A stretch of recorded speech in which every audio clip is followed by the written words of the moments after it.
Alright, folks, welcome back. It is Monday once again, reset day, back on Neverwinter. Last time we reached what I would think is the final milestone, really. Like, usually the 5th milestone, so you gain access to, right, the artifact set, which is appropriately, in my opinion, a little bit more agreeable set on the 6th week. The dungeon itself, Lair of the Mad Dragon, does not have a weapon set of its own. I suppose that might be the reason why they made it so approachable this time around. I'm sure, or at least fingers crossed, this would be the new norm. Maybe, maybe not. We'll see. Nothing else. I don't think we had any, like, missions or stories or any of the sort. We're gonna hop right in. This is as usual. Usually these days are 5 days, right? Average. I would be very floored if I find something new. We'll see. Alright. Gonna do our weekly hauls, right? And then see if we can catch a run of a Lair of the Mad Dragon. Last time we were unsuccessful. However, we had a trip down memory lane by doing an Infernal Citadel. Perhaps that's what we should do. I haven't done an advanced dungeon queue in quite a while. So last time it was fun seeing actually the changes. They made changes to Infernal Citadel, the one from the Avernus chapter. Alright, so how does it look? Do we have, like, activities available to us? Yes, we do. So basically, we're just going to turn this in this week. And it's going to go on cooldown. And then we do the 3 different things. And that's it. Pretty quick. Let's go north first. It's kind of a pain going down there. Alright. So we basically just do the 3 all of the day. Let's see, it's 1:40 local time. Let's see how long these runs are.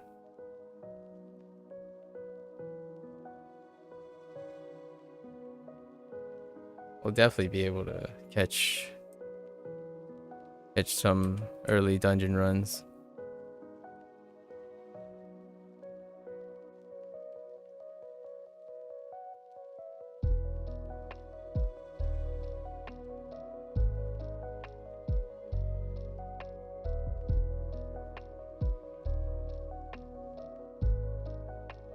Right, Ignazar.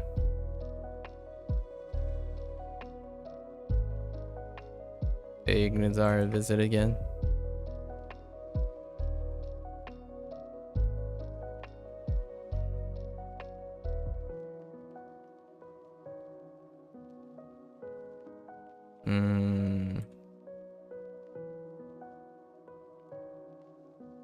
Regulars. What the? Where do you guys come from? Oh, I guess the platform ones do aggro, even if you walk by them. What is happening? Where are you guys coming from? Oh.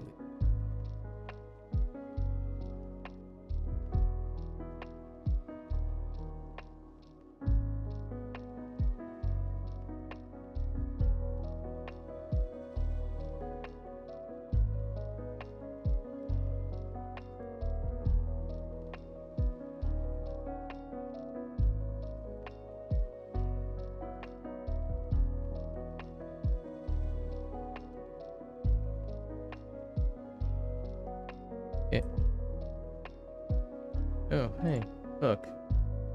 Didn't even start yet, and first bot of the day. Congratulations. Scummy bot.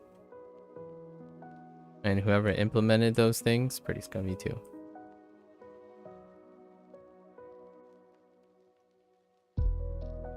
Thank you for announcing. Thank you for announcing your use of bots.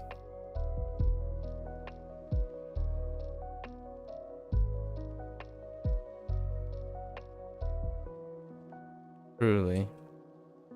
Truly the lowest of effort.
I talk Ignazar. See you in a little bit. One down. Okay. And we take our TP to the Shadow Caverns. Shadowfire Caverns. Quicker path.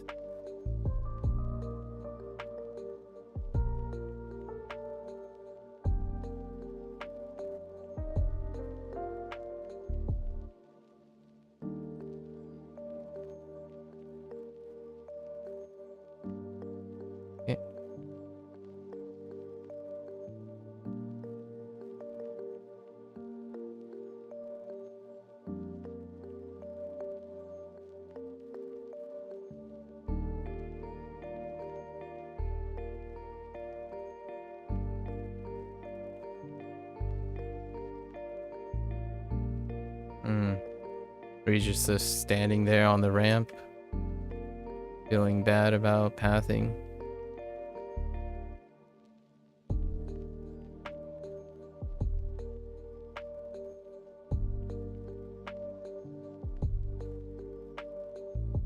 No, it would be interesting to make a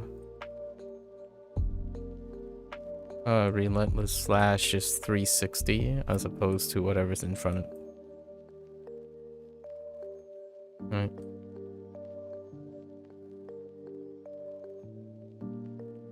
That'd be an interesting consideration to increase the reliability. I mean, functionally, maybe not so thematically.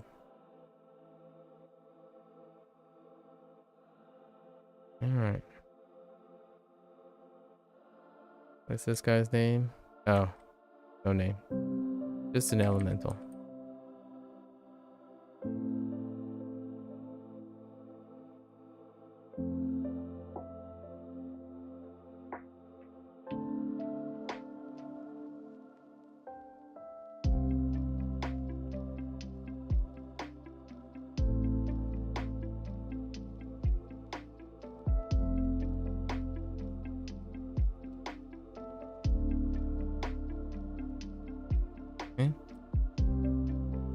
Good talk.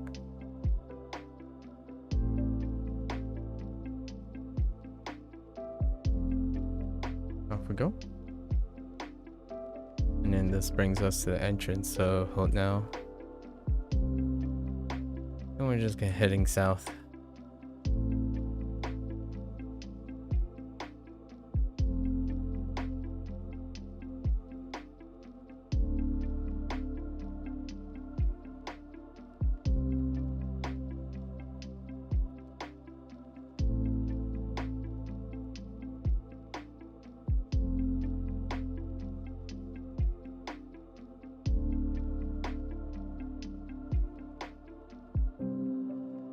Whoa, that stutter.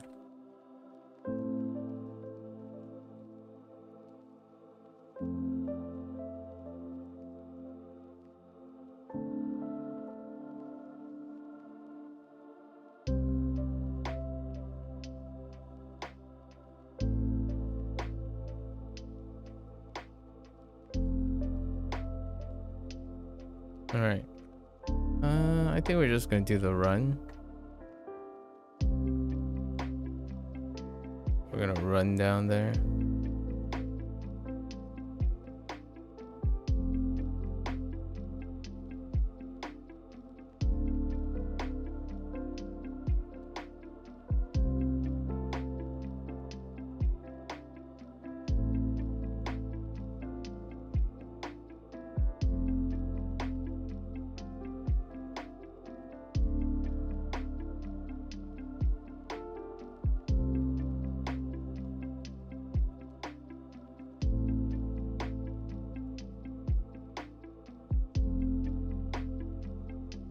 Wow.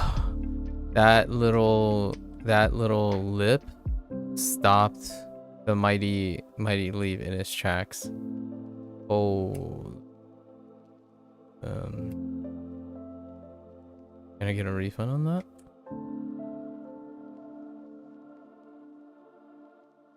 Yeah, I guess I can kinda technically do a sprint out of a punishing charge.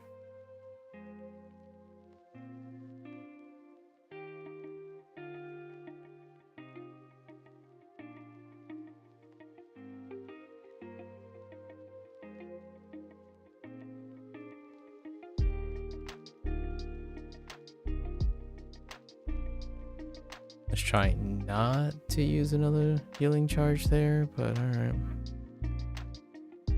Blade Masters do be gimped. Okay. I can't fire run.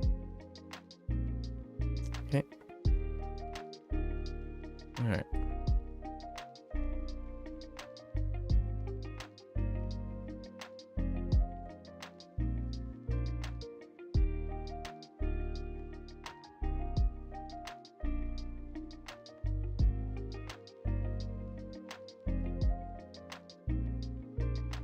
Alright.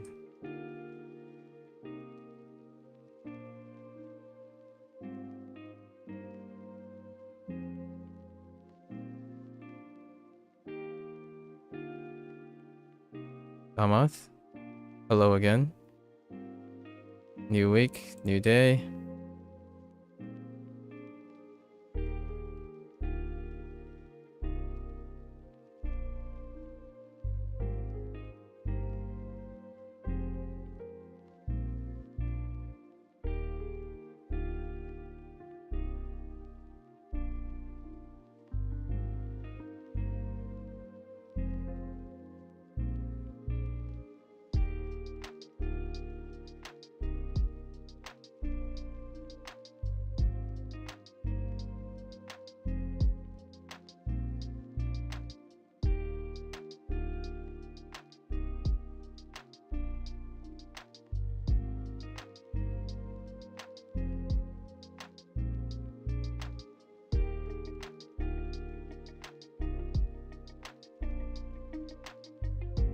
Background effect lasts a little bit disagreeably long for melee characters.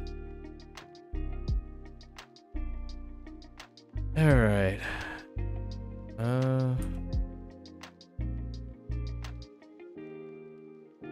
Better pathing and we go back to the entrance.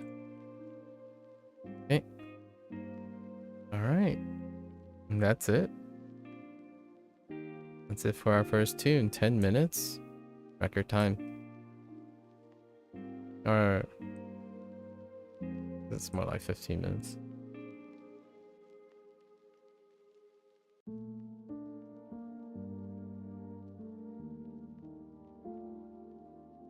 Ah, it's pretty close to the normal live service dailies. Okay.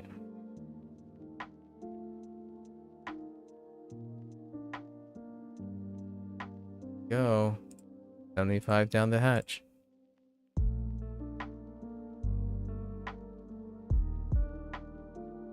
$100. Off to the next tune.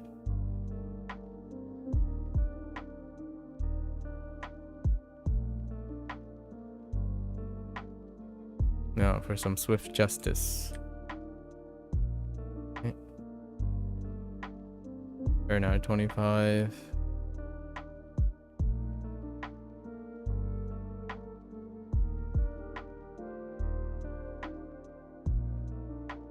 Whoops. Let's go north.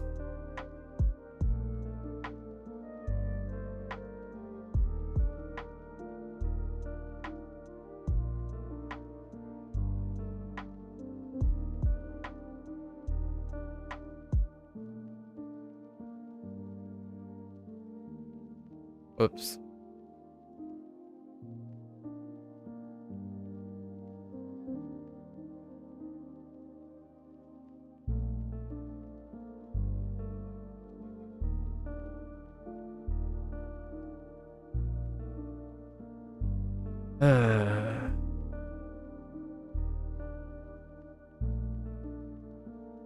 Combat.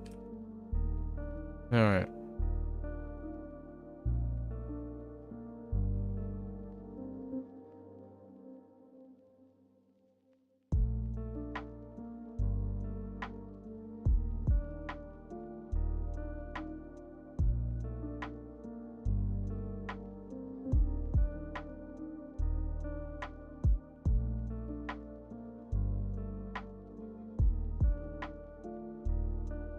Right, we wait here. Line of sight.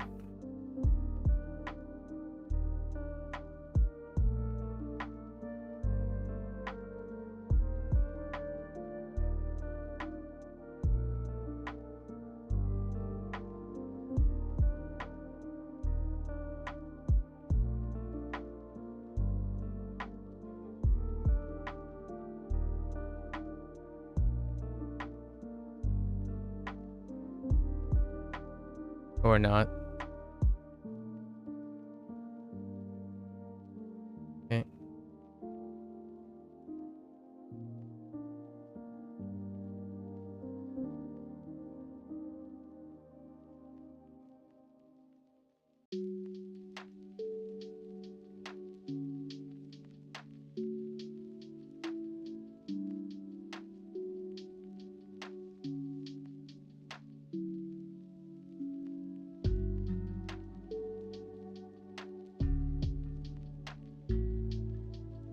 Oh, can I get it? Ah, that's too far away from the handle.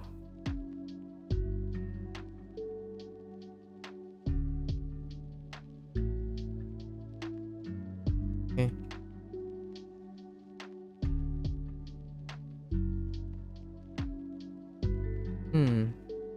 Yeah, I'll take the Sentinel out of retirement.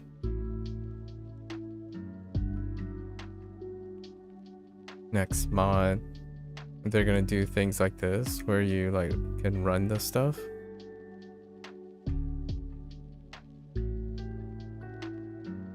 It does need a lot of TLC. Be outdated.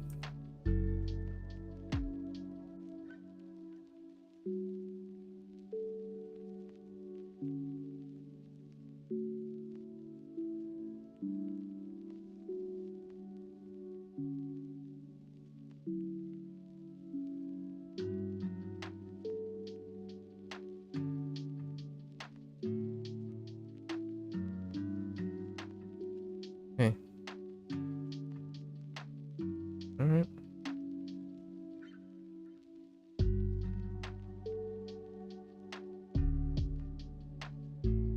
Okay.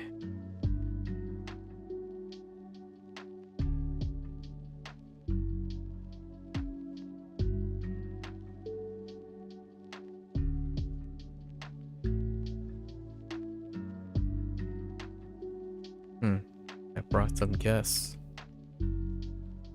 Okay.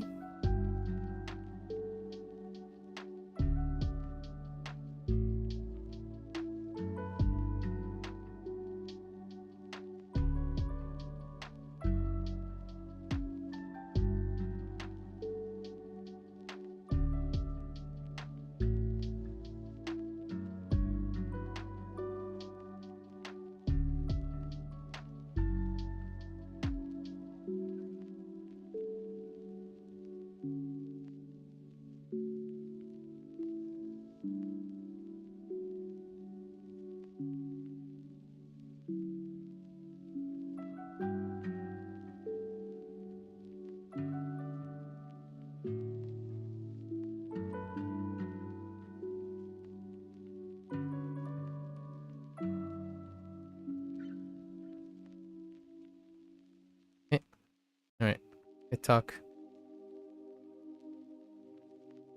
I'll be back.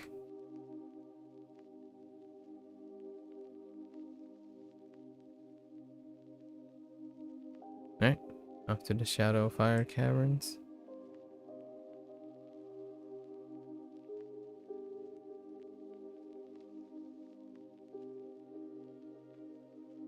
Okay.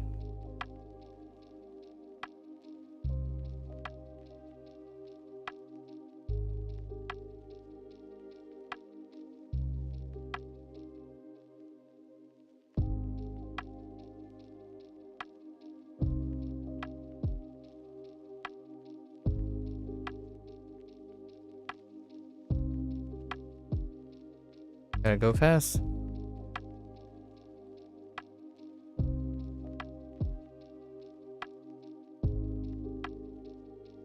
Alright, line of sight.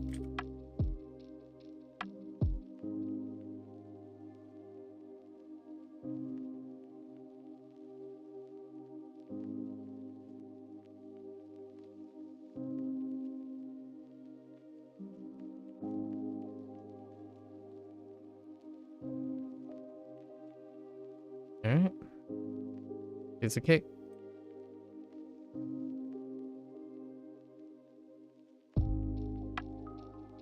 Alright.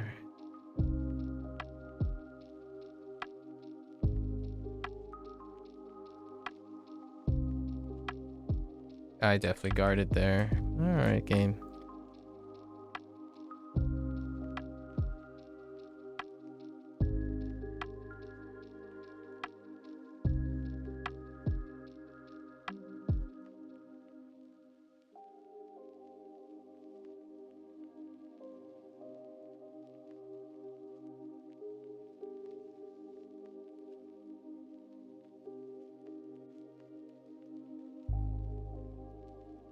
Yeah, there's this weird thing that if you don't hold a directional movement while trying to guard, it doesn't reset the guard, so the guard has like a slightly, at least in my opinion, it has like a slight delay if you stand in position.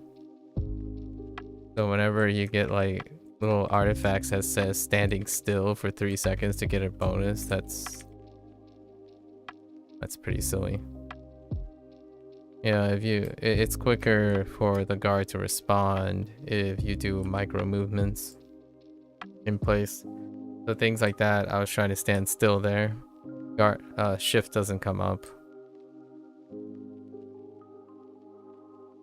As much as slightly tapping right or left and then shifting.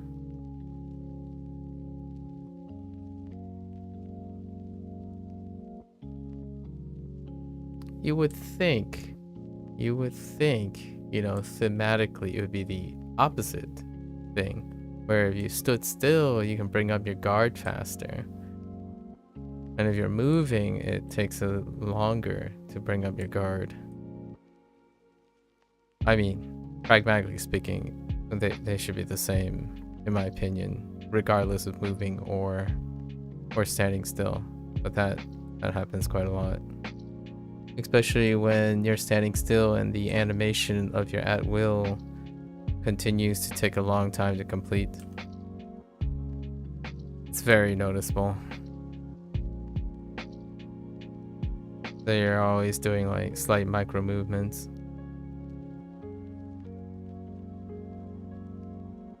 Like that.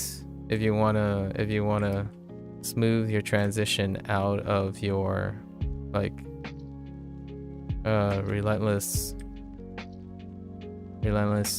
striking? I forgot what it's called. Radiant slamming. Or your Avenger. You want to be holding a direction before you shift. If you stand still, there's gonna be a delay.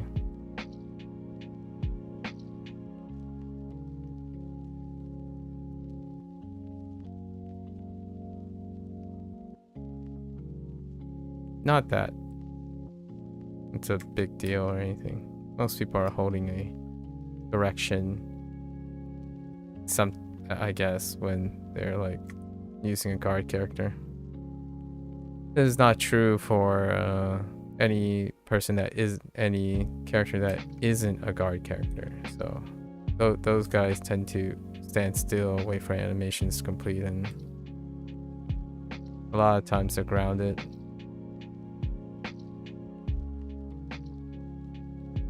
Outside of like hitting a shift and then interrupting.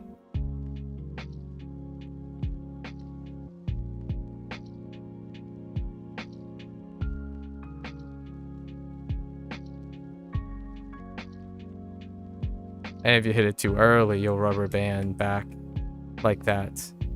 You rubber band back like 3 or 4 frames.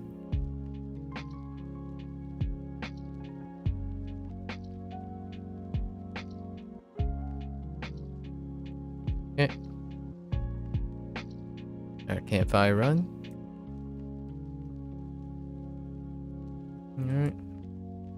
It would be interesting if I can jump over here. No, that's an invisible. Wait. Nah, that's an invisible wall. I was like, I would dig it if you could jump over that spot.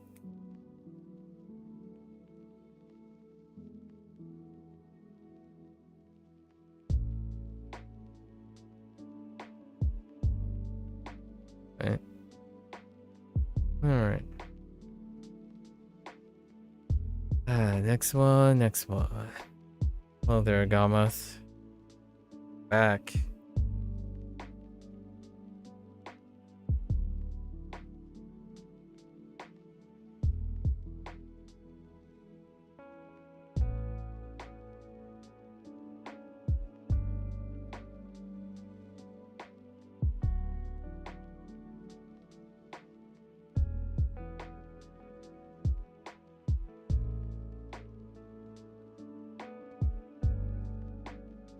Yeah.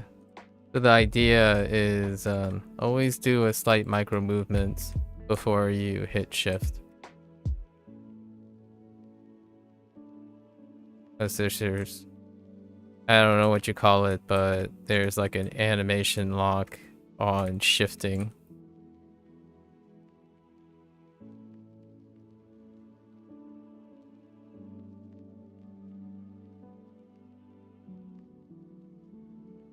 So constantly strafing, slightly backpedaling is advisable to have like the responsiveness of shifting.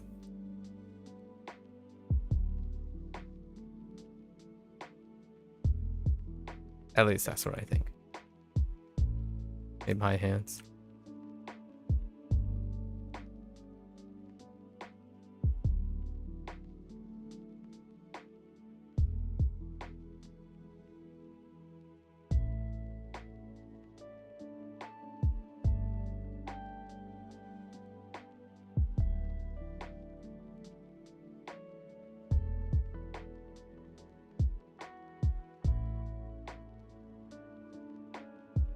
I mean, since the AP nerf on shifting, you're already gonna get penalized for it anyways. So having guard have a casting animation, that's kind of weird. I mean, I might be completely mistaken, but there's definitely a casting timer. Like if you stand there and hit shift and then watch the animation happen and try to hit shift again, you don't lift up your shield. It's not like instant. So shifting is not instant. Guarding. There's a delay going into it and a delay coming out of it.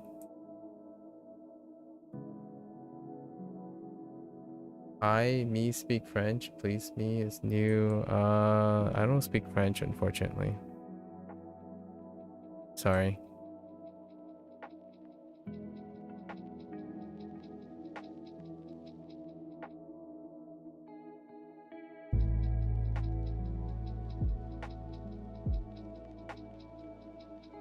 Alright. Okay. Okay.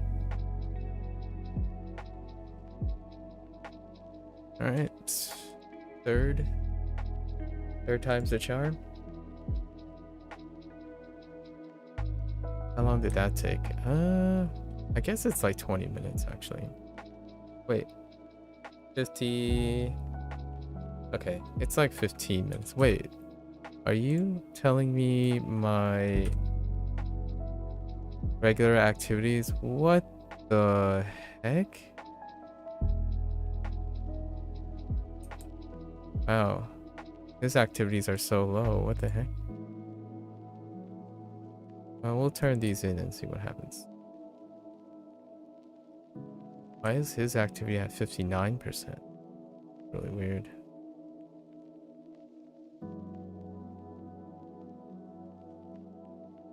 Hmm.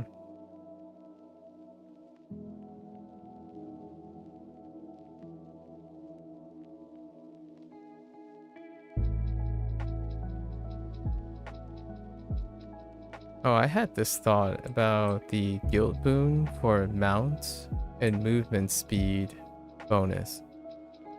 It's kind of, you know, most players are gonna toggle between the movement speed and mount speed anyways. I think combining them is probably just a quality of life change, right?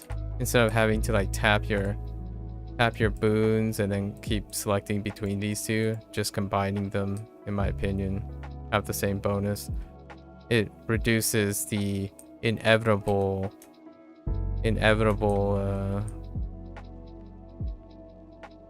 thing that most people will do, which is to toggle between them. Personally, I don't really know why they were...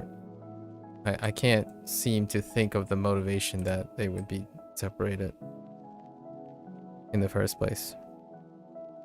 Just for a quality of life change. Since you can always go in and toggle.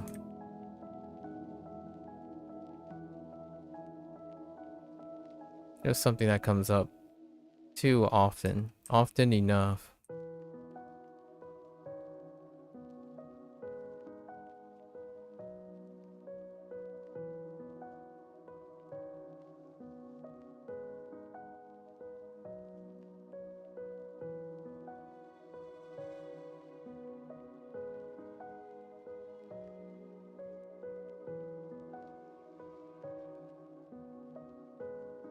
If it occurs like every single day, qualifies as a quality of life change. You know?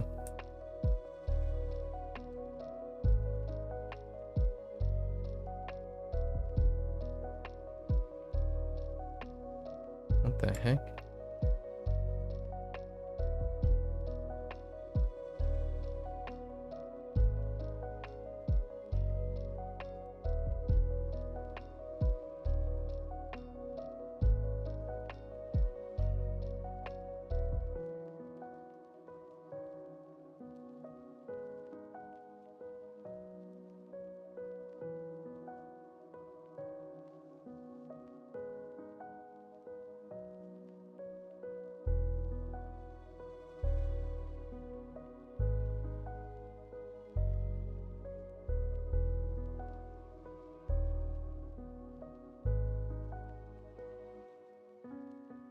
I don't know where that guy is going. Going in the opposite direction.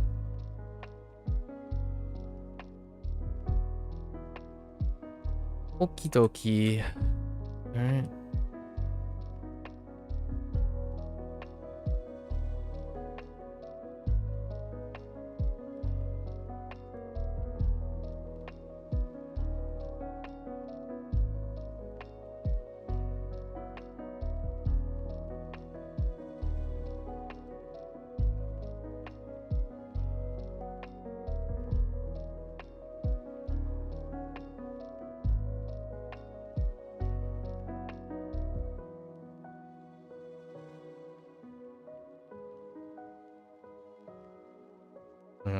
Freaking the scaling on Dreadnought is such a different level than Blade Master.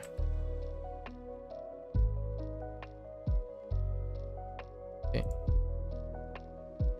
Got fire caverns. That's cool. This is probably easily one of the fastest weekend reset days.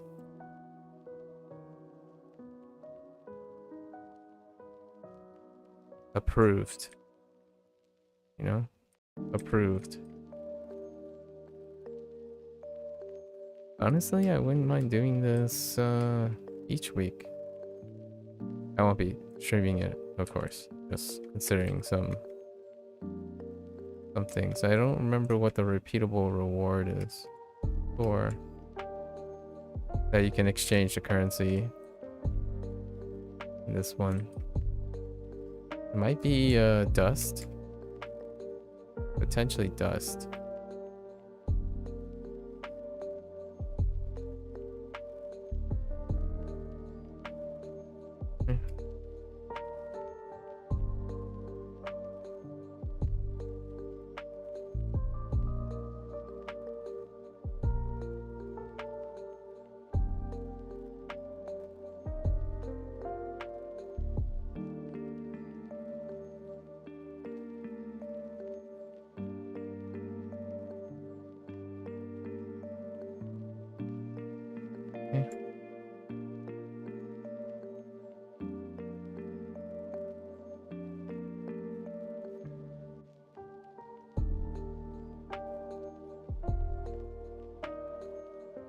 Alright.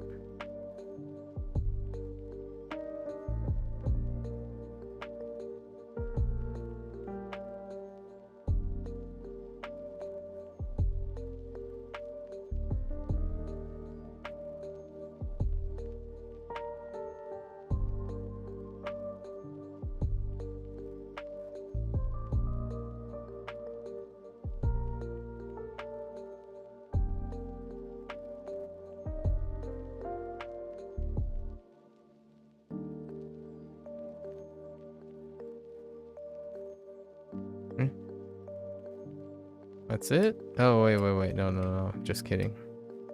We gotta do our Gamath. I'm gonna visit Gamath. Oh, wait. I'm gonna go there.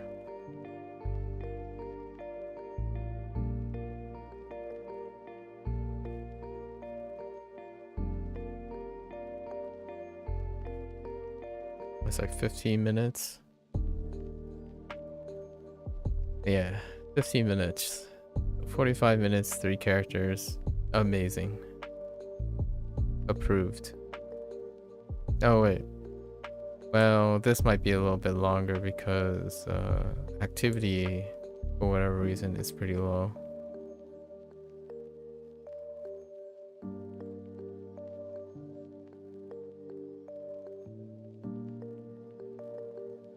Weird.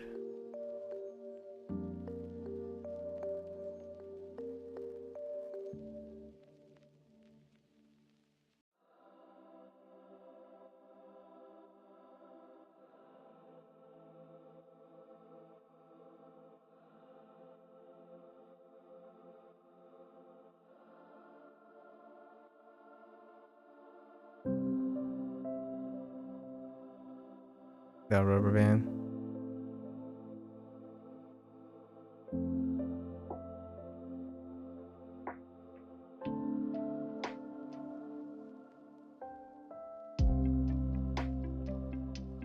Oh my goodness. There's a little clip. And now we just lost 3 minutes. Amazing. Yeah, there was a little clip on the gap there. Amazing.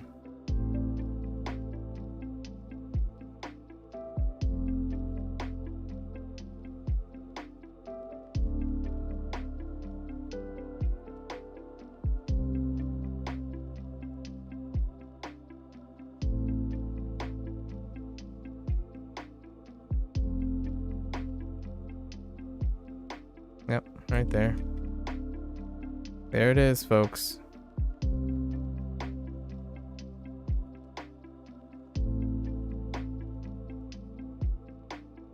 You put invisible walls from cutting across, but you don't put invisible walls on gaps like that.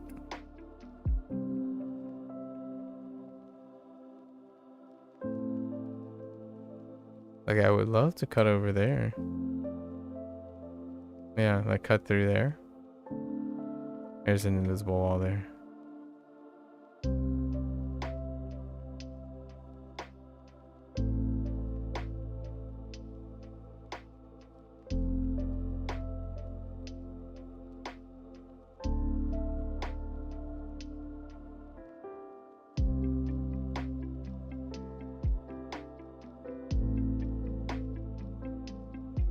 Run.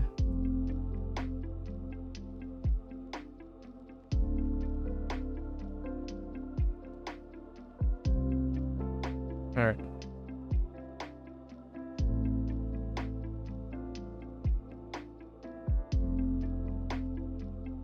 Okay. All right.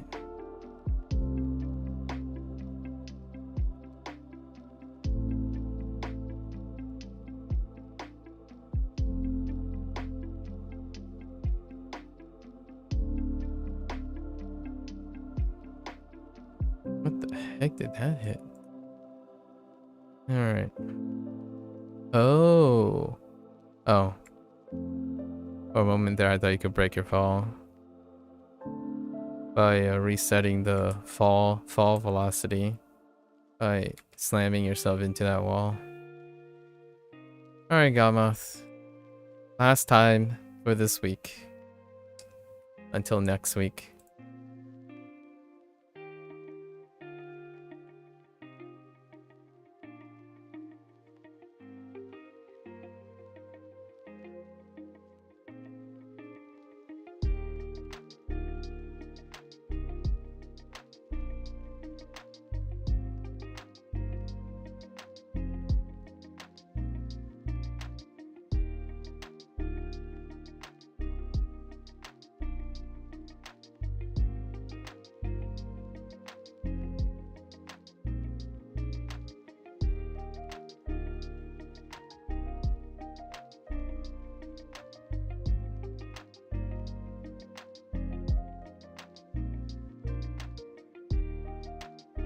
Yep, that delay on the block on shifting when you're standing still. I don't know if it's intentional, but it's pretty lame.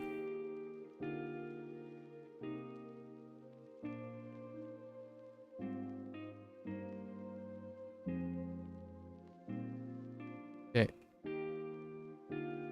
Alright.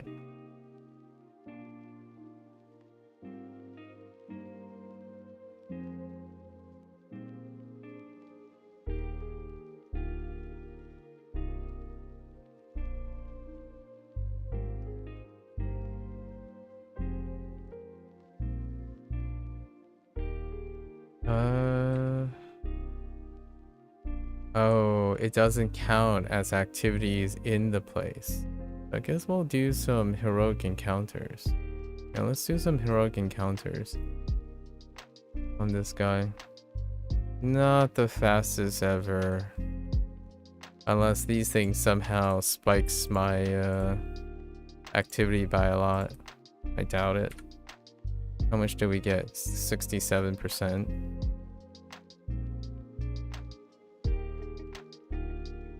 Alright. We'll find ourselves a train, I suppose.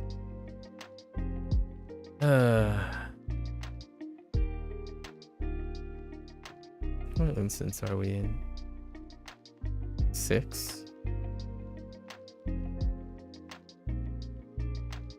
5. 14. We can set up heroic encounters for next week.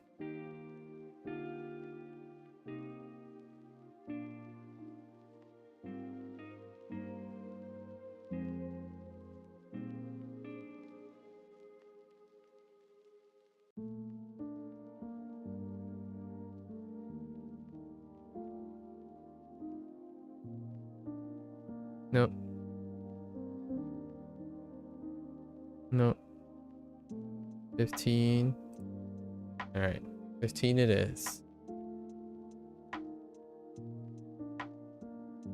Might not even be heroic encounters. Commanders are fine too.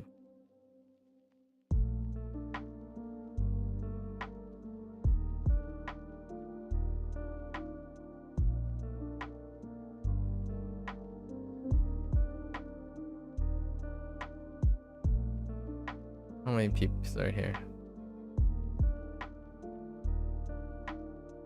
That doesn't look auspicious.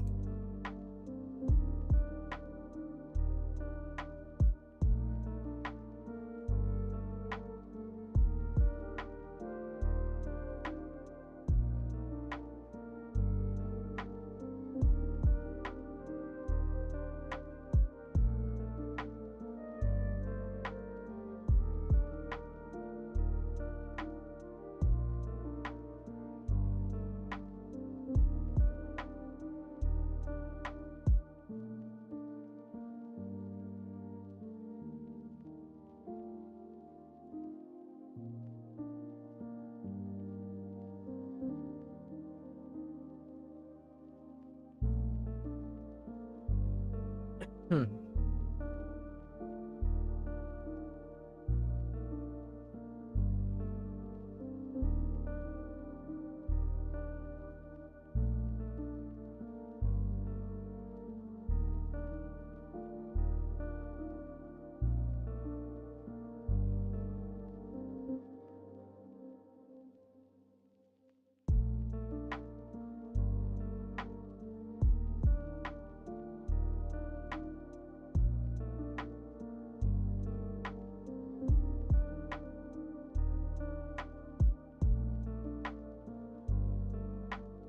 I think you get maybe 5% per commander.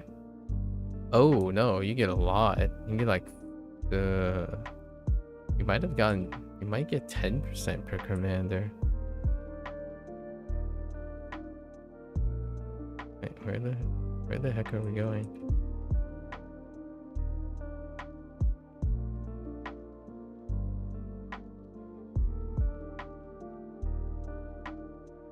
What? Oh. Right, sure.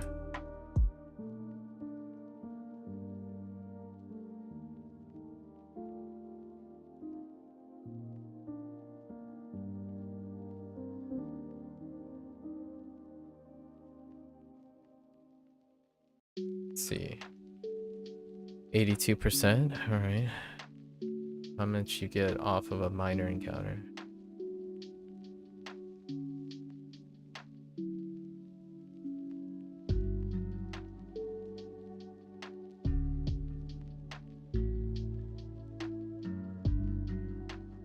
Ooh, I kind of like that guy's color scheme and helmet piece. Oh, this guy looks pretty cool. What the? Wait. Oh, it's because it's an NPC.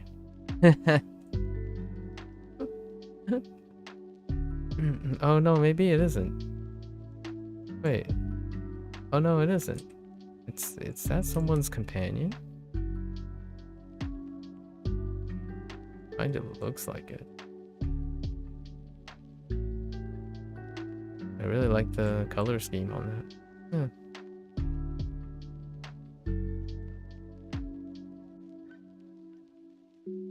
Neat. Alright. How much do I get for that? It's like 5%. You get 5%.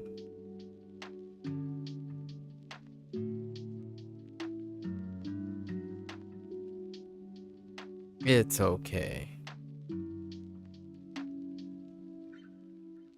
Pretty mid.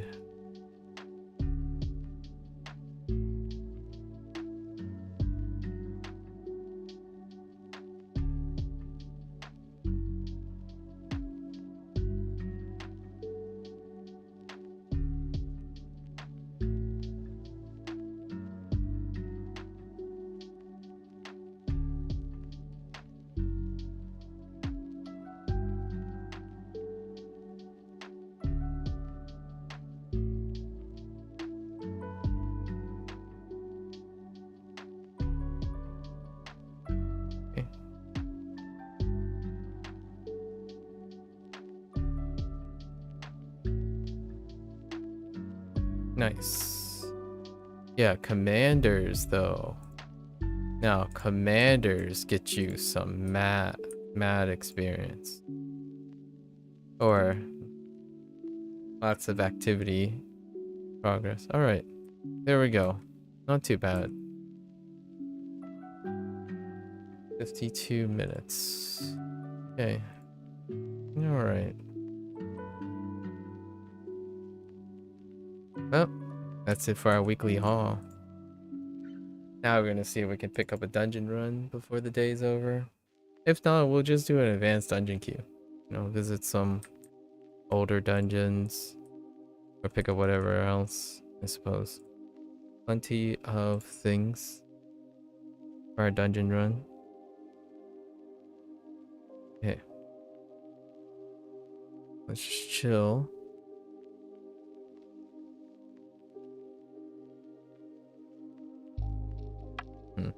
Looks like a bunch of people QQing about inexperienced players or whatever again.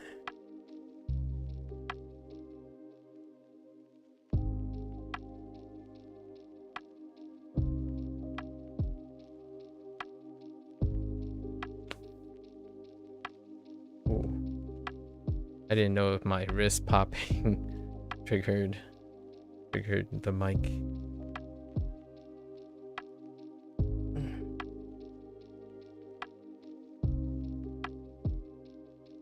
All right. It's been 2 weeks since we found any randoms interested in Layer of the Mad Dragon. I haven't actually ran through Layer of the Mad Dragon since the Arthrax's not being able to get clipped into a wall patch. Actually, I kind of lied. There was a random RDQ that landed on Layer of the Mad Dragon.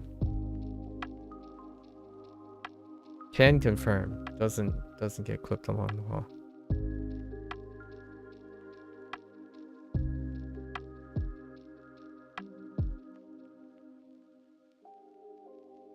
Not looking great.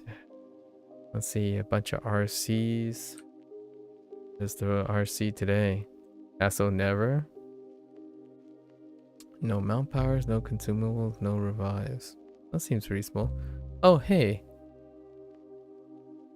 I didn't realize they upped the number of Reaper marks per RC by 200%. It used to be one per run. So it looks like it's 2. Interesting.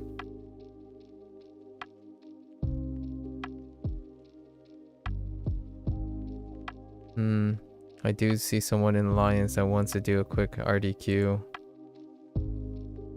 Advanced dungeon. What is the advanced dungeon list?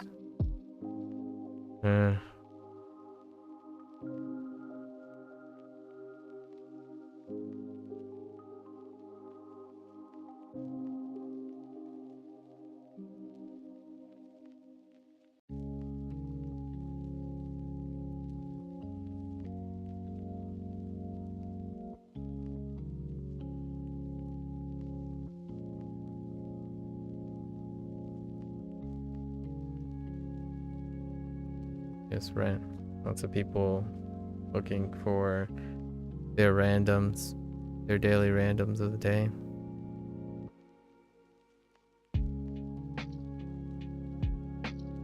I'll give it like another 5 minutes. Meanwhile, we can just look at prices. What about our mythic prices on enchantments?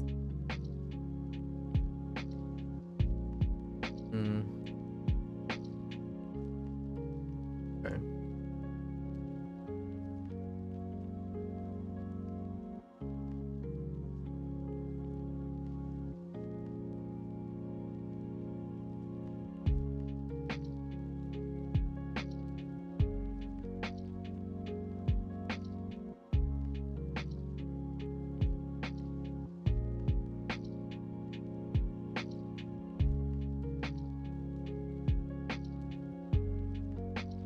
Alright.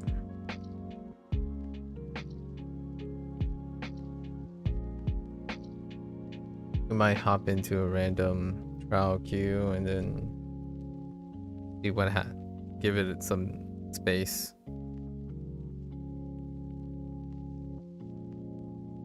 And then come back.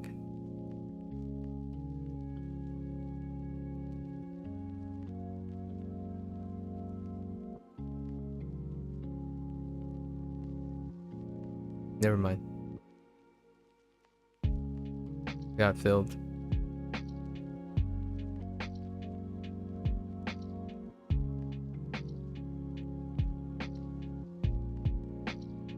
Look at more prices.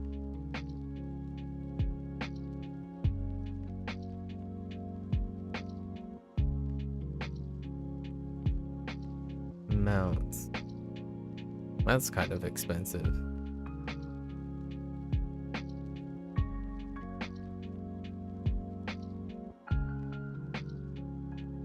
How much are...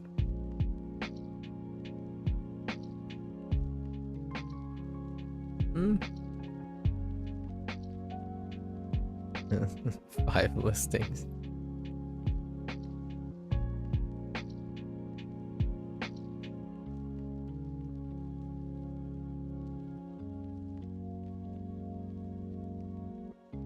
Not looking good.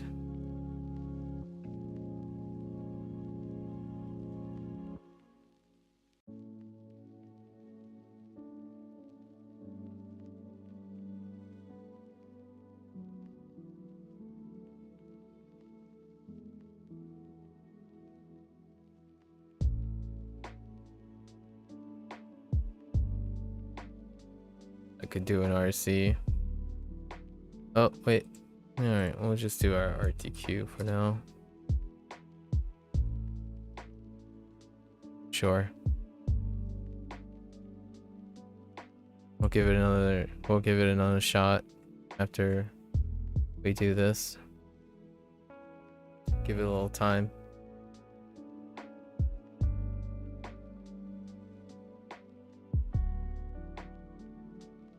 Got some time today.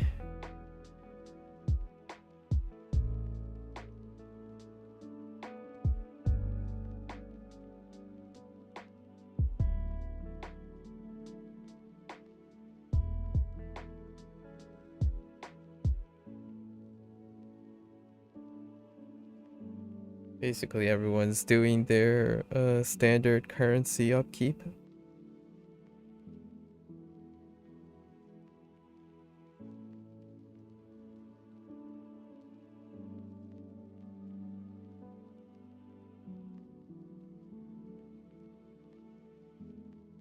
Okay. Oh, we get to AFK.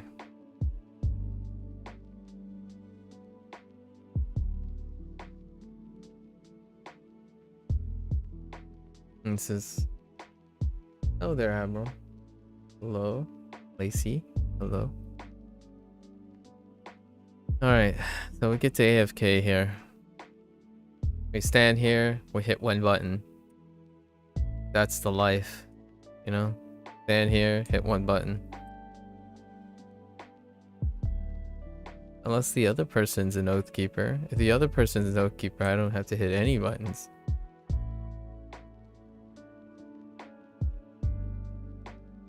We'll move around a little.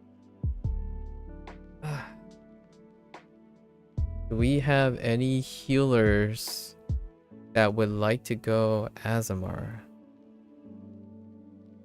Why is that a question?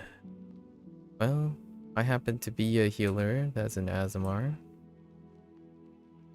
I don't know why that person's asking. Elaborate on question.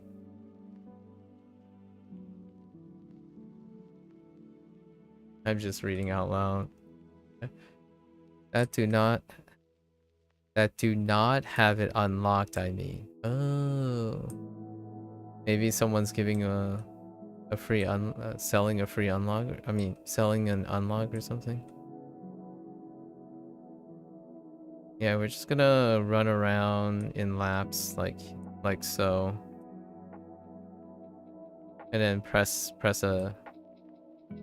our R every once in a while. Whenever we see the life bar, some life bar changes.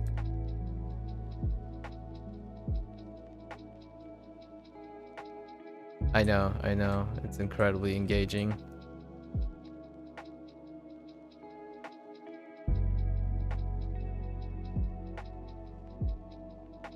Nice.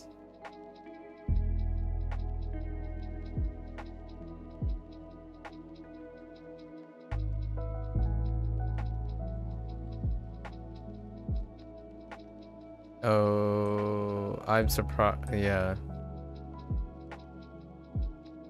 Someone slowed it down. Not so nice.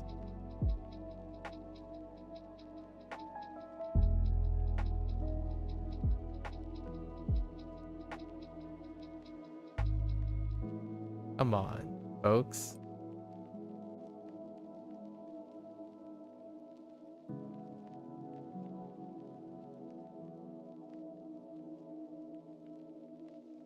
Running laps, you know, running laps and bobbing and weaving between danger. Now that is a fitness routine I could get behind, right?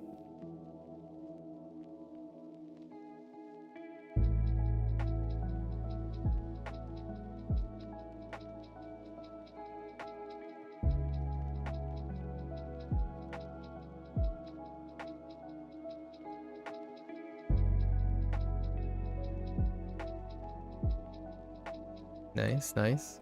Off to the next phase.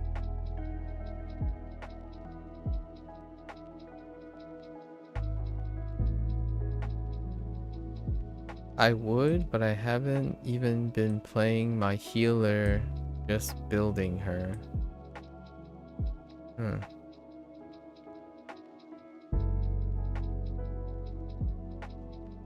Oh, I had a interesting thought today after watching a video, but now I've lost it. Nah, it's okay. It'll come back to me later.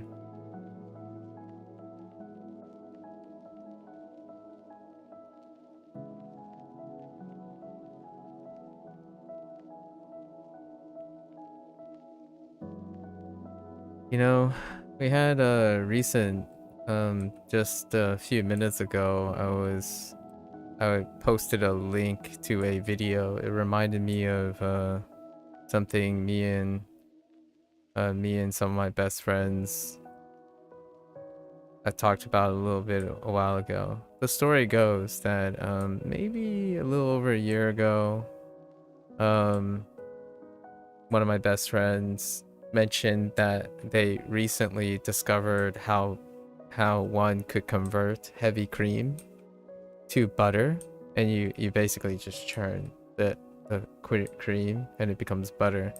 So earlier this morning I was watching a video, and on my short feed, as I was looking around,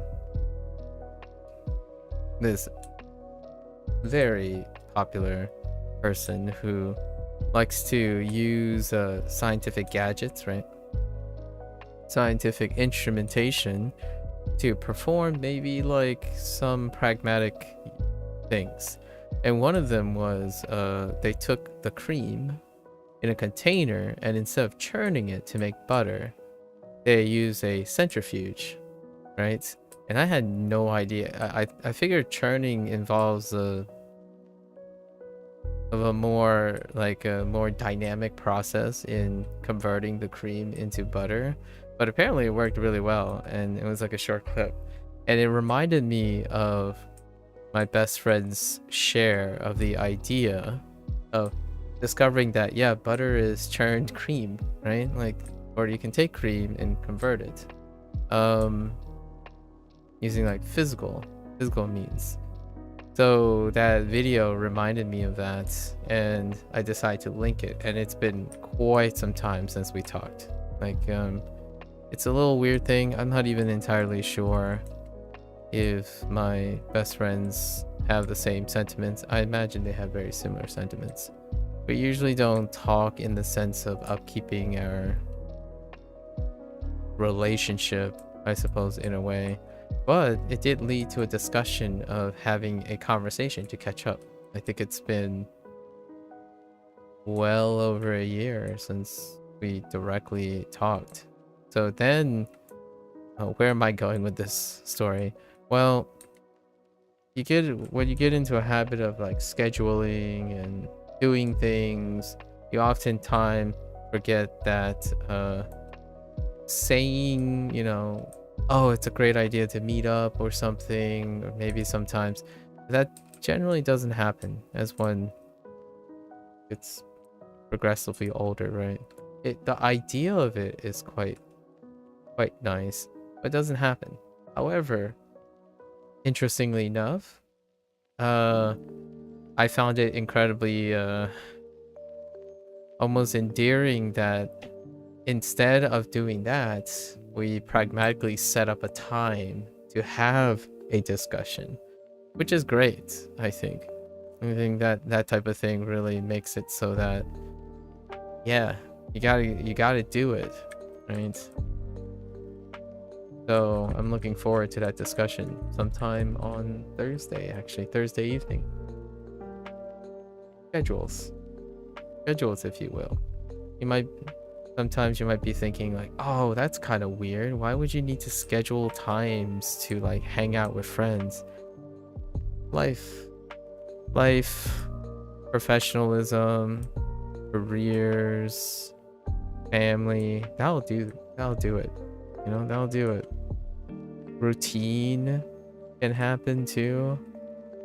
So it's kind of nice to be acquainted with individuals or like have friends that are like, yeah, let's get a time, let's think about the time. The decision was made in less than 15 minutes, no beating around the bush and whatnot.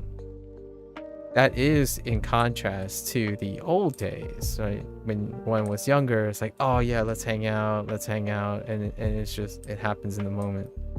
However, you get older, lots of things set into routines. That's kind of where I'm going with this. The thought and commitments as one grows older becomes more cemented, right? I think we kind of talked about this a little bit in the digression yesterday regarding the learning approach. The language learning. The idea that as one grows older, many things become incredibly routine, and revisiting and committing to things that disrupt that routine, such as learning a new language, going back through the learning process to develop a new skill, etc. A lot of that is optional. And behavioral conditioning is also one of those things. So kind of nice to I find it very privileged that I have friends, in my opinion, who understands the implicit imperative of scheduling and committing to a time to like meet and talk. In fact, it also allows me to background process some talking topics and things to catch up well in advance, right? Well in advance. I just like studying all over again. I haven't engaged in catching up with people in quite some time. So that'll be a nice little break in my own routine. All right. Let's see if we get lucky this time. All right. It's 2:48 p.m. So we'll give it another 5 minutes. See if we can find any brave souls. We'll do one more thing. Or two more things. I'm feeling a little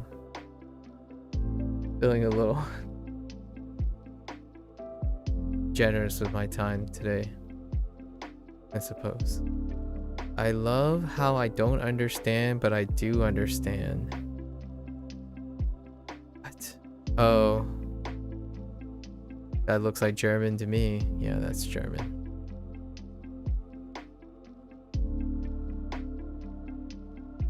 I don't know what that language is. Oh, what is that one? The servers in this game, Neverwinter Online, this is the hour where it's largely European of nature, so you get a mix of languages as you're playing. It is kind of a slight plug to understanding other languages.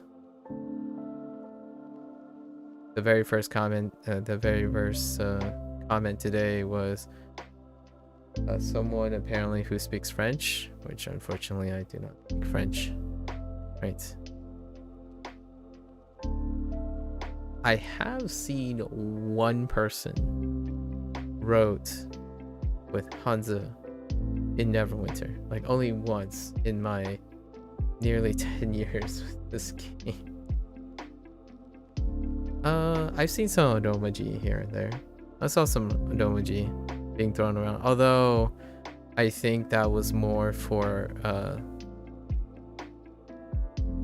I think it was more for condescension than anything when people throw around Odomaji in this game. So it's more like European languages. So Spanish, Portuguese, Italian, French, German are probably the more common ones, and then of course English. Looking for 2 Masters, Imperial Citadel, heal DPS 2, boss experience only. All right. I don't join experience only things because of negotiation issues. Good luck with that, I suppose. It's weird that that person typed that in the Alliance chat. You got that Austin Powers thing going on, I bet. I haven't heard Austin Powers in a while. Or mentioned in the wild.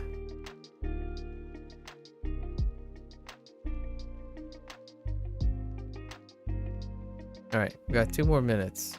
And I'm just gonna pick up any.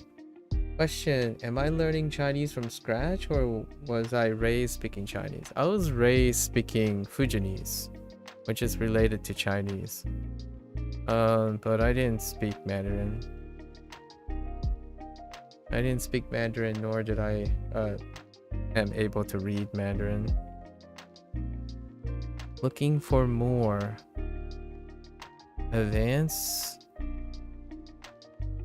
Interesting. Last boss. Need a healer. Alright. I mean, sure. What's wrong with... Why are they on the last boss without a healer and a DPS? Huh. Yeah, so I speak a dialect of Chinese called Fujianese. My parents are Fujianese.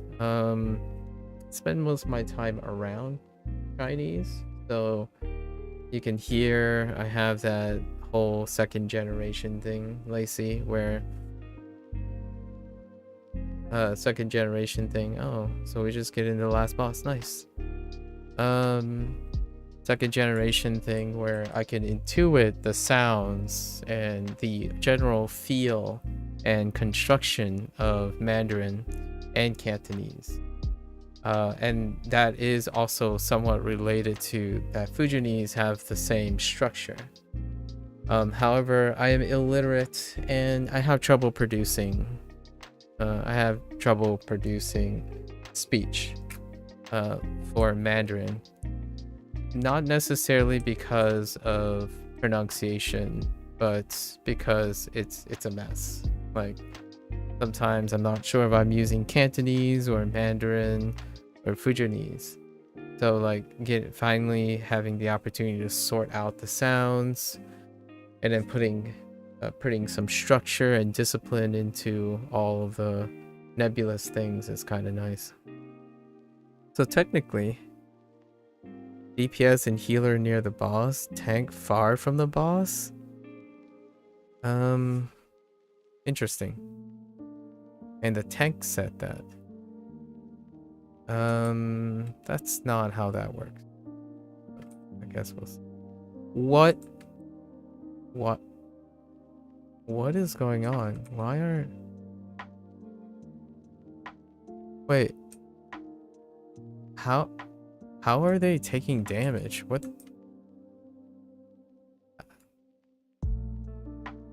How's that guy?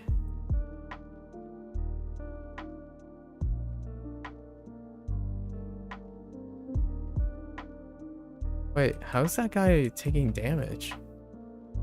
That's so weird. Well, anyways, yeah, so not from scratch technically, but I don't think I'm learning language from scratch. Okay, here's what I would probably say about the whole like learning language from scratch. I don't think anyone outside their primary language has ever learned a language from scratch. Now, I have to qualify something, right? I have to qualify something. So, oftentimes when people choose to acquire a second language, right, it's usually out of interest, right? So, in some way, they would have enough exposure to choose to pursue a language. So, maybe the word scratch, I'm a little too literal for... Can you guys stop hitting that shield, please? Maybe I'm a little too literal with the scratch, but I would earnestly say that I don't have any language that I started from scratch. Like even Spanish wasn't from scratch, right? Because you would have some exposure to it. I got some comments today that people are impressed by your base knowledge Japanese. Oh, impressive. Well, that's awesome. Did you find out like what were their relationships with Japanese? Because obviously it'd be nice to have a frame of mind. Yeah, it's very difficult to I'm a little bit stickler for this idea. However, I'll wave like one big thing about it. If you spent most of your life passively consuming a different language, then I think that's the closest thing to scratch. As in like for me, Japanese is the closest thing to scratch because I consume Japanese. However, in the context of my primary language. So there wasn't any like active knowledge per se. However, I do have to say there's a little bit of a wrinkle in my interpretation of scratch, because then I would have to say that I'm learning Mandarin from scratch, right? And it would be very, very deceptive to say that I'm learning Mandarin from scratch. Largely because whenever I hear anything in Duolingo or something, I effectively already knew what the word was before like even looking at it. And so it happens to me to a lesser extent in Japanese, and that's largely due to the idea that I've heard it so much that it's like, oh, this feels right. And yeah. Now, would you qualify that as knowledge? I think we can make a concession that I would be more comfortable in saying base knowledge can be learned, can be from scratch, but wisdom is often not from scratch. So if you love anime and like manga, technically your wisdom is not from scratch. Now that's just being a little bit pedantic, but I feel like sometimes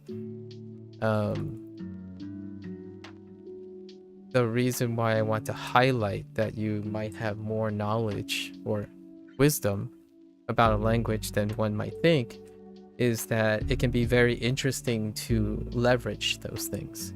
So like, for example, I hear this quite a lot when it comes to anime and manga. Somehow a person describes their passion for manga and anime, and they decide that when they started learning Japanese, they no longer engage in anime and manga as though their prior experiences are irrelevant anymore. And that's kind of a thing that I'm kind of a stickler in this thing, because not only does it distance you from the very wisdom and knowledge you might have already have, it kind of distances you from the purpose of what motivated you to do so in the first place. So here's a comment that I've heard from someone, not personally myself. I don't want to watch anime anymore because anime is exhausting. Because now every time I watch anime, I can't watch it like I used to, because now I want to know what they're saying. Like literally what they're saying, or like the base knowledge of what they're saying. And that's kind of disheartening at best. So they've established like this weird depravity. And my first question to the individual was something along the lines like, so you started to learn Japanese in order to enjoy something that you already do, and then discovered that because you started doing something, you no longer can enjoy the thing that you started, the purpose that you started with. And that can be a good or a bad thing, right? Sometimes new things come about and it can grow and become something more than that, but it can go the other way as well, which actually I hear that of far more than I would like to admit. Like, I don't want to hear it as much as often as I have heard it, which is perspective that a person's exposure to a language decreased from wanting to increase it. And I hope that doesn't happen too often. But for Japanese, that's happened more often than I would like to hear, which is falling out of your already existing routine. That's quite strange. You've never heard that before? Oh yeah, but plenty of times. The reason why is I talked about subtitles quite a lot. It's really regarding subtitles. So like, for example, one can no longer appreciate the English interpretation and language because they learned Japanese. Now, you might be thinking, well, okay, well, they achieved their goal, right? You know, they now they can watch anime and manga without subtitles. Like, well, yeah, certainly. But you are also discarding something else too, which is English. And you might have heard this in a different manner, which is the idea of allowing your common language and your primary language to slip into complacency. That tank just literally obliterated the other DPS.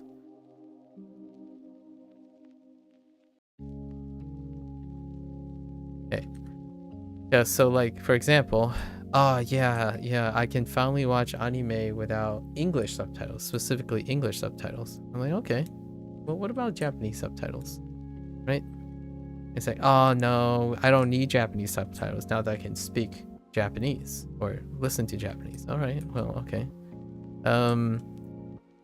You know, and then suddenly they would be starting to say something, and you get that whole like interesting thing where, oh, they would make mention like, oh yeah, sorry, you know, I'm thinking English, but I'm using like Japanese grammar and stuff. It's like now the reverse thing is happening, which for me, unpopular opinion, I don't want that to be like, for me, I'm doing quite literally the opposite when it comes to that. So for example, watching anime, all right, cool. Watching an English show, do I have subtitles? I do. They're in English. Do I watch anime with Japanese subtitles? I do. Do I watch anime with English subtitles? I do. Vice versa. It's not very common to have, unfortunately or fortunately, for those who don't care, I suppose.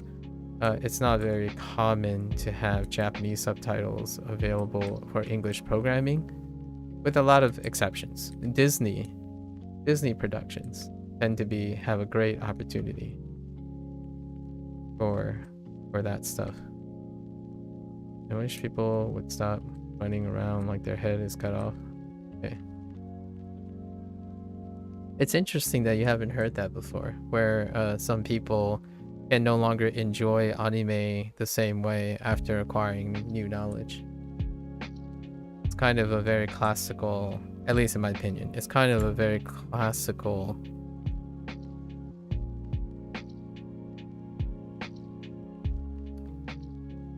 specializing things, like losing sight of where it all started, right? The journey kind of thing.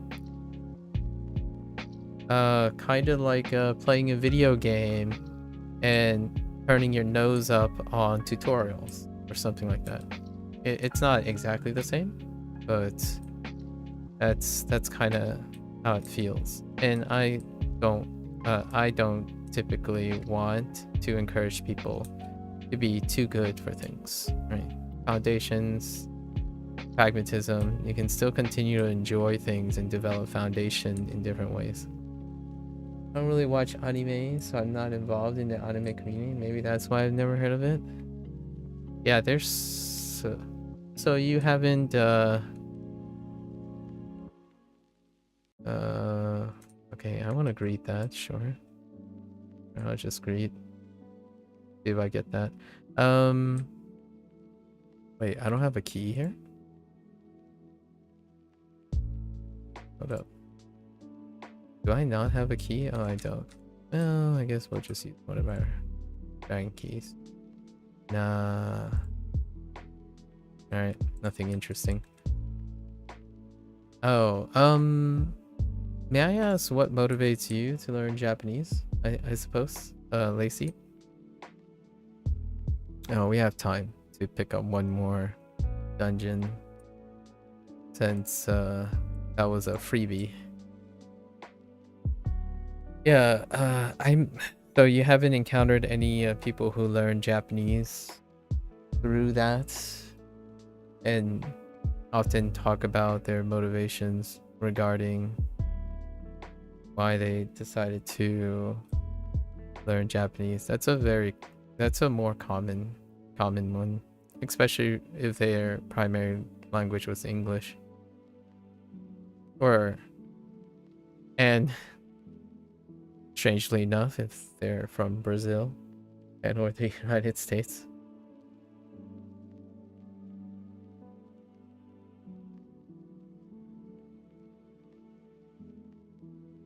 My exposure to Japanese started when I was 5. And that largely started with Sonic the Hedgehog. So, and the rest is history. Ever since, I guess, my increase in involvement in the foreign, like the outside of Japan experience with Japanese increased over the years. That's a way to connect with most people, I suppose. So whenever I need to create a relatable environment, I ask them various questions, typically 2 or 3 questions, and one of them often involves their motivations, right? And then be able to relate to their motive. While I might not like obligatorily or religiously watch anime, I keep a lot of topical knowledge at hand. So I know at least 10 or 15 trending quality of life, like really common anime, manga that is interesting, gaming that is interesting, because if you're gonna if one, like for myself, is on Twitch very often, you kind of have to, it makes it very relatable when you have the gist of the idea. Like for Japanese, os is something that one might bring up quite often. You used to be into anime. I'm into Japanese culture. I guess I always wanted to learn it, but I couldn't because of my previous circumstances, so I'm learning it for the sake of your past self, maybe? Oh, okay. And you find new exciting reasons to continue with it every day? That's wonderful. So you used to be into anime, you're into Japanese culture? Yeah, anime is part of Japanese culture. So I'm not suggesting that you have to understand anime, but it is a very, especially the people who are learning Japanese would likely have, being topical about anime is something of a great icebreaker. Alternatively would be something like food culture, you know, Japanese food culture. That's an incredibly trending topic.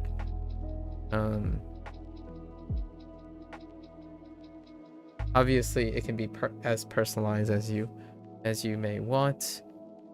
Being open to it. I've probably watched like 2 or 3 additional anime that I don't otherwise would have watched, given other people's experience share and their inspirations.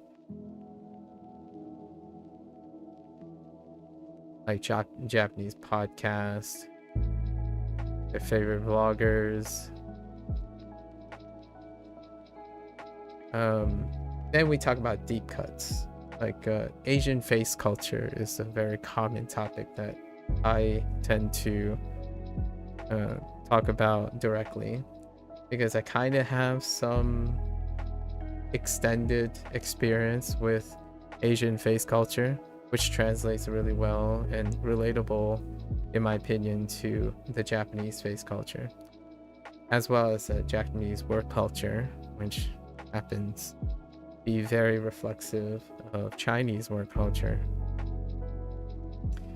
Things like these, it brings you, at least in my opinion, it brings myself closer to relating to all the different types of people. You may be able to break the ice and find, I guess, I know you mentioned yesterday about being entertaining. I suppose I'm not necessarily focused on entertaining too much. While the entertainment aspect is interesting versus the connection aspect, I sometimes feel like if one can connect with another person, entertainment follows, right? So oftentimes I like to dabble, if you will, and dabble in other things, or things that involve my interest. So if one wanted to create content around something, one must dabble in the culture. Very soon, before your circumstances change enough to be able to learn it, I ordered Asahi at a bar at a family event, and my uncle said, "I'm sure you're fluent in Japanese by now." That pretty much sealed it. Oh, that's a really endearing thing. I basically told my one of my best friends, since it goes back to that whole like conversation, that little tiny story about designating a time to meet up on Thursday to catch up. And I basically summed up my last year since the last time we spoke. The same, like, oh yeah, I've been working on learning Japanese and Chinese. And then they asked the question, right? The question like, oh, so how's that going? Well, how's the process going? And my first thought is like, well, basic literacy and production, writing and speaking production outputs. And now I have to also contend with the idea like, oh yeah, you know what, maybe I can talk about it a little bit. Largely though, for me, when it comes to language learning, I focus on the learning part, because it's very difficult for me to restrict myself to a topic that may be too narrow, and to be someone who can form more connections, at least in my opinion, is to find the common connection between everything I do with everything else that other people do. So, for example, if I'm not interested in anime, I can appreciate animation, right? Animation. And understanding all the things that I've seen in animation can draw some parallels and interest in anime. So things like that. So when it comes to like language learning, how do I make Chinese interesting to those who are learning Japanese, and vice versa? So naturally, at least in my opinion, then those people would be interested, maybe, or just hanging out and seeing how at least lots of people are interested in my commentary regarding how Japanese is related to Chinese, whether it's obvious or not to them already. That's kind of how I go about things. Oh, wait. I think we'll pick up a dungeon here. Wait. Hold. Yeah, it looks like we don't have Lair of the Mad Dragon, but we'll do we will do another Imperial Citadel and call it a day here. So let's go and grab this. It's another advanced Imperial Citadel, sure.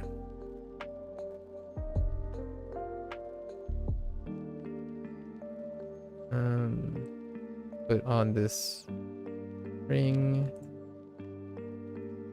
Oh, they don't have another DPS? Weird.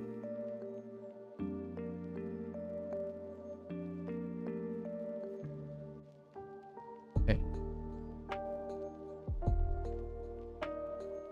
Yeah. Maybe that's a thing. Maybe that's the secret. I like talking about these things. As part of my overall goal, my focus tends to be on interpersonal skills, right? I say that like a broken record. Interpersonal skills. And then you have like the critical thinking and problem solving.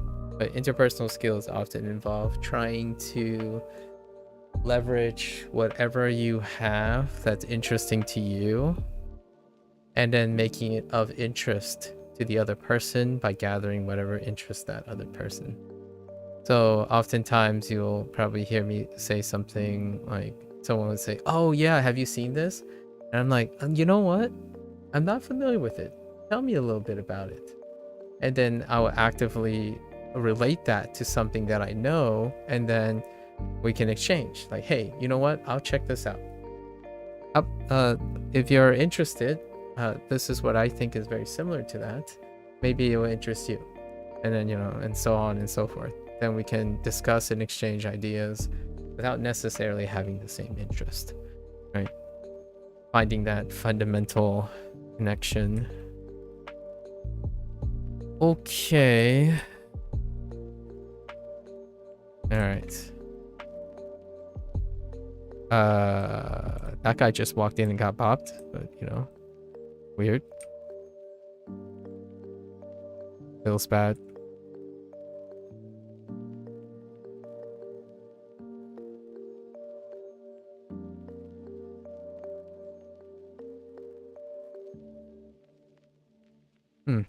Oathkeeper.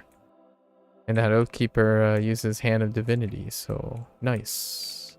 I feel far more secure than the last Oathkeeper I bumped into.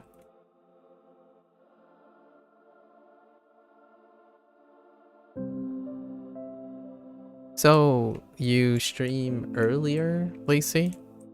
Is that, that example that you mentioned, was that like earlier in the day? It's kind of nice, base knowledge.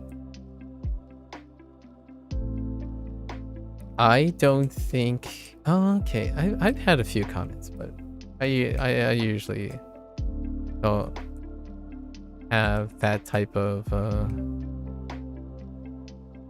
audience. Yeah, usually not the most common type of audience I have. Okay. That guy just took a blast to the face, standing next to me. Yeah. Oh, that was during your stream. Okay, so you're earlier in the day. You can enjoy my second stream a lot. You enjoy yours, by the way. You feel like my brain was working a bit more, so you can learn and also focus on chat. I see. Ah. So you have 2 separate sessions a day. I know what you're saying. So, is that the accurate impression I'm getting?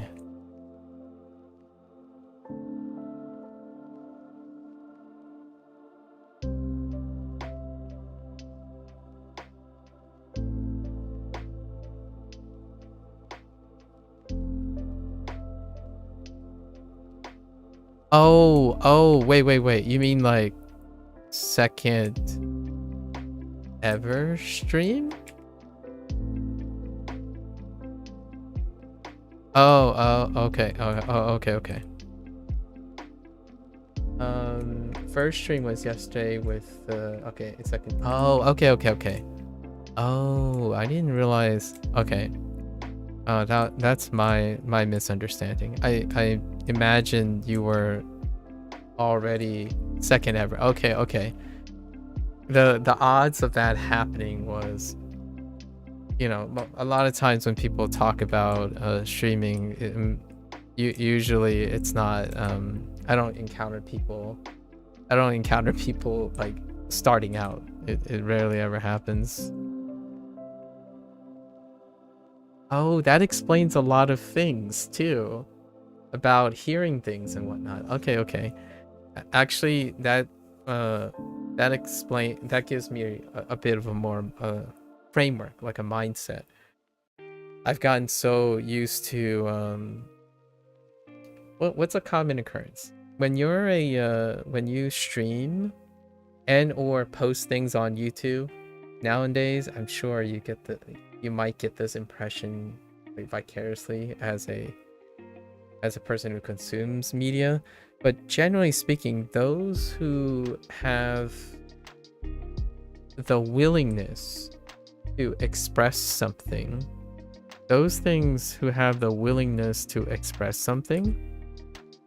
tend to be individuals who believe you are less competent than they are, because naturally they are in a position where they want to contribute or like inform you or something like that. So you might be thinking like, where am I getting this impression?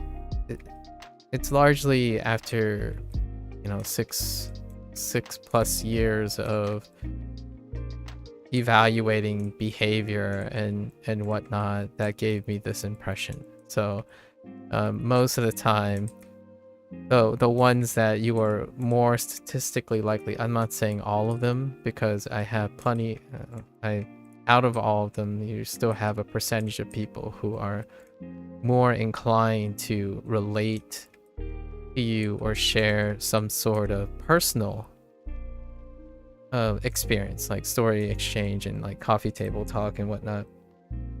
But I think the vast majority that outnumbers the rest are individuals that are there to inform you something that they know in you.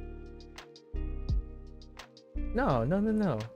You didn't deceive me. I was being presumptuous. So that's what I mean. I'm trying to contextualize how habitual I have become, right? My presumptions are built on the idea that the thing I'm describing now is that usually when people are very direct and upfront, it's usually coming from a place of experience or like a perceived experience. So I was under the misunderstanding that I created myself, that you might be someone who probably have streamed quite a long time now and whatnot. It's a very common occurrence.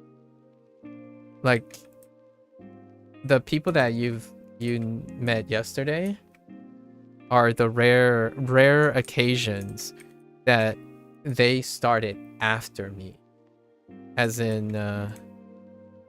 their experience is more limited than myself. And the reason why I'm saying this is I'm not saying you will experience the same thing because of your personality and whatnot. Like it could be very different. For me, I'm always engaged in things that I'm not necessarily competent in. So learning something is what I do most of the time, and I tend to expect out of habit. I don't think it's genuinely your fault. It's my fault. I tend to always have this predilection to assume that the person I'm talking to is more competent than I. Because rarely do I engage in anything in which I'm more competent than the person who's visiting me. So that's kind of a thing. And that's probably due to my brand, I suppose. Brand of my personality tends to involve giving people the impression that I am less competent, largely because I like learning things all the time. It's happened before. Or let's just say for every one person who's ever like kind of asked me directly with a genuine question due to maybe I'm having more experience, I typically don't ever give people the impression that I have more experience than the next person. That can alleviate some things like asking questions that I'm not comfortable answering because I don't have enough experience, or just the idea that if I'm always constantly learning things, then people don't think they can learn, right? So that's kind of the fun little double-edged thing, and that works for me. I said this kind of in a humorous way with like video game analogies, and that's that I farm people for ideas. What makes me very consistent and successful over dang it. I was trying to get that guy up, but I keep forgetting I'm the tank, not the healer. What makes is funny is I'm playing a game, an MMORPG, and the whole idea is I farm people for ideas, and then that's what I built my skills off of. My interpersonal skills and communication is built off the idea and generosity of other people. So in a way, I'm not really that generous because I'm always asking questions and stuff and taking other people's ideas and making them work. That's kind of what so when someone asks me like, oh yeah, but how do I support you as a content creator or something like that, and I'm like, you're doing it right now. Just stay here, explain yourself, and I'll get some ideas off you. Easy peasy. It's equivalent exchange. I tend to emphasize the idea of investing in people. You have the same, but I did not expect you to have that personality trait based on my expertise. I don't have. It's kind of funny. That's also probably why I was fairly ill-equipped to continue pursuing my my career because it was very tough to keep up that like feeling. I have spent most of my life negotiating imposter syndrome, right? That's a very real thing where sometimes it can be very tough to be trusted with producing results and offering advice when you yourself feel often incredibly incompetent in most of the things. So naturally, I've embraced a lifestyle where, you know what? Let's just make everything more approachable and then see where it goes from there. Right. Uh-oh.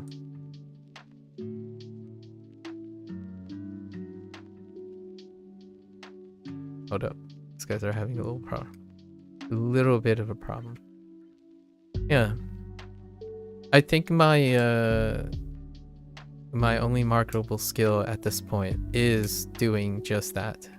The more people I talk to, the more grounded and experience I have in doing this. Content creation is a very, you know, trendy thing. So if there's anything that's no shortage is to collect trendy topics and be involved in things from people who are very vocal about their stuff.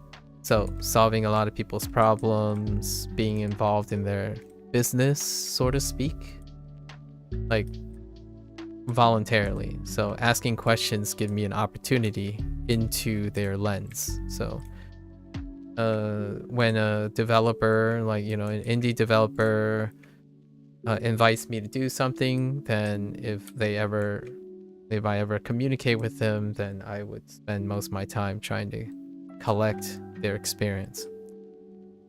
It's pretty much what my background was, right? That's what academia is, in my opinion. One of the things about graduating from a school, like lots of university stuff, is the idea that you spent most of your time under the guidance and available resources of people who are more experienced than you. And I don't think that has ever changed. Even when I used to be the person who's teaching the thing, because the first thing I would think about is, what can I learn from my students? That's usually, so my strategy tends to be, well, I'm disseminating this information, but why stop there? It's not a one-way exchange. And that's kind of what graduate school and college and graduate school taught me, was the essential part of growth as an intellectual, which is to optimize and make learning and teaching more multifaceted. So if I'm learning to teach something, I need to improve learning to teach that thing. If someone is interacting with me, then I must also try to seize that moment. So whenever I teach or do whatever nowadays, I'm far more active in understanding how many things I can learn from these lessons or these interactions, right? People are my currency. We're not saying it in a like a reductive way. They are legitimately the lifeblood of why I get up in the morning, what motivates me, what puts a smile on my face. And they are also the source of what makes me sad and what's disheartening and all that. So that's usually how that works. So there's always a thing to be learned as an interaction with human beings. In fact, here's a really common string of conversational topics that happen a lot. Someone would say something like, oh, you don't want to hear it. Like, I just like boring stuff. Like, I'm really basic. It's like, well, yeah, okay. Tell me. Tell me how you're basic, right? Tell me what you think is basic. And perhaps we can discuss about it, right? The idea is, well, if you think you're basic and negative about it, well, certainly we have to start with what you know, right? And then one day that person won't be basic anymore. And you know what's great about that? It also means that I would know what people are considered basic, and also how one person decided how they become less basic to themselves. So that's kind of like a way to make any old conversation be fruitful and meaningful to someone. You take whatever they give you, because generosity, right? You don't I don't necessarily force anyone to. I encourage them to. Like, tell me a little bit about yourself. It's like, oh, you don't want to hear about it. It's the same old, same old. It's like, tell me about it. I'm willing to convince you that I have something to say about it. And it would be something that I hope would be a little bit encouraging, right?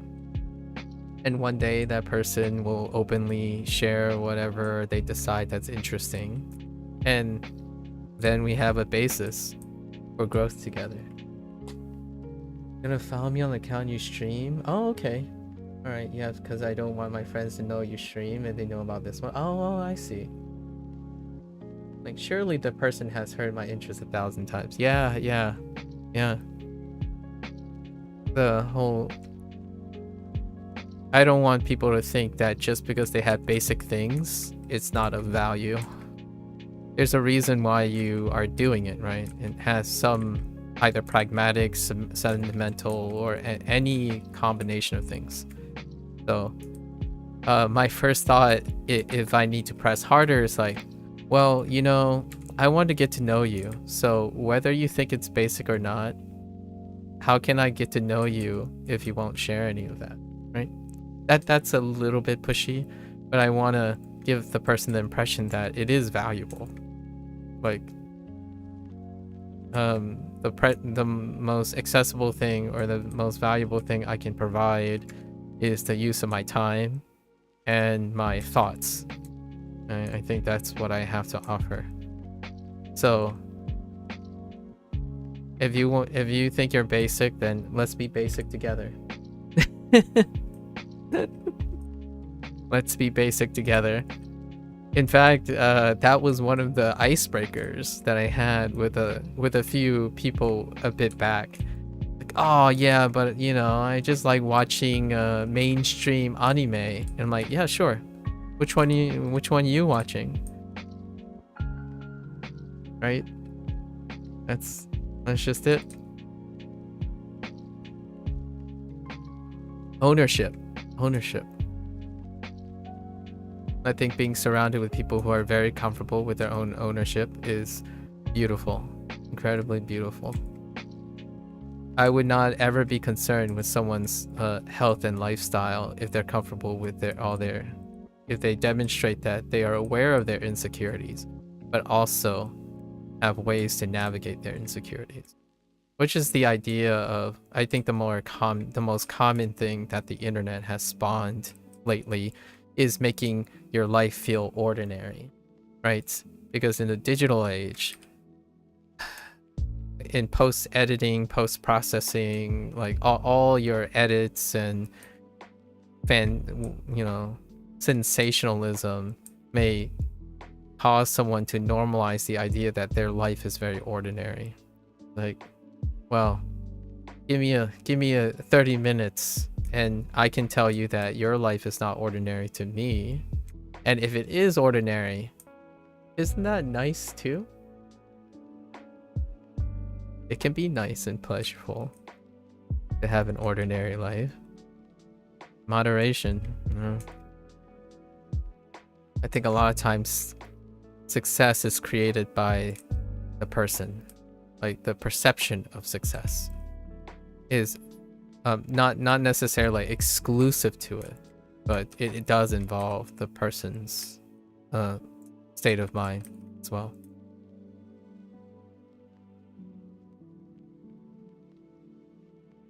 I'm not keeping track of my current position as I'm ranting.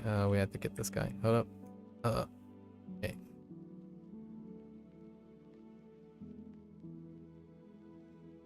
I can't pick this guy up if I'm the tank, but I'll try anyways. These guys don't pick each other up. Yeah, if a person has insecurity, it's good to put their mind at ease straight away. Yeah. Yeah. It's totally worth it. Yesterday I started. I like how Blair and Affis is combining the ideas. Building a village one person at a time is a great mantra that I might start to embrace. Building a village one person at a time.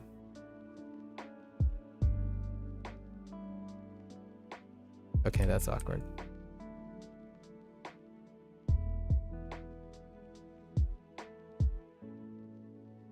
All right. Just avoiding the red platforms.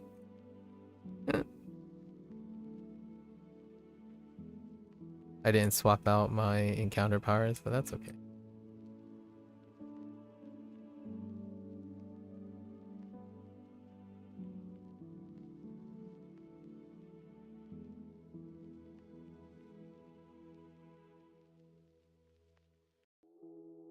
Okay.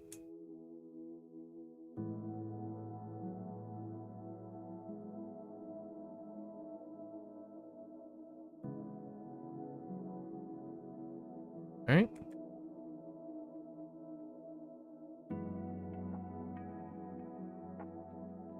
And also, I understand the whole. I definitely understand the whole keeping your streaming thing separate from your casual account and stuff. For me, it's not as a big of a thing because like the people I have around me don't actually partake in these types of activities. I'm more or less the only one. I do have lots of new friends though in the last couple years that were pretty consistent, and they more or less know me in this way, but they don't know me in any other way, which that's also a funny, interesting role reversal. Like, so the question is, when will they get to know me outside of this? And I talk about my life story quite often, so I try my best when people are curious. But if no one asks, like, not really that relevant. Secretly, though, one day I imagine more people will eventually find out, more or less,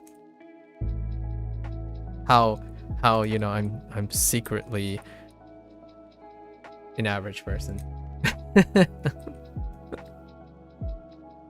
I was gonna maybe like do a subversion and say like, oh yeah, you know, secretly I don't know, I'm a professional underwater basket weaver, and I didn't pull that out yet.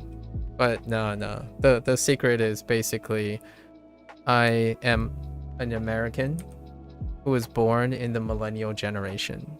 So what do millennials typically do classically in the United States during my generation? They get good grades in high school, they go to college, they go to graduate school, and they either aim to become a doctor or have a high degree in something, right? And statistically and possibly subversion for other people outside the generation or people from other countries, most of the millennials do not end up staying in the profession that they spent most of their life working on when they reach the academic realm. So for myself, obviously, in order for me to do whatever it is that I'm doing now here, it would be incredibly impressive if one was able to still work in academia and do this.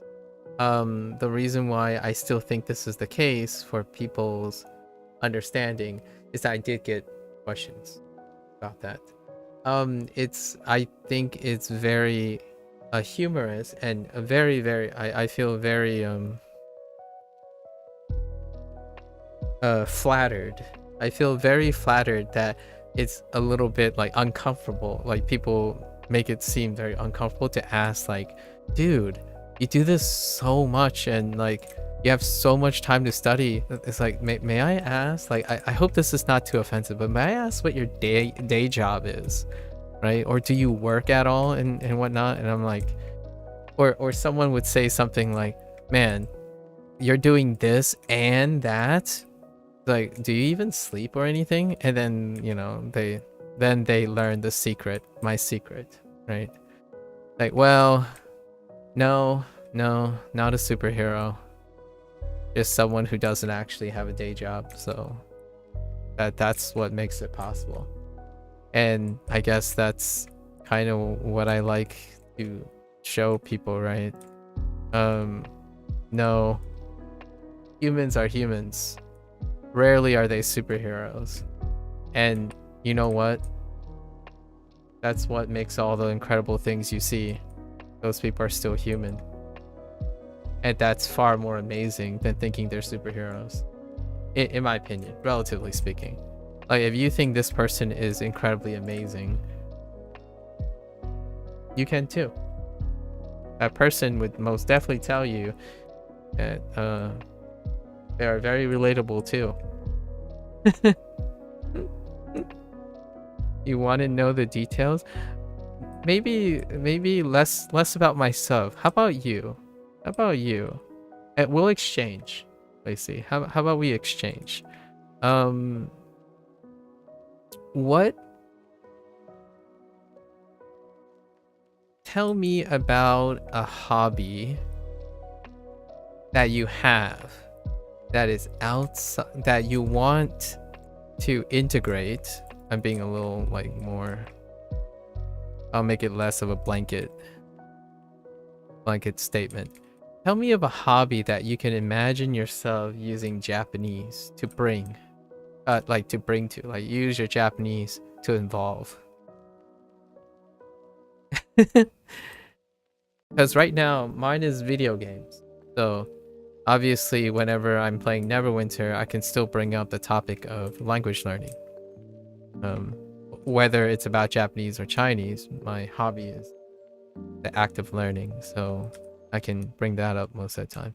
How do you see yourself integrating your interests of Japanese with other things? I know this might sound like obvious to some people and maybe not so obvious to others, but one has to think about how to bring the target language to other things other than the target language, right? Like making the thing you're learning the thing that you identify with is can possibly be a little too restrictive to like content creation. So oftentimes I like to encourage people to constantly try to, every once in a while, do a little background thinking about what do you want to do to make it even more a part of your life, right? And for me, I play a lot of video games. I read about a lot of video games. I read a lot about like tech and stuff. Well, you know what? Maybe in a year's time, I'm gonna go find me a Japanese person who covers tech news. Or I'm gonna go find a very wonderful like video game series that have both Chinese and Japanese audio and fully support it with a really big backing, Sega, and it just happens to be a game series called Like a Dragon, so that kind of thing, right? That kind of thing, just as a share for maybe providing some direction on where You think you're bad at socializing, so maybe my interest will just help me talk to people. Oh, that's excellent. I certainly reached out to more people to practice the language, right? So in that sense, I'm improving my yeah, two birds with one stone. Excellent. Yes, that is an excellent way. I hope you no, that's perfectly all right. That's perfectly all right. You there's no like right or wrong answers. I hope I hope I don't give you that impression. We're shooting whatever works, right? I think and I hope that is what you continue to do. I think that's one element of language learning that I feel youthful people have trouble caressing in the long run. Like one of the biggest impediments, in my opinion, like ever the things that eventually become a crutch to self-studying, like the act of self-studying a secondary language and whatnot, is the inability to overcome or encourage oneself to be comfortable with socializing or improving on interpersonal skills, right? Nowadays in the digital age, there are a lot of conveniences that remove the need for developing interpersonal skills. And yet, lots of people highly value the capacity to be fluent in speech. And one of the biggest requirements for fluency in speech is having the opportunity to talk to people. Well, my general plug for being someone, I suppose, that focuses quite a lot on communication skills. It's basically like my broken record. Is the idea that in order to reach that capacity, you also have to have the interpersonal skills to do so. So lots of people would say things like, well, you know, I can't find anyone to talk to, or I don't know what to say and stuff. And oftentimes I hear them say this in their native language.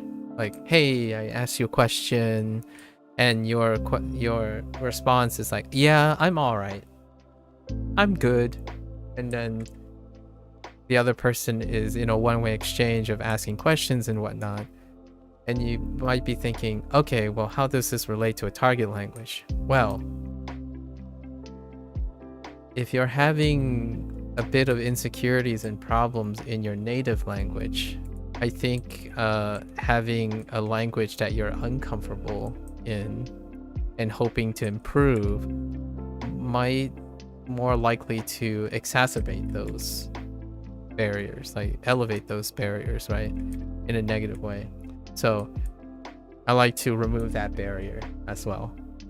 I think language learning requires encouraging others, just like what you're saying, to, in the process of learning a language, there can be many opportunities to socialize, even with other language learners, using not the target language, but that still becomes like an opportunity to practice socialization skills, right?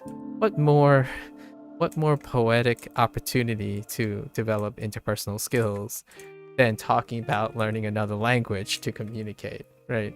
At least in my opinion. So if any of this is interesting, I think to me that is in a very common thread to talk about when it comes to language learning. Like, how do you initiate a conversation? Well, you could try to frame it in Japanese, sure, or you can frame it in anything, because initiating conversation still involves being able to initiate the conversation, whichever language you're using, actually. Let's see. The reverse. Some things I like now that I can bring Japanese into is history. Oh, interesting. Japanese history, huh? In what manner of Japanese?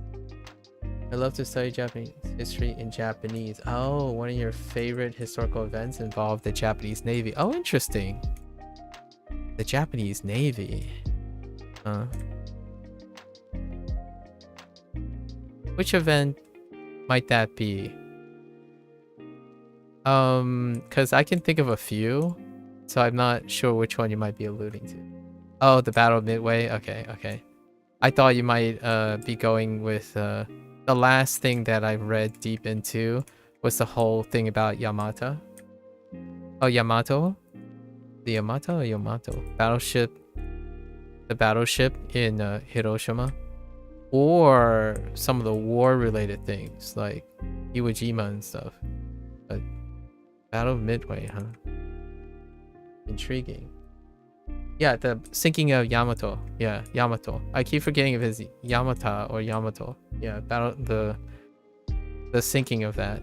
And then like other things related to like its reconstruction or other things like the historical piece revolving around that battleship. It's tangentially related to a video game series that I played that caused me to go down that route, which was Yakuza. Yakuza the Song of Life. Yakuza 6, the Song of Life. It had a very interesting like kind of alternative history conspiracy theory involving like organized crime and the history of Battleship Yamato. So that's kind of where that thought is going. Other than that, maybe when you said Japanese history, I was thinking perhaps the shogunate, right? There's a lot of popularity in the shogunate, and the thing that I probably remember most vividly is probably the Civil War period, like the Tokugawa period, where there was a war between East and West Japan. That's probably some of the things I know. And then you have the Meiji, right? The Meiji period. Kind of like your Japanese Renaissance period. Renaissance being like an allusion to European cultural revolution. History. Intriguing. Do you engage in Japanese history in any way outside of like reading?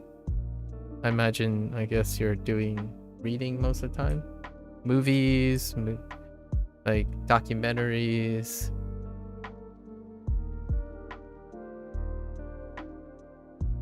There's such a wealth of tangentially historically related stuff. Japanese history. Lots of prominent Japanese history stuff.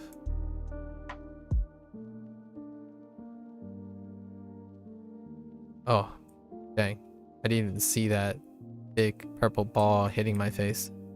Okay.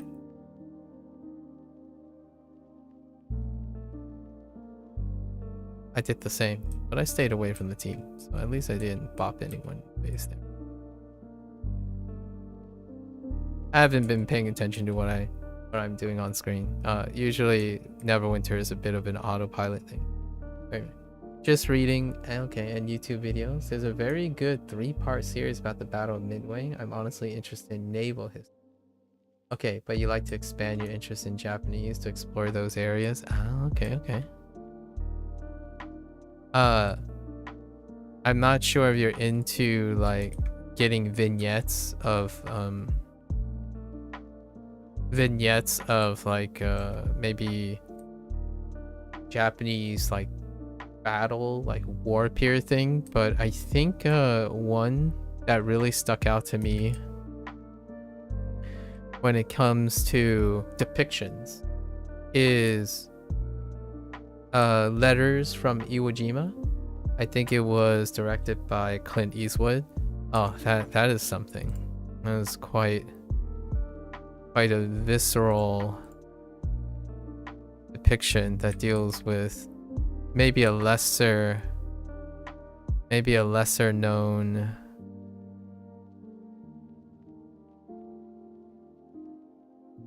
Sorry, one second. Dang it. Okay. That's all she wrote. A lesser known like part of like the war. Like I'm guess let me sure. Yeah. Hang on. Let me make sure I got my. It's been a while, but I watched it in the. It's an indie film. So letters from Iwajima, 2006. Oh, it's a really good one. Clint Eastwood, director Clint Eastwood. I think it was Blinding Light. 2000. I want to get my like. It's World War II. It's World War II, and it deals with like a very specific smaller encounter and vignette of a strategic defense location, and it was an island defense location. So maybe it's tangentially related to strategic naval places. It's a companion piece, so you can actually compare and contrast it with American culture. So Clint Eastwood made 2 movies. It's I think it was Flags of Our Father, which was fantastic, by the way, and Letters from Iwo Jima. And these are period pieces regarding like small vignettes of battles elsewhere, so to speak. And they were pretty incredible. So you can always have like a different perspective shift and whatnot. Yeah, when was Flags of Our Father? I think it's the same year. That's actually 2 sides of the same story. Yeah, so Flags of Our Father and Letters from Iwo Jima. Yeah, you get the U.S. and the Japanese perspective around this costly battle. It's pretty cool. It's one of the ones that I remember. Wow, I might even watch again. And also, you know, fair warning, obviously, it's Clint Eastwood's like direction tends to be very grounded, so we're not talking about like superheroes and, you know, like very monumental feats of heroism or anything. It's quite grounded, very real. Sometimes dramatizations take some liberties to add a bit of wiggle room where there's noise, but in this case, yeah, it's a very brutal or very grounded depiction of the situation. Yeah. Okay. With that said, World War II, an ever-present thing, especially in Japanese culture. Ever-present. It also really makes one incredibly humble and privileged to know how the United States interacts with Japan now, if you know what I mean. Like being people of this era. And we're talking about learning Japanese, or at least I don't know if you're American. We haven't really established that. But for me, I am, right? I do identify as an American, and just living in an era.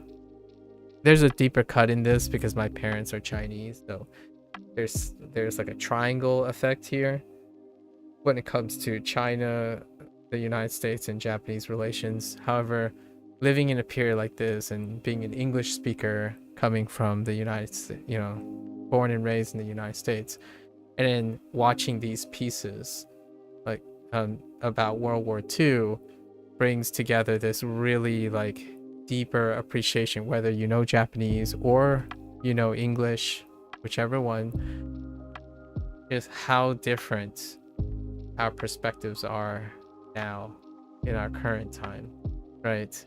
As a person who did not grow up with the impact of that, watching these like pieces kind of really shows, wow, what a different time we live in now, especially when it comes to the US and the Japanese. I didn't see any, I can't remember anything that came out where it related like Chinese and American relations. Anyone like a director or someone who's maybe necessarily brave enough and whatnot to engage in that type of like story making and film directing. Let's see. Ikirisu. Oh, Ikirisu-jin desu. Oh. Can I think of, is there a good British with Japanese culture?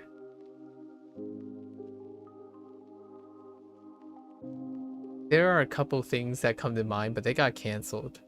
And what I mean by that is the show just cost the show cost too much, and not a lot of people were interested. I was thinking of like historical things, because naval, when it comes to naval things, there are quite a lot of interactions between the UK and like Japan when it comes to like naval things, which kind of checks out the whole naval interest.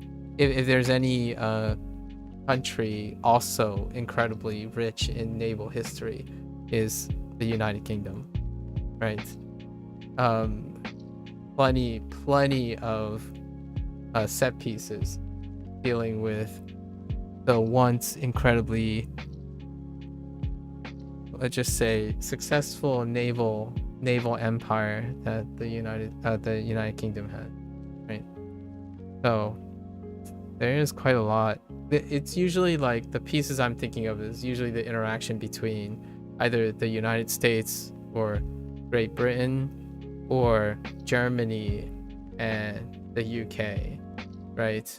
And then maybe some aerial things between like Italy and the UK that I can think of off the top of my head when it comes to like history and like militaristic things. I'll get back to you on that. It's been a while. Anyways, I'm at 2.5 hours. Well, I'm gonna conclude this segment, which, by the way, Neverwinter is a live service game. I play this game as a meditative thing, so it's actually my backdrop to basically yapping. I actually do most things for the excuse of yapping, so I hope that becomes very apparent. And anyways, end of week 7, right? Pretty average. You do your weekly hauls, which were surprisingly quick because they added 3 weeklies, 5 weeklies total, which includes the heroic encounter and activities, which makes things quick. We did 2 Imperial Citadels, technically. We jumped into a final boss, which I don't understand why they lost some of their members. And also, we did one where I totally don't remember what I did because it's on autopilot. And there you have it, Imperial Citadel. Arguably more popular than Lair of the Mad Dragon. Right now, there's still few Lair of the Mad Dragons. Actually, there aren't any Lair of the Mad Dragons. There's a bunch of Demon Web Pits and Imperial Citadel. So it kind of gives you an idea of which dungeons rewards are priority. Even Advanced Dance of the Moon Dancer or Defense of the Moon Dancer. Anyways, all right. So that's a wrap. No Lair of the Mad Dragon for today, but we want to keep this at 2.5 hours. So for the Neverwinter folks out there, right? It's always wonderful to have casual conversations while playing a live service game, right? It's a great opportunity to chill, relax, talk about things. In fact, the population in Neverwinter tends to talk about openly about cultural things and things of that nature. So if you're just sitting in PE, you'll probably hear a lot of maybe agreeable and disagreeable things. So that's kind of a pleasant place to connect with the stuff that you and I, Lacey, have been conversing about a little bit. Anyways, until next week, right? I'll be back. Reset. There are 3 weeks left. 7th week, business as usual. Solid 5 out of 10. Not any better, not any worse. Live service, cryptic, doing cryptic things. Nothing to write home about, right? Also, nothing to write home about that's both positive and negative. So, I'll be back next week on Monday. Got 3 weeks to go. And then we'll be off to the next module. It sounds like they talk about controversial cultural things. They do. Neverwinter is incredibly enriched for the European area. So naturally, there are a lot of people with dissonant and different takes. And also, lots of them also involves talking about the presence of other people who aren't there yet, which is across the ocean here in the United States. It can get a little controversial. Naturally, out of courtesy, I don't show any of it. The chat box is actually where my face is. Yep. So until next time, have fun. You know, enjoy, do something. Live service games have their place, right? I use live service game as a way to ruminate, meditate, do something that is very comforting before I start learning and doing other things.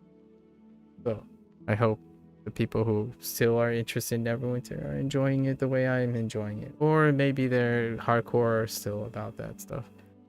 Until next time, though, I'll be back next Monday. All right.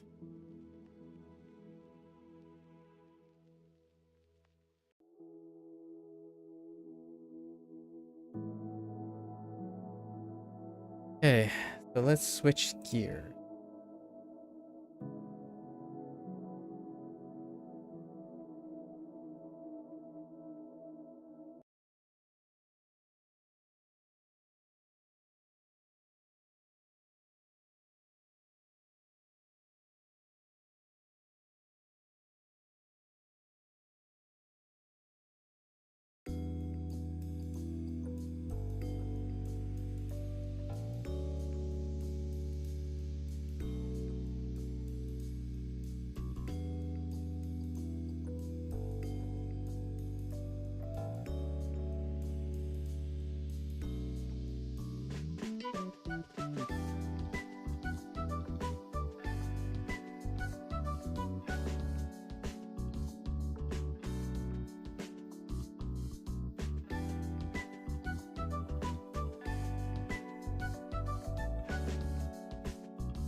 All right, I'm gonna get up, stretch a little bit, stare at the sun for a little bit, you know, stare out the window a little bit, grab a bathroom break, and maybe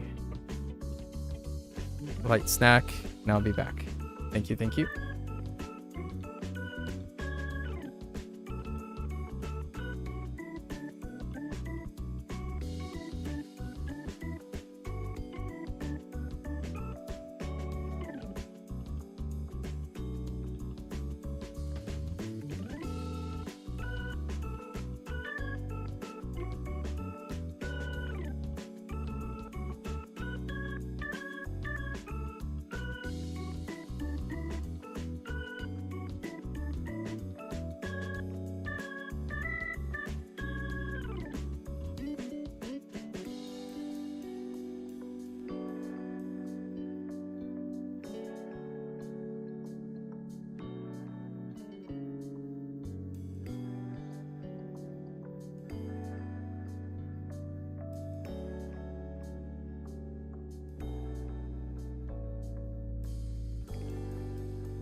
Alright, folks, welcome back.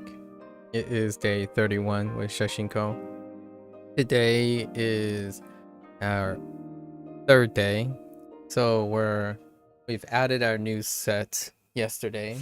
And we have two sets in these days rotations, right?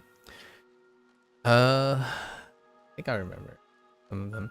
So today we're doing our repetition for that new set. And then tomorrow we get a leap day. Right, so let's hop right into it. So we start with the recall of the set that I kinda am ironing out from last rotation. In this rotation, we'll work on it. I am highly suspect that I remember that. But before then, we gotta get some emotional support, right? Emotional support, we must pet the Neko-chan. Oh, there. There we go. That's Ryan's cat.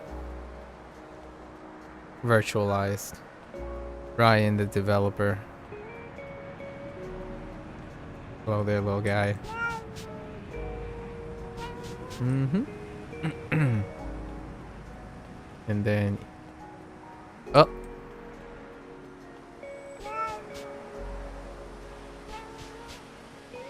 We gotta pet all of them. Inu-chan? Alright. Now that our spirits are lifted. And let's just stare at the... We got a virtual pet. Virtual pet. Long distance virtual pet. Okay. Alright. Let's start with the set that we're carrying over from last rotation. Alright. Okay. Let's do like cyan, something like that. Alright.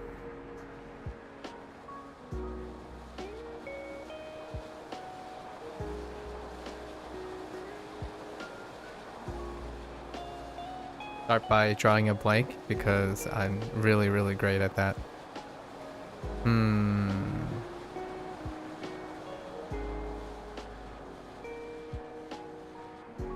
Yeah, alright.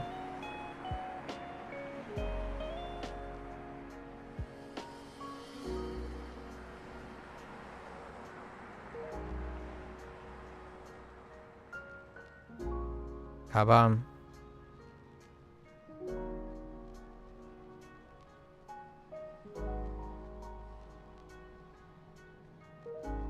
Ireru.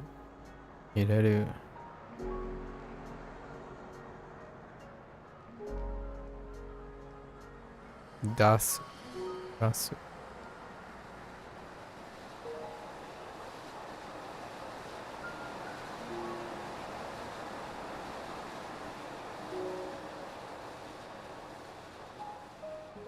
Motsu.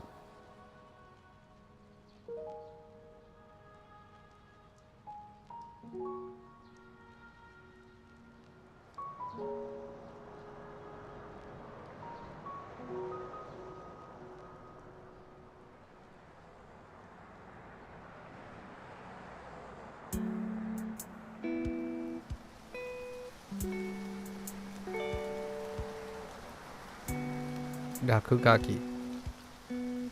Welcome back, Lacey. How do you like your coffee, Lacey? How do you like your coffee? Gakugaki.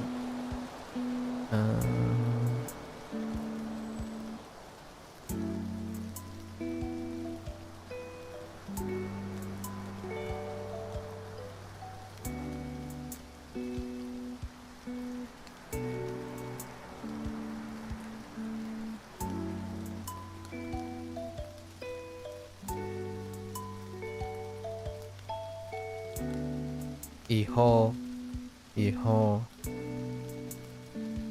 You do that viral TikTok Korean style coffee. Oh, interesting. You know, like where you mix instant coffee, sugar, and water into a foam, then pour. Yes, I have seen that. Well, that description is just enough to give me the recall for not necessarily TikTok one, but there's a repost. It's a YouTube short of a TikTok short or a TikTok. I've been having it that way ever since you found it. Very nice. What was it like before? Just straight up instant coffee? Like normal people? No, I'm just kidding. I was gonna say like a normal comment. Normacy. Okay. The whole. Okay. Yeah.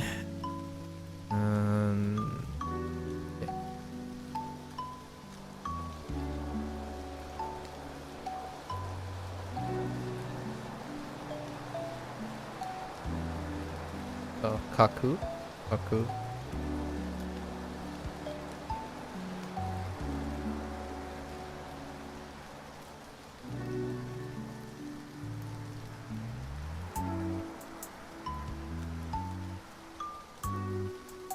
Karafuru.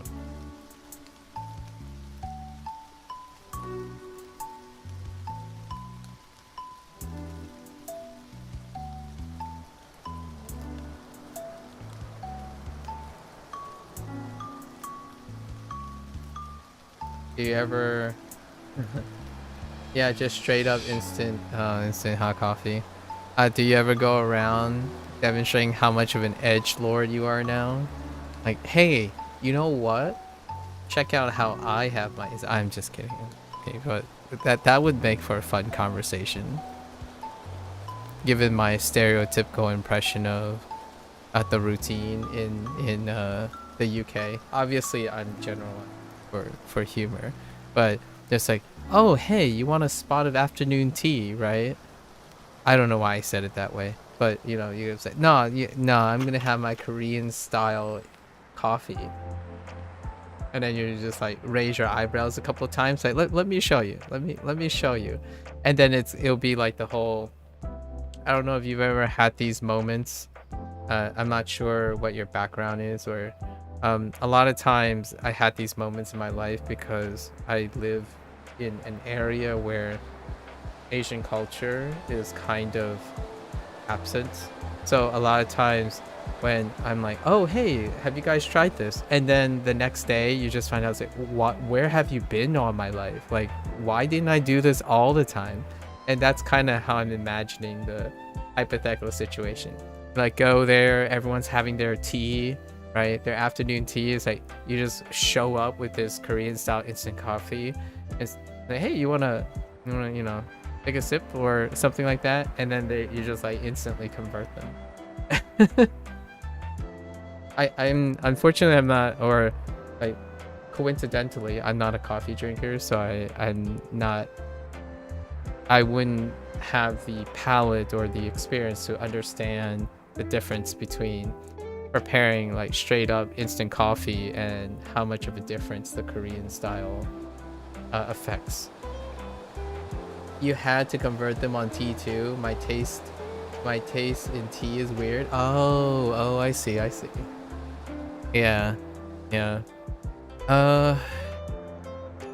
I do partake, but I social drink.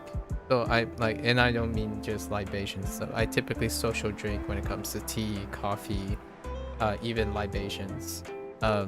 Outside of that, you know, most of the time, if I'm streaming or something, or if you're gonna find me in the wild, it would be when I'm at my own time. So generally speaking, I have this container, this hydro flask, by the way, which is funny because someone told me a funny story about hydro flask and e-girls, that was a little weird. But this container is something I've had for nearly a third of my life. So very nice. And obviously it's filled with Korean instant coffee. I'm just kidding. It's filled with water.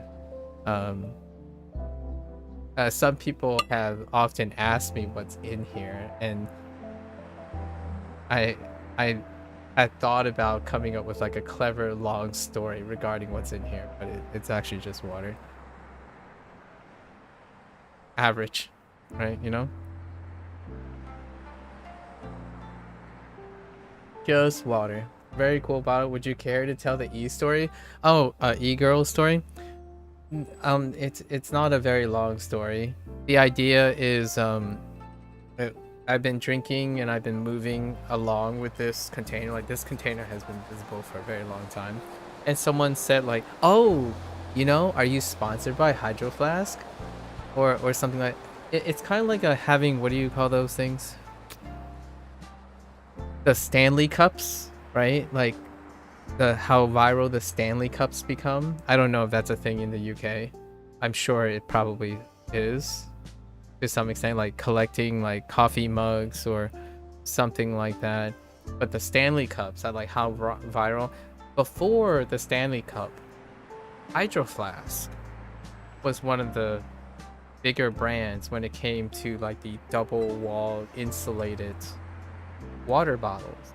So apparently when someone made a comment like, "Oh, so are you gonna become a like e-girl, e-boy streamer or something?" Or like there was a joke saying, "Oh yeah, you're like the e-girls who they all have like a Hydro Flask on them or some very popular like water bottle brand." And I'm like, I don't understand. So they showed me a clip of it, and I'm like, "Oh, I see."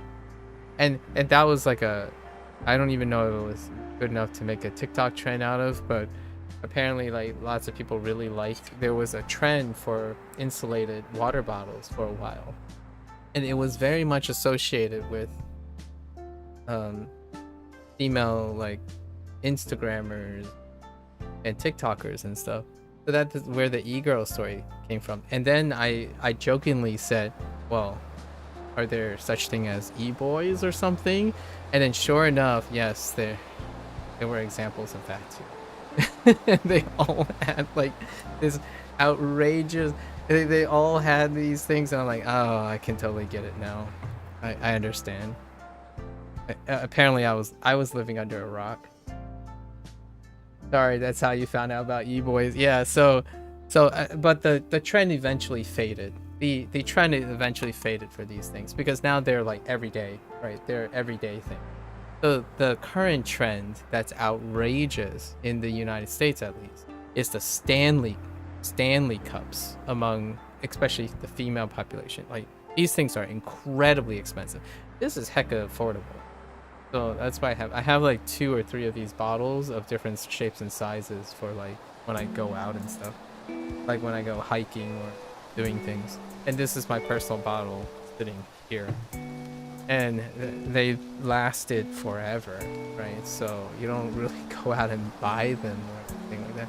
But Stanley Cups are different. They're like collectibles.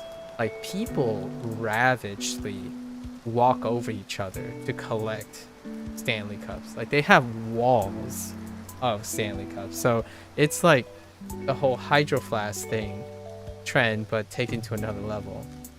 Like, there are collectible Stanley Cups that are like thousands of dollars because they're limited runs and stuff. It all went off because of a viral thing with it. Crazy. And I'm not saying crazy in a bad way. I just think it's really fun that humans can find so much joy in certain things. Obviously, I hope that they're healthy as well, like mentally healthy, not spending resources where they don't have, and then also maybe not too gluttonous to contribute to like a carbon footprint and etc. That kind of thing. With all that aside, it's really palpable and energetic when I see people happy, regardless if I'm interested in their stuff. Seeing people happy, enjoying the thing they are, makes me want to go out and do things that make me happy, which ironically involves helping people be happy. Which kind of works out all the time because lots of people want to be happy. So making them happy makes me happy. The world goes around, you know, the world continues to go around. At least that's how I always felt.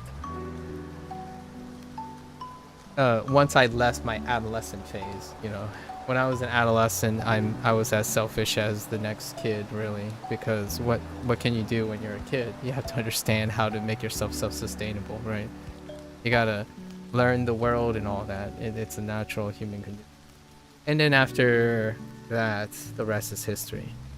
Like, not really too much concerned about myself anymore. I think the biggest kick I get often is hopefully, you know, putting a smile on someone's face every once in a while. That's a delight.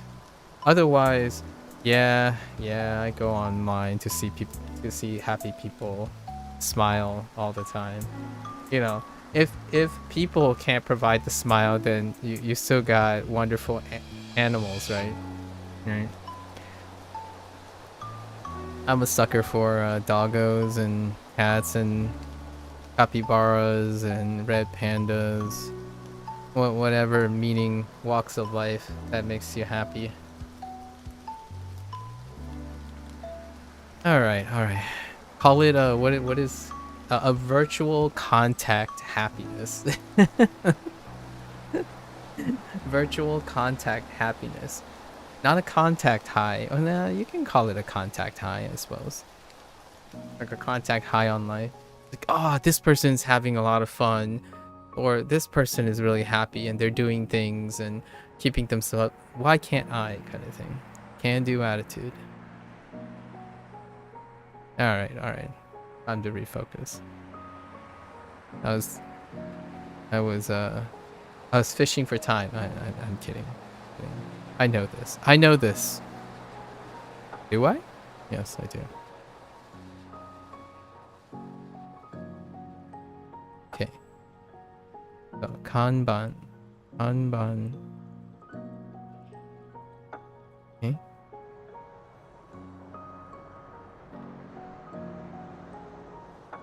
Do you draw at all? Lacey? Do you have any interest in art? Perhaps digital art? I think learning Japanese kind of lends a lot to drawing, being another very distinct Japanese part of Japanese culture is Easternized, right? Like, it's very almost stereotyped form of artwork, and that's another way to potentially get closer to the culture of your interest. You were gonna mention that earlier. I knew a streamer who wanted to learn Japanese to get better at art. Yeah. Okay, all right. Yeah, it's a really it's another I'm gonna say pillar of Japanese culture that is incredibly approachable.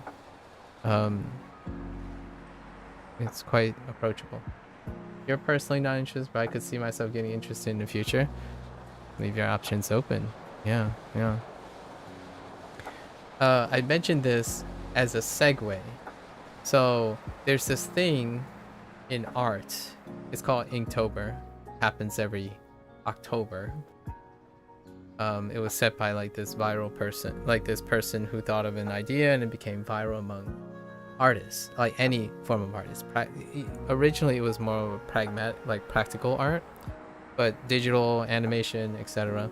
So in the month of Inktober, which in 4 days the person is going to release the prompt list, and it's a prompt for every single day of the day of October. It's called Inktober because every person who's interested in art, or maybe even want to draw something, not necessarily an artist themselves, it's to encourage and spread art. So all the prompts comes with a word, and that word is the center idea for whatever piece of that day, and it's coming soon. So that's kind of what I think about, or what I'm preparing and thinking about and brainstorming the last couple of days while I'm learning. And my theme for this year is, without being too obvious, it's Japanese and Chinese. So I think my overall arcing theme is where I'm gonna do duality prompts between Chinese and Japanese, and using their Hanzi and Kanji as the source of the prompt inspiration. So when the prompt is revealed, the prompt list is revealed in the next 4 or 5 days. I'll be looking at the Hanzi and the Kanji for inspirations on how I can make those things into a piece of artwork. And it's gonna share dualities. So it's gonna be a blend of Chinese and Japanese things. Especially their almost similar art style. Like stereotypes and whatnot, and then like take into account the differences and whatnot. Maybe something you might end up hearing about in the future, or maybe that streamer that you knew may be a participant in that. It's a pretty wide reaching activity.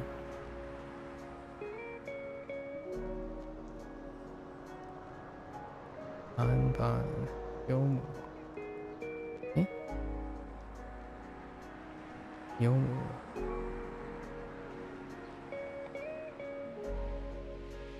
Eh? Okay.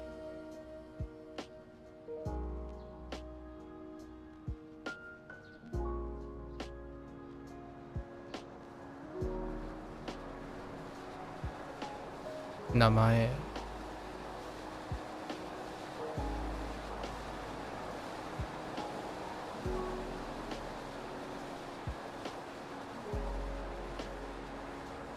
Suitcase.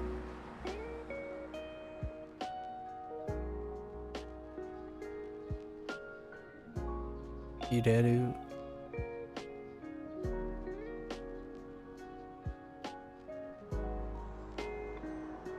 Das.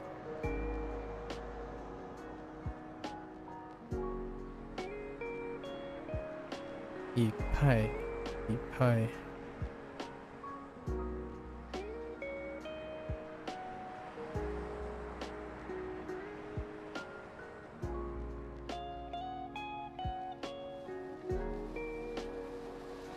Zo.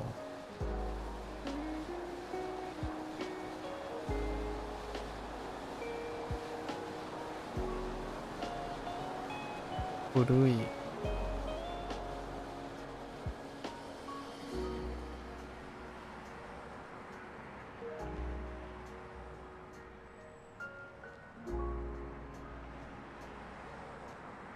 Oops.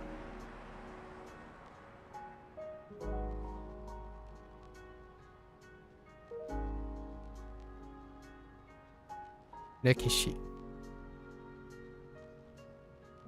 Correcting an error from yesterday.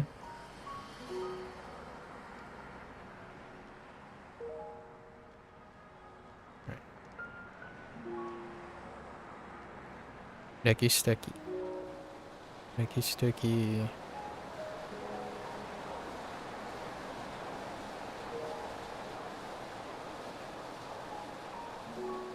Postal.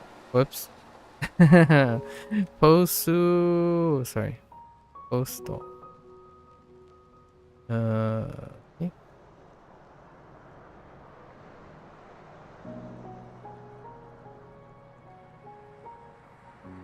Oops.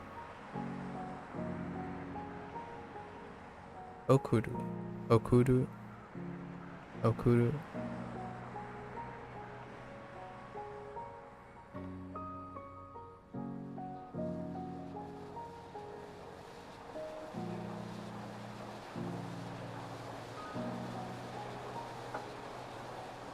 Odokeru. Odokeru.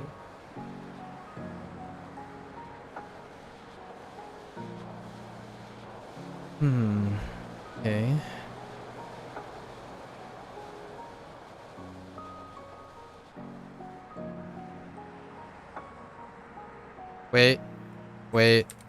Wait.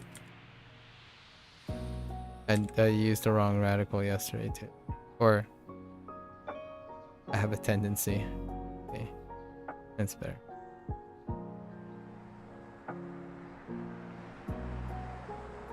Okay. Usual. Usual.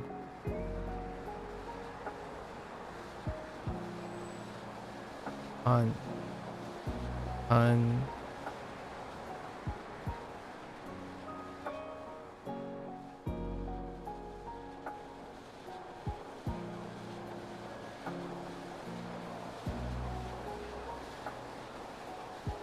No.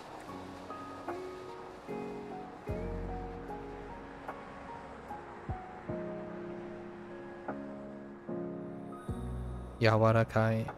Yawarakai.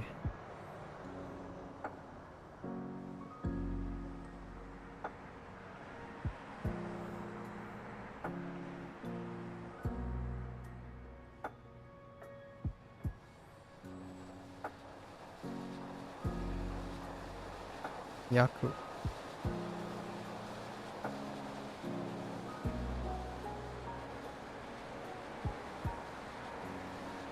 Scooter. Oh, Scooter. Scooter. Scooter.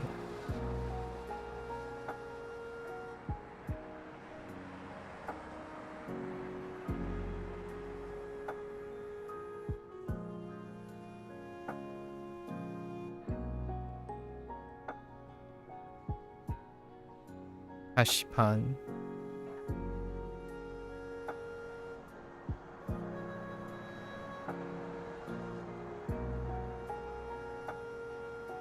Amai.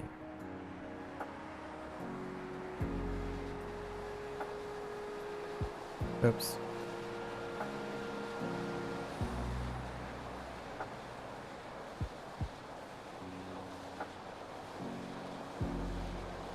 Wafua.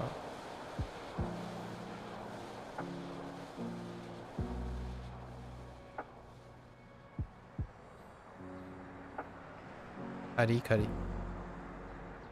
Hello there, Lotus. Konnichiwa, Blair.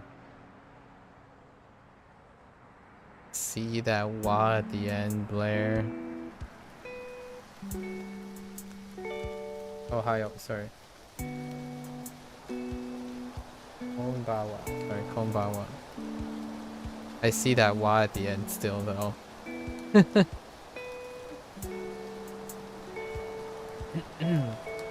How are you guys? I'm doing pretty well. I'm doing pretty well. Oh, by the way, Lotus, we got to the Tay form in Duolingo. We're about to wrap that up, though. Today is the last day. But we got the imperative and the present progressive.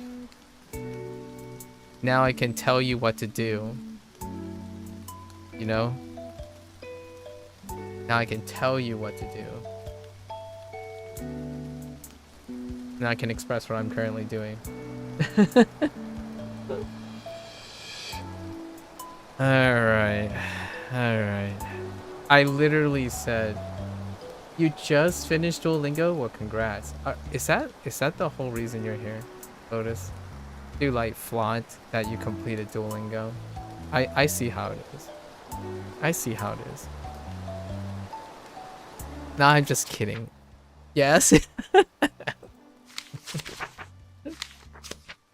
Alright, fair enough.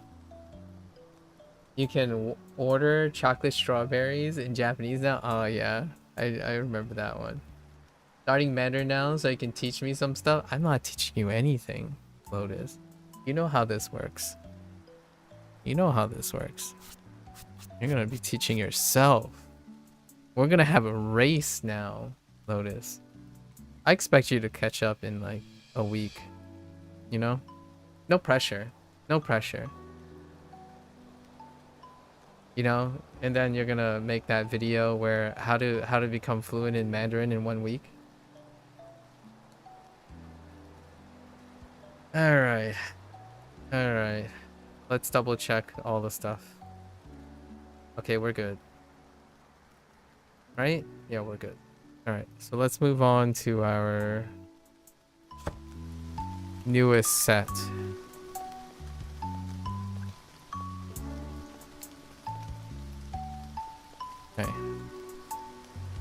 Oops. The question is, do I even remember? Let's start off.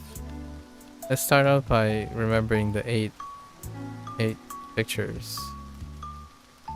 Okay. Did you already start or?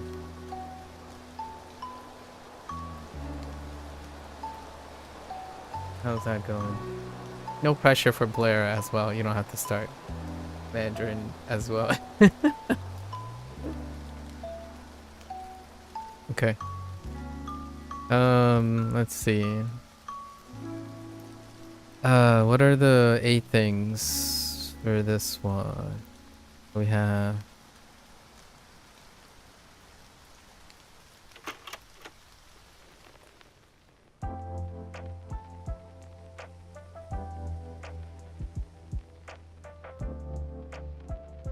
Panya. He did start. I think I'm grasping the tones now, but we'll see. I just enabled the Mandarin keyboard on your phone. Gonna try to type something. Oh, interesting. Also, since you already have Super, you can use the Mandarin speech function as well, Lotus. You gotta give me your feedback on the Mandarin speech function. You need to catch up on your Korean, honestly. Oh, yeah, that's fair. That is fair. Like, I would love to hear from your perspective. If it helps you resolve in a weird way the tones, like how if you could exaggerate enough so that the speech function captures your tone, I would love to hear about that. I obviously haven't tried it out. Anya.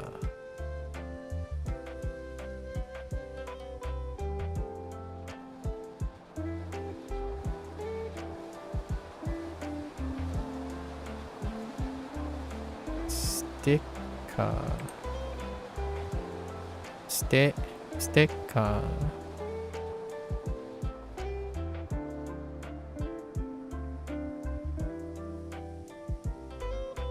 Oh, here's here's a question, Lotus. What does Tori have? Does Tori have any historical meaning for using bird in it? Yeah, Blair, we're waiting 4 days. 4 days until the Inktober prompts come up. 4 days. Wait, actually, are there 31 days or 30 days? Oh, 5 days, or actually more than 5 days. Yeah, no, Tori, as in like the thing I'm staring at. Tori.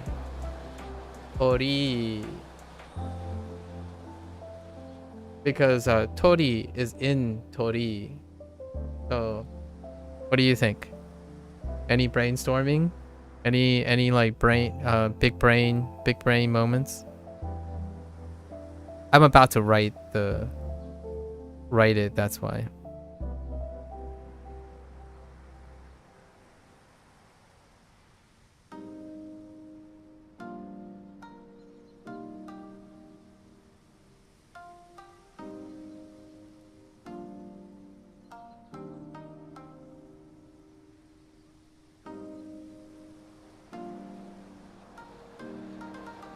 It's how I remember it. You can't wait, Blair. Yeah, so and it's also the E in izakaya. So that's how I remember Tori is Tori plus the E in izakaya. I think it probably has to do with Tori, to lead and pass through. Oh, interesting. I got a different word for pass through. I got a kuguru. That's part of the vocab on the back of this. Shashingo has kuguru as to pass through. Interesting. Eat or pass? Huh. I see.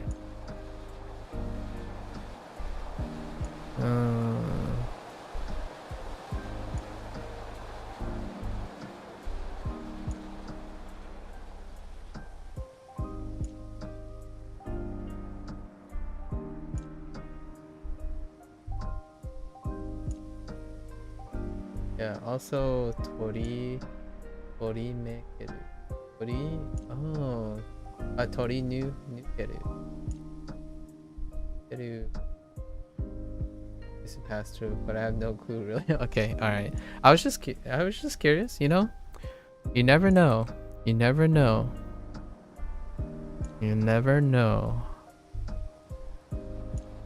And then Jinja. Jinja.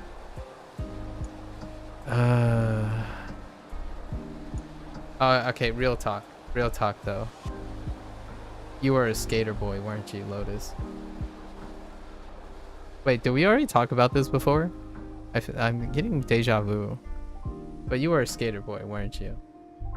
You hecking Californian. No, I'm just kidding. I'm just kidding. I'm just putting you in a box now. Sorry, the next object is skateboard.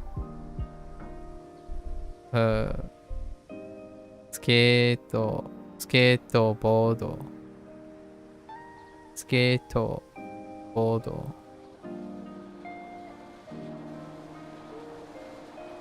You had tried to skate once. Definitely ate the pavement multiple times. My girlfriend used to be longboard though. Oh, okay. And obviously it's not really like I'm. Whoops. Wait. Did I? Yeah. So obviously the only reason I say is because California, like various places of California, is like really nice to do that type of activity. Not that you're a hooligan, but honestly, I think you're a hooligan too. But that's fine.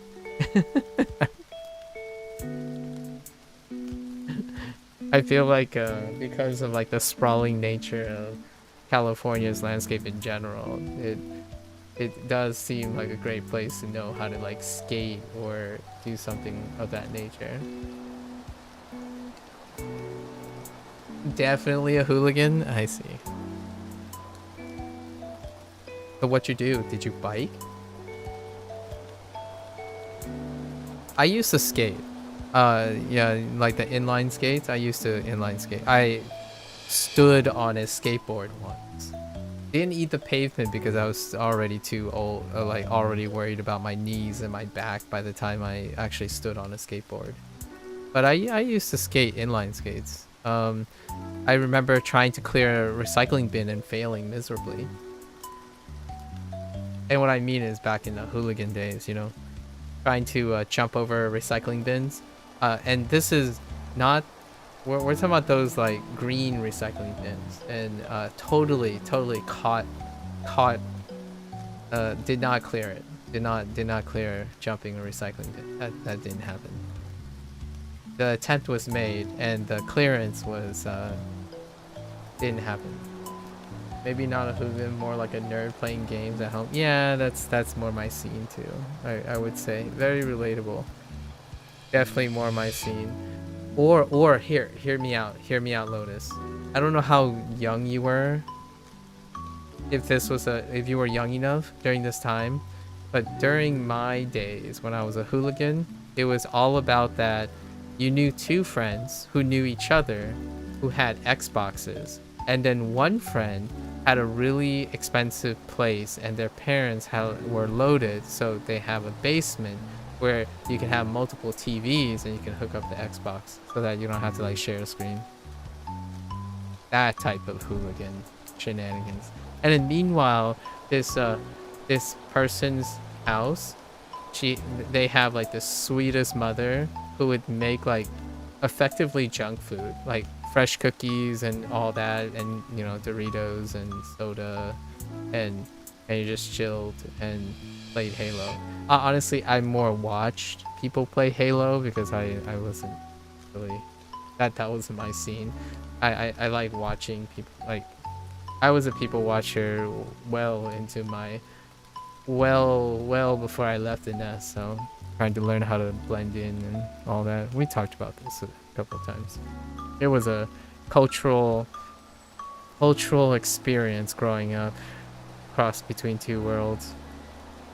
But yeah, relatable. But I'm not sure if you were at an age where that was still a thing before you really got into like gaming. Because if we're thinking about our age separation, that period was when I was in high school, so it might put you in middle school, which I'm not sure how common that is then, right? Yeah, we have enough age separation, or maybe not. I kind of remember maybe. Yeah, 16. Because I could drive then. That's how you could do those things. Have the ability to drive. So anywhere around the age of 16. So I imagine that would put you in middle school. Man, that's so long ago. Over a half a lifetime ago. Alright, skateboard. What else we got?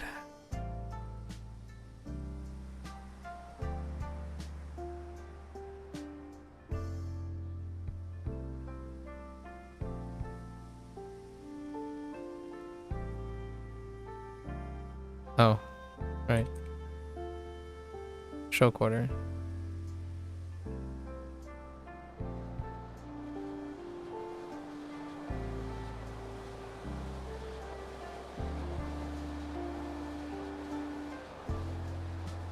Yeah.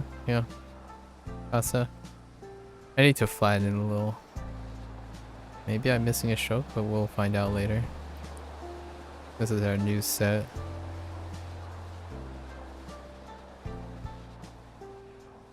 What else? Oh.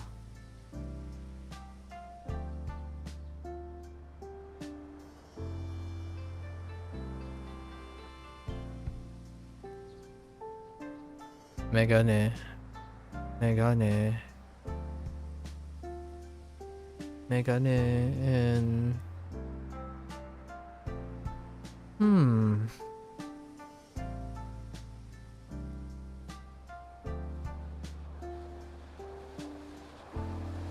I'm drawing a complete blank on what the last thing is.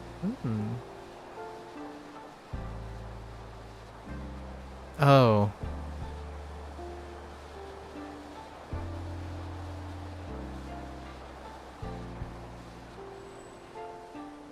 That's terrible looking. Let's try that again. Kuruma.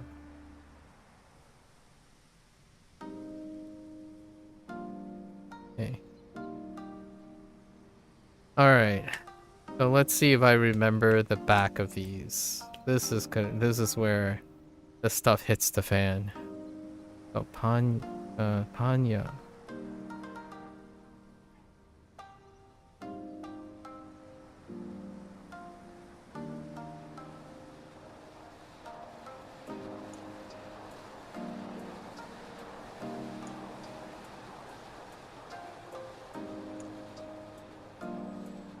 Just a complete blank.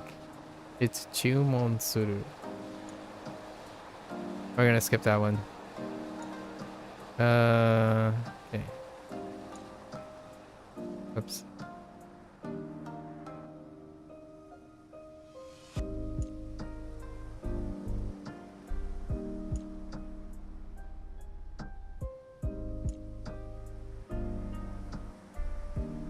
I have no idea what's underneath this thing. Just gonna draw a box.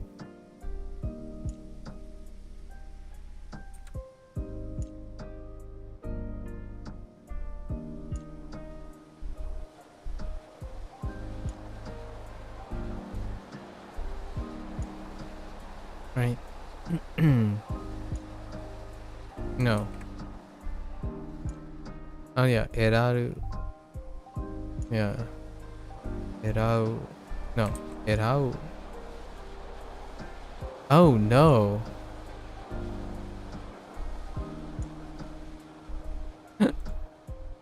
I slacked off a lot yesterday. Yeah, that doesn't sound right. Erabu. Yeah, Erabu.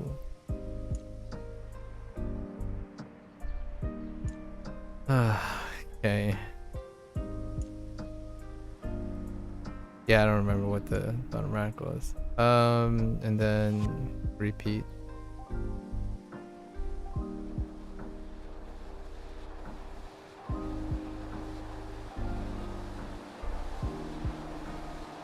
So Yaku.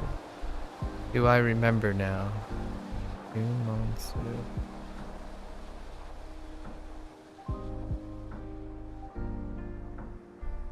Nope, no dice.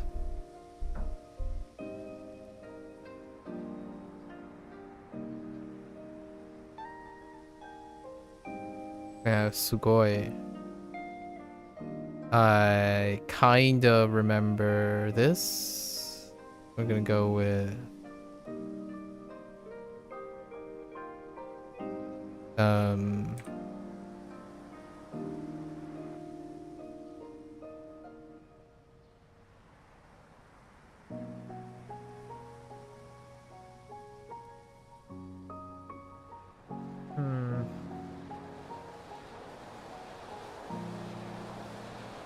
no, I feel like the surrounding radical is incorrect, but we'll just stick with it for now.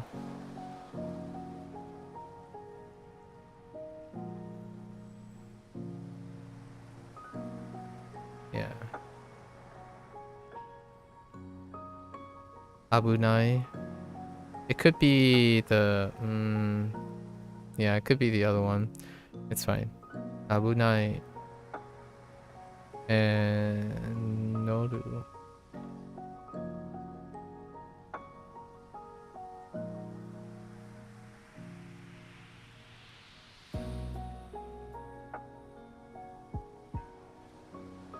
My last 2 strokes might... The last 3 strokes might be in a different order, now that I think about it. Noru. Tori. Tori.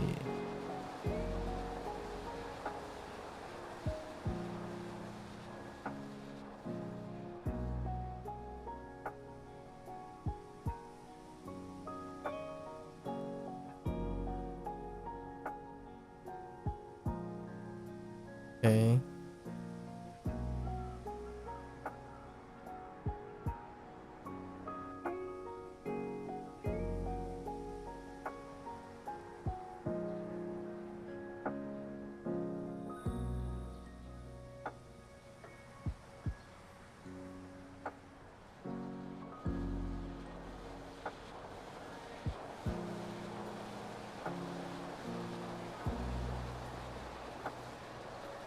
Of course, I remember the more complicated ones.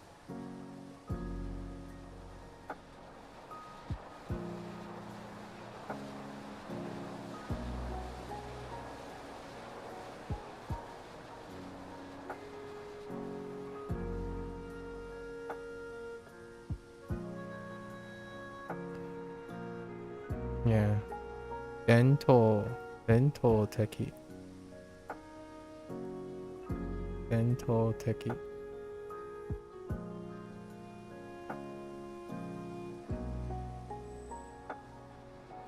Yeah, let's remember this one.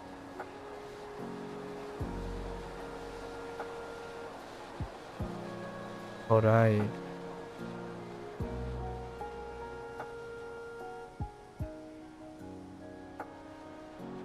And Kuguru. Okay, Jinja. I mean, yeah, Jinja. This one is complicated too, but I'm not sure if I remember it. Okay.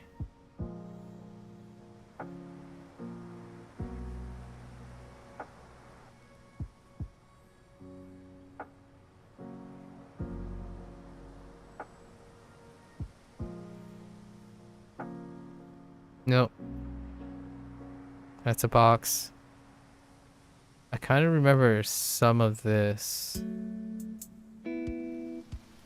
It's like,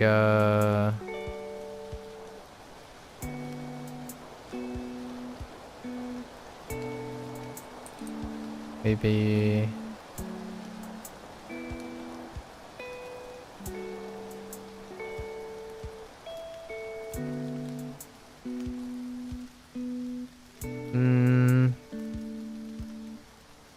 Like something with 3 strikes. Pulls through. I remember the bottom radical. It's this. Oops, I've got 1 stroke there. I don't remember what's on the left. I'm going to say that. Just gonna place this here. It's so thick. That's fine. No tera. No. Ojigi. Ojigi suru. We'll go look at it again. And then this one, we're just gonna draw a box to remind ourselves that we're missing something. Ojigi suru.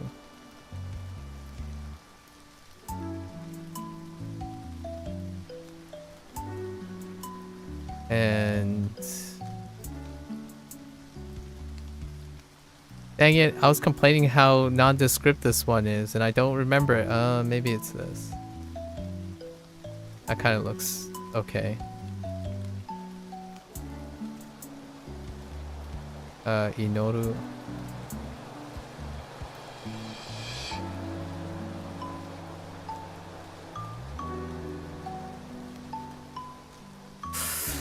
No dice on, wait.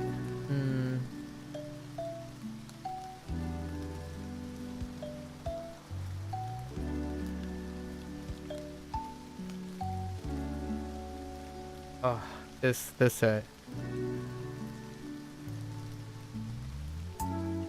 Gonna type what you said into pinyin.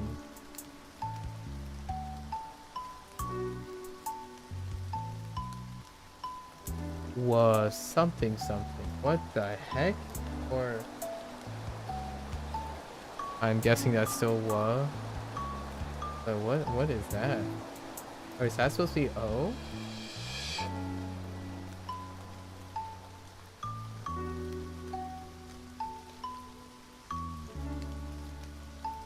I feel like I've created a monster.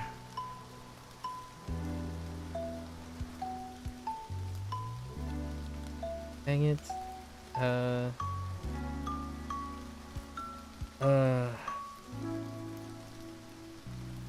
Yeah. I'm thinking of you are a monster. For sure. For surely. Oh, is that how you say monster? I don't know how you say monster. I am this on. I don't know.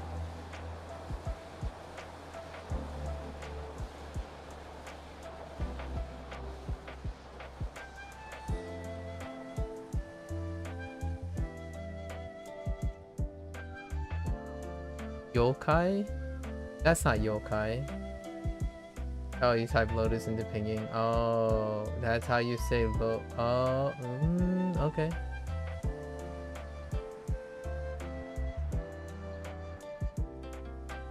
Wait, no, that's not demon either. All right, Lotus, you're just listen. You need to chill, okay? You need to chill. Is monster? Oh, interesting. I guess I'm thinking of demon.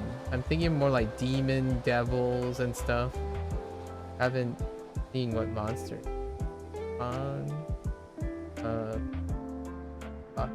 Bakemono. Oh, wait. I do know that too. Okay. Alright. I haven't seen it though. Like the way... I guess I could have made the connection for ba, since I can know ke and mono. More like baka. I'm just kidding. Just kidding, Lotus. Just kidding. Or am I? So, I'm drawing a complete blank on Shukyo. Yeah, no dice on Shukyo. So we're just gonna draw a box on Shukyo. Oh wait. Oh, this stuff is down here. I was thinking of skate or board. This is sticker. Do I remember? Oh no. It's all gone. We got Haru, Hayas, and Chisai.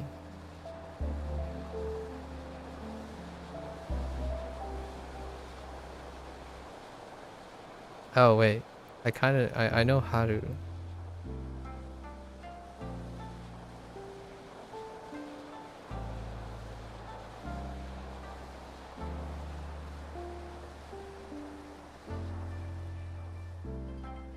I think.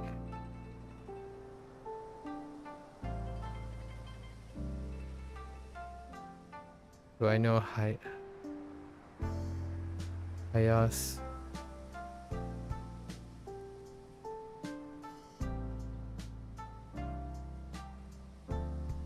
I can see a little bit of it. Nope. Yeah, I guess I need more than one repetition. Yesterday I was running a little bit late. Okay.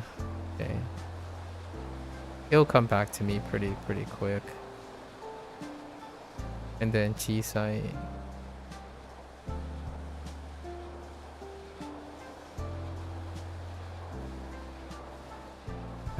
Kasa was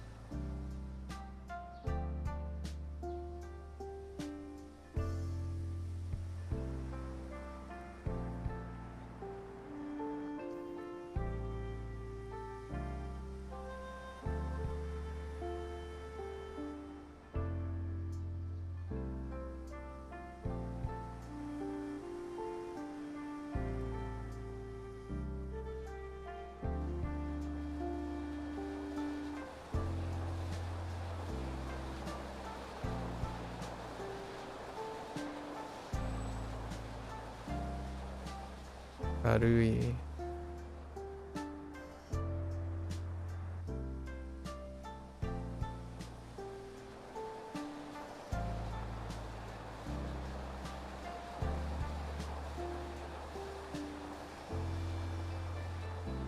Oshare.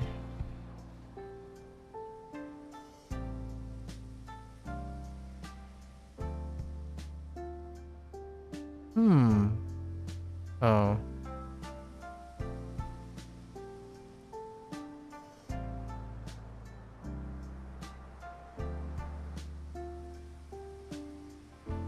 Emotsu.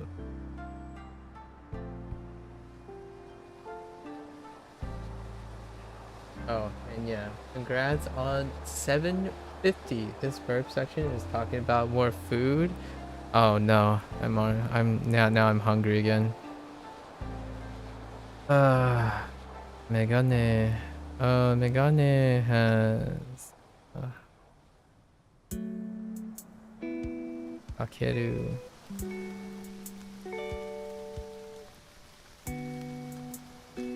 Akeru.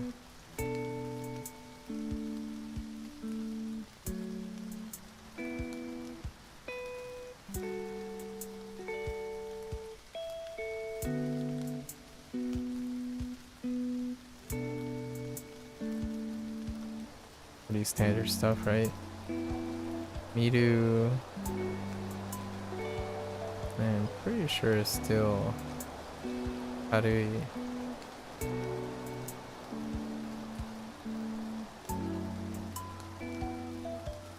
Kuruma we have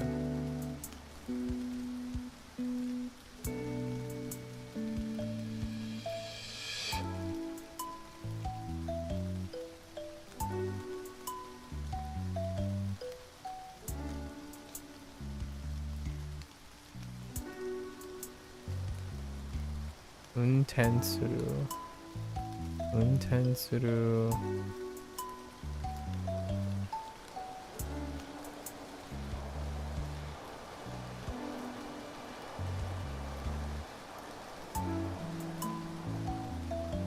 Hayai.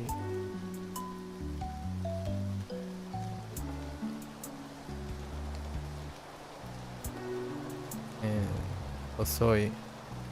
Alright, let's go see the damages. Alright.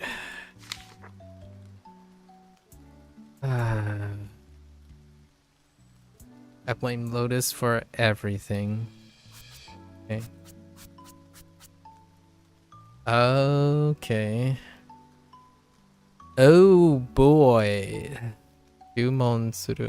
Okay. Chumon suru. Oh. Hagas. Oh. I thought it was Yas. It's Hagas. Whoops. I even got the kana wrong that time. Hagas. Yep. Of course we would get those. Oh, right. Oh. Oh, I should have stuck with my guns to add those 2 strokes on top. Okay. Oh, pray was wrong. I used the wrong thing. Yeah, Inoru is the other really common radical. Alright. Let's go and find these things. So what did I miss here?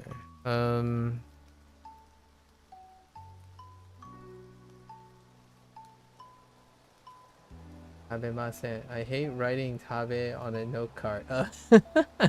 Wait, what's wrong with tabe?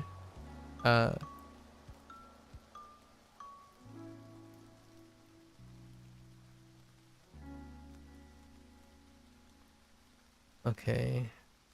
Chumon suru.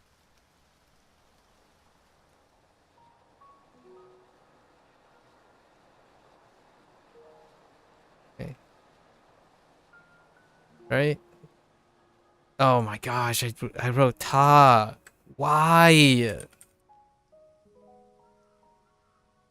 I don't want to talk about it.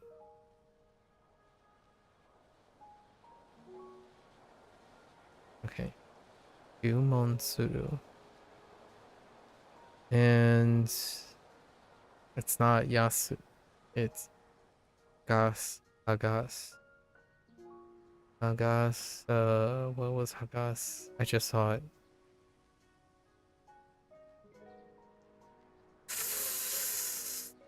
Okay, Hagas.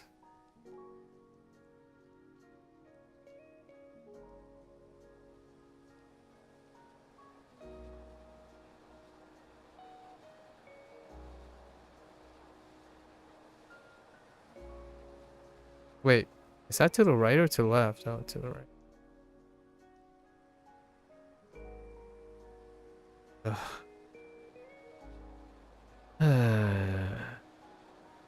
Okay.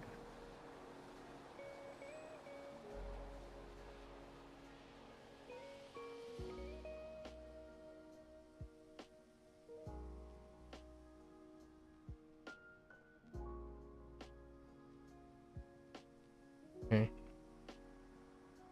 And I totally dropped the ball on... Okay. So, wasn't quite right. Oops. Let's do these two. Leverage my emotions. Blame everything on load. I have to cram it into a tiny space and it risks looking weird. Yeah, understandable. Very understandable. Lotus is where the wisdom is. Just write, write thinner.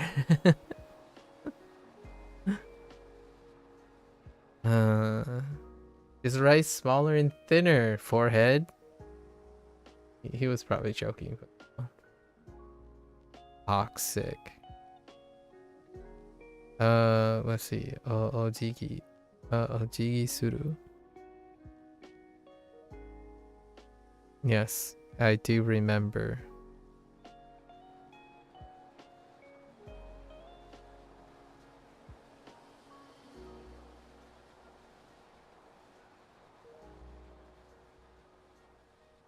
Okay.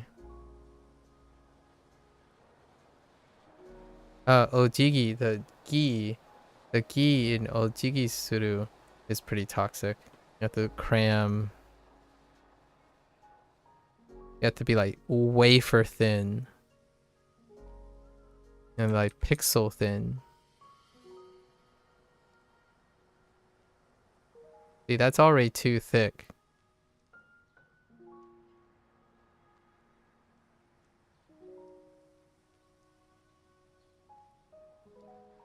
Yeah, like that's awful.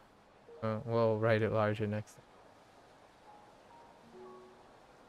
Do you write with a single hairbrush? Don't question Lotus. He might actually write with a single hairbrush. We don't can't underestimate the Lotus. Might actually write with a singular hairbrush. Oh no, I was nowhere close to Shukyo. I struggled so much yesterday with Shukyo. Although the first character, Shu came out pretty okay most of the time. Completely forgot it today. As one might expect.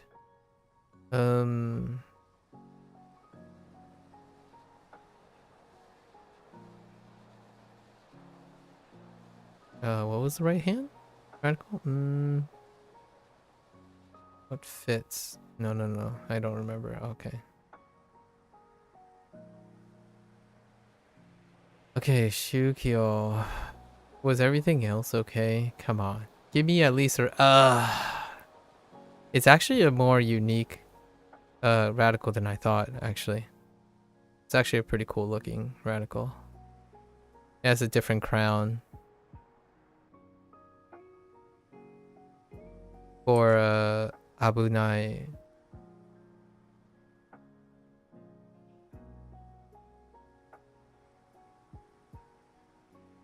Yeah, Abunai has a pretty cool crown. Alright. It's fine. I'll get it on the second pass. Obviously, all of these characters look familiar, and I already know all the reads and all that stuff, but that doesn't stop you from recalling and writing these things. Okay. Alright, where did I screw up? Oh, Digi. Okay. Chumon was... Dude. Chumon Suru was way out there. I was not even... Like, I had no idea where I was even going. Although, it doesn't help that it was the first one I was thinking of. Or like, you know, in the order. Shugyo. Shugyo.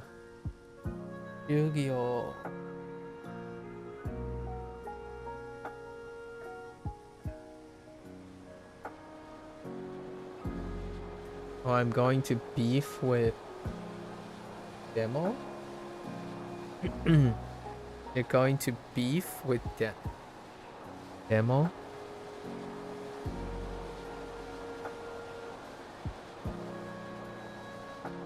You're gonna beef with Butt?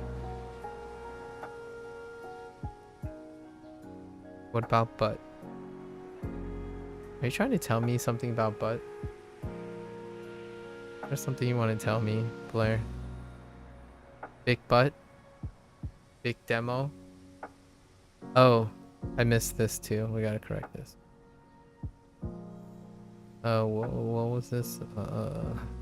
Okay.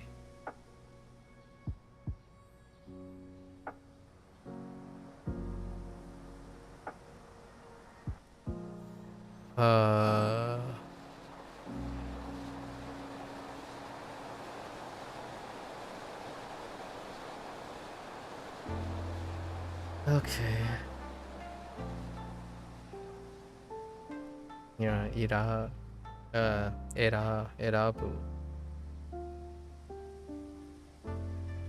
Alright. Erabu? Okay. Yumon suru.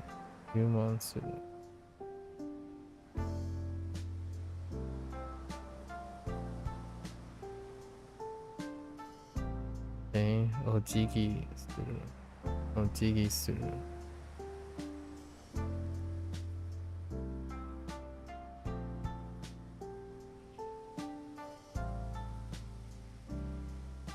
Chuko. Chukyo. Chukyo.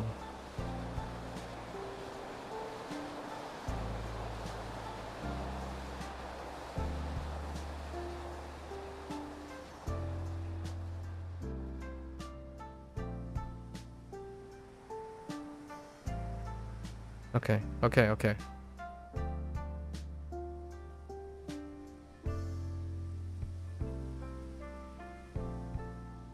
Oh, I didn't correct this either. This thing here.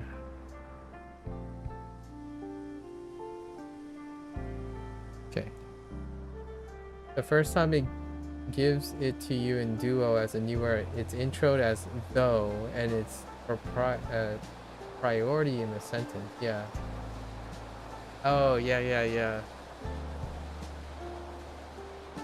So, yeah, like even though, but, although, it's, yeah, in although, and it can be, the clause is, since it's like an adverbial clause, right? And a conditional clause, it can be in the beginning or the new clause, part of the new clause.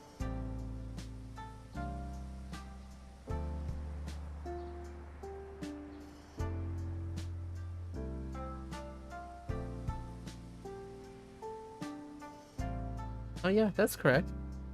Yeah, you can read it as though I like chocolate strawberries. It also means that too. Though I like chocolate strawberries, as more of an exception. Like, you know, though I like chocolate strawberries. And so, though I like chocolate strawberries. I know how that sounded, but I tried to use tonal English to demonstrate the those. Like, though, you know, though I like chocolate strawberries. Not though I like chocolate strawberries. Right? It's the though I like chocolate strawberries. But no, it's like chocolate strawberries though. Oh yeah, true. Wait, did it not accept both? Usually it accepts both. Alright. I think I'm good. Let's try this again. We'll do this like 2 extra times today because we have break day tomorrow and I feel like I've struggled far too much. Alright, let's start this. I'm relaxed. I'm loose. We're good to go. I got this.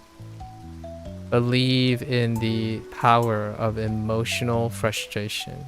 Anya. Right.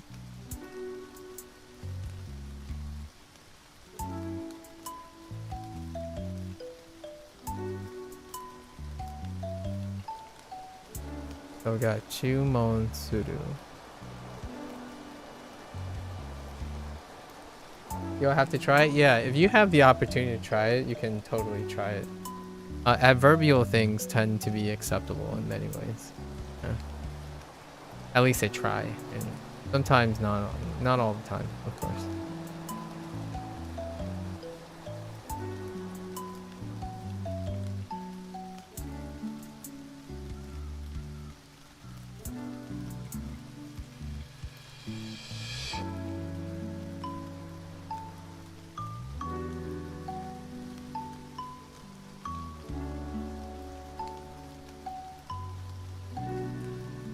Oh, that is so heavy at top. It's fine. Irabu.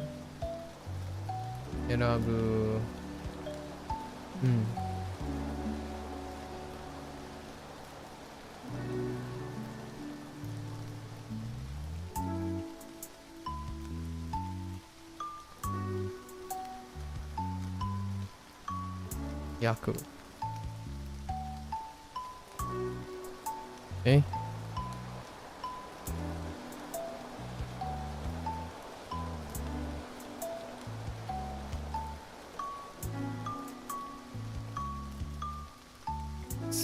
Sticker. Okay.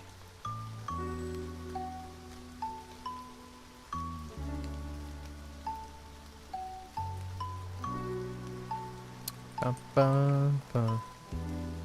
Bum, bum. Adu.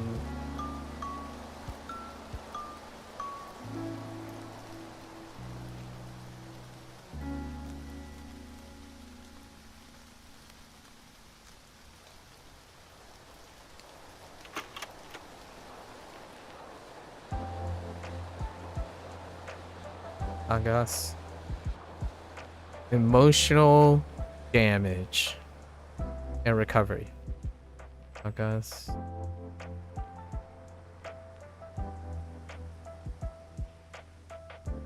Oops.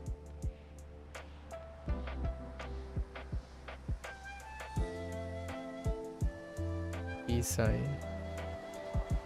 I feel like chocolate strawberries are going to be my go-to example sentence now. Because have everything to do with chocolate strawberries. I think you should add. I think one would also suggest some choco banana. You know, choco banana.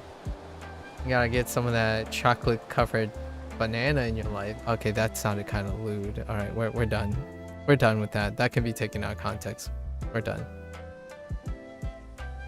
Okay.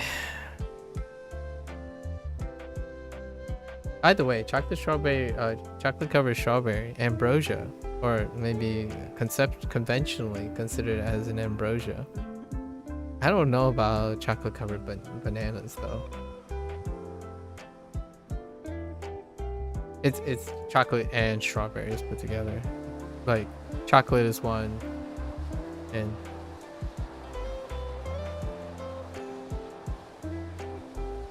yeah, and strawberries.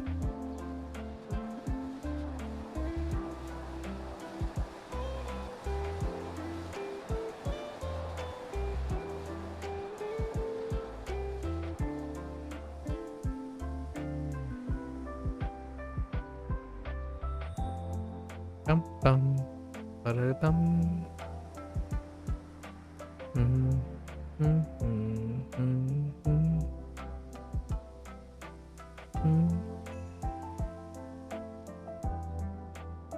Ooh. Okay, 40.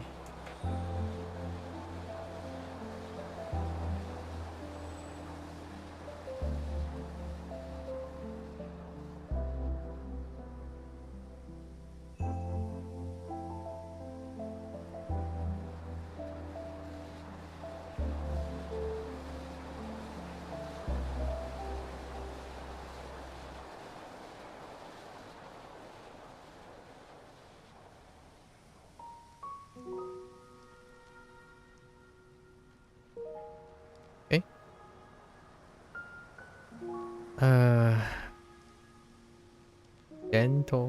Dental turkey.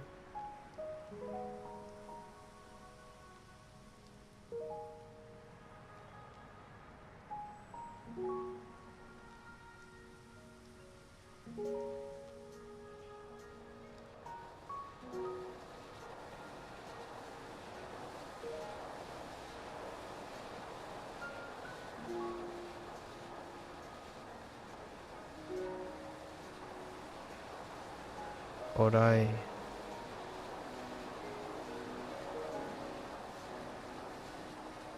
Guguru.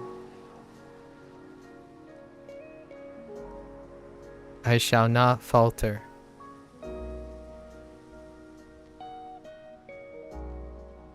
Can't you just hear how emotional I am right now? When I'm emotional, that's when my memory starts kicking in, you know? I'm a bottle of raging hormones right now. That can be taken out of context as well. Jinja. Jinja.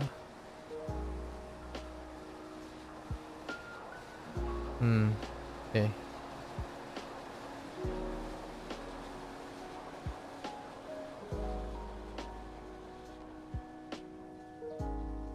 Oh no. Wait. Hold. Okay, I got it.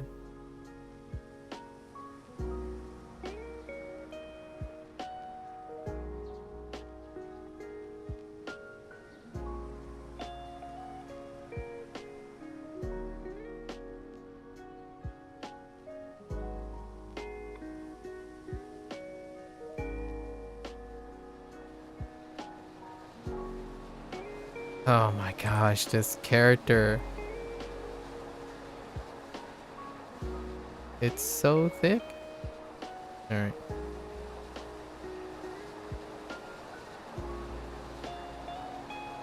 Alright. Ojigi suru. Ojigi suru. And I screw this one up. Okay. Right? Inoru.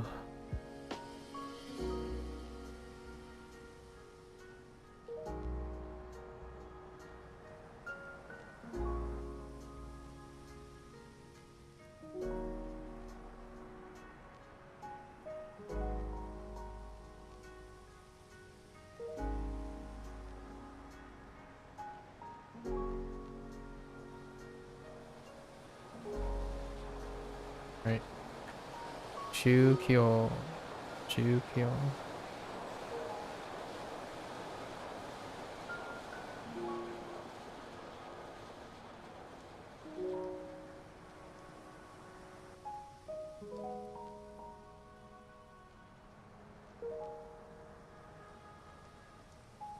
Geto. Geto. Board. スケートボード。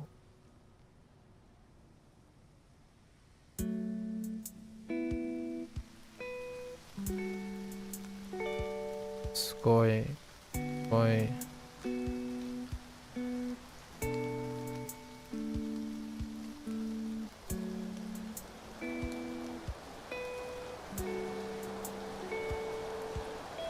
危ない。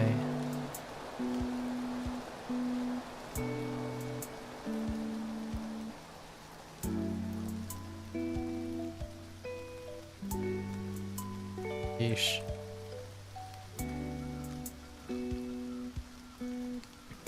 Noru.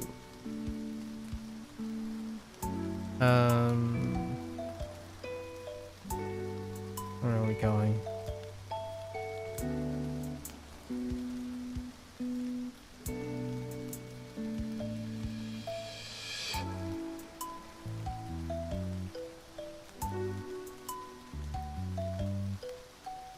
Oops.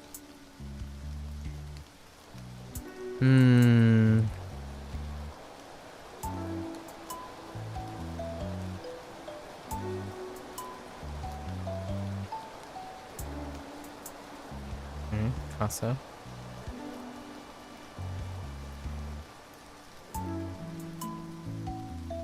Casa just doesn't look that great. Okay.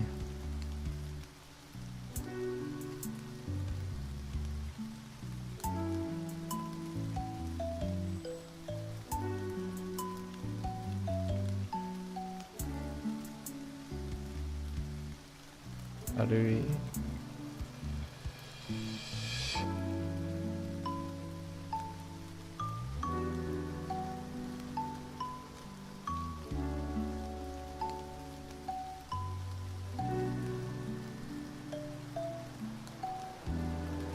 Oshare.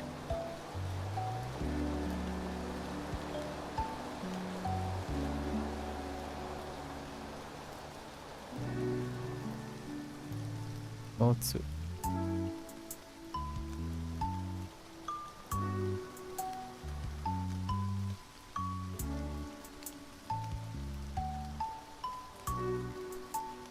Megane.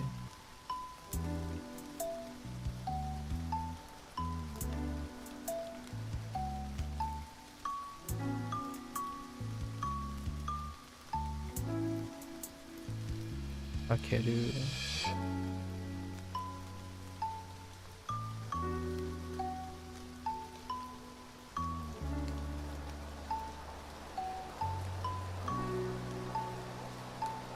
Harui. Harui.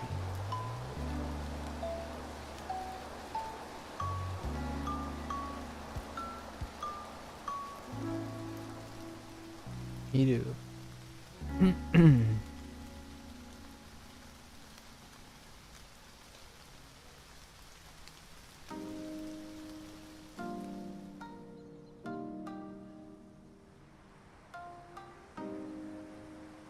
Kuruma.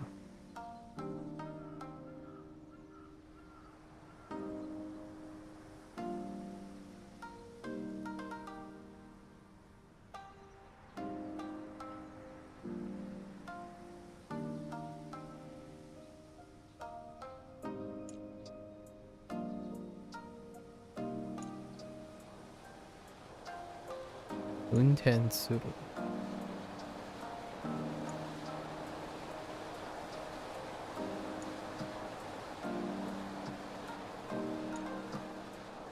Ayai.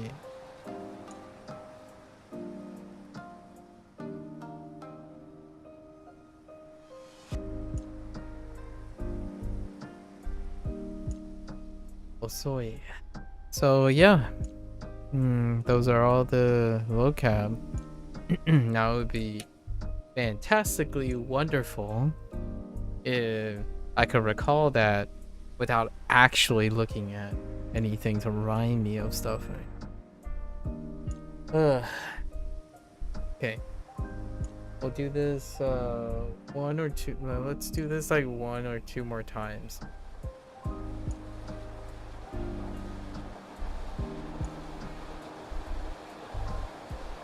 Try to reinforce it. I almost feel like putting in another set, maybe.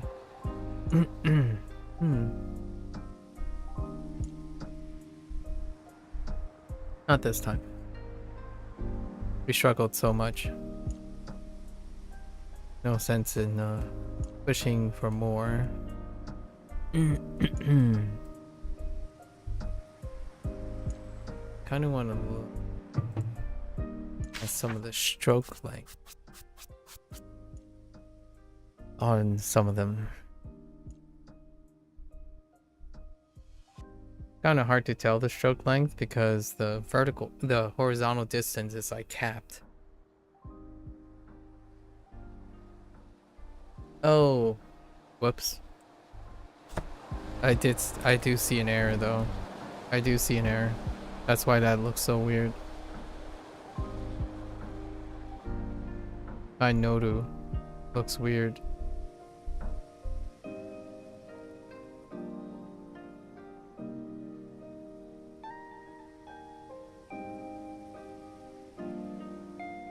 Okay. Another reason to look over things.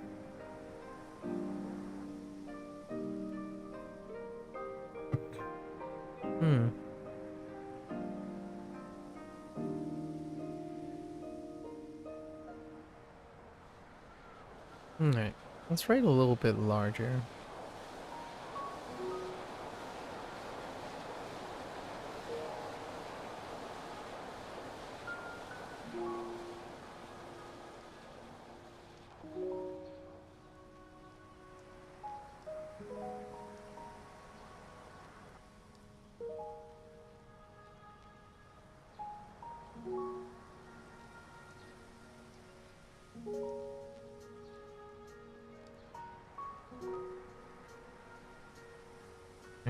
Anya.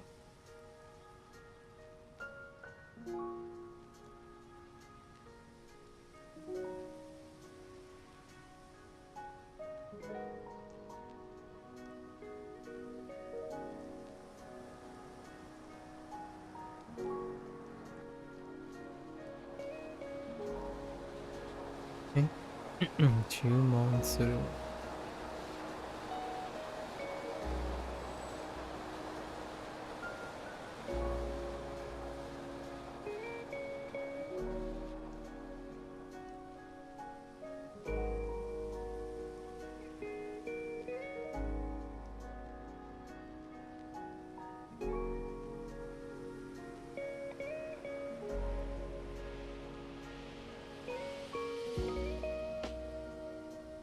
Erabu.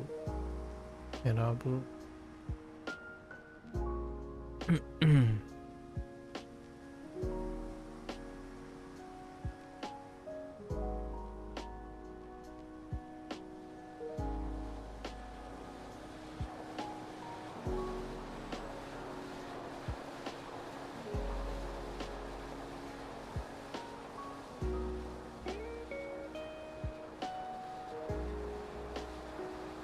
Yaku.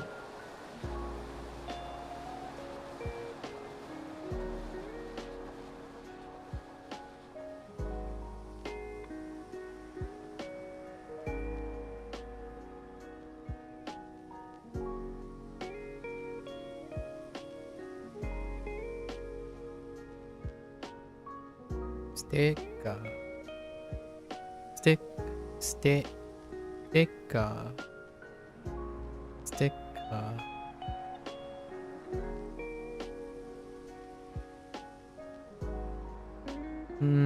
Okay.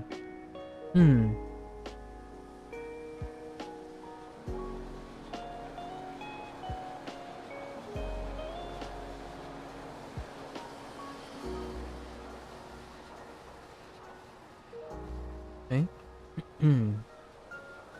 Haru.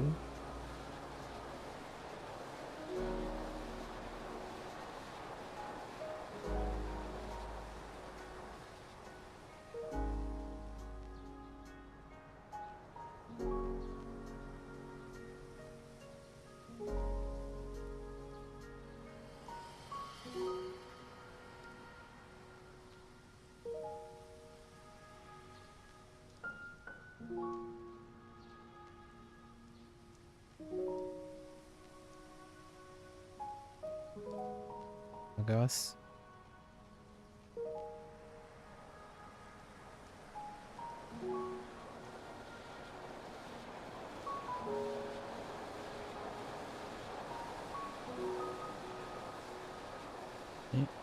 Isai.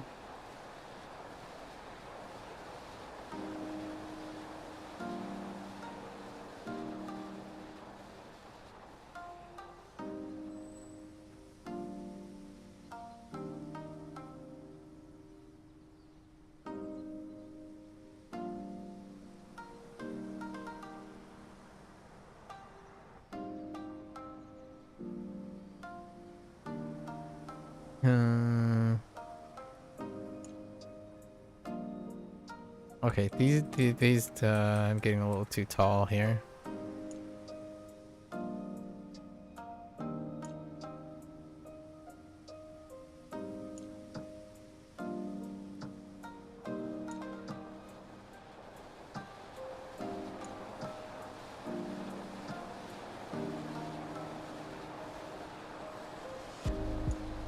Alright, Tori.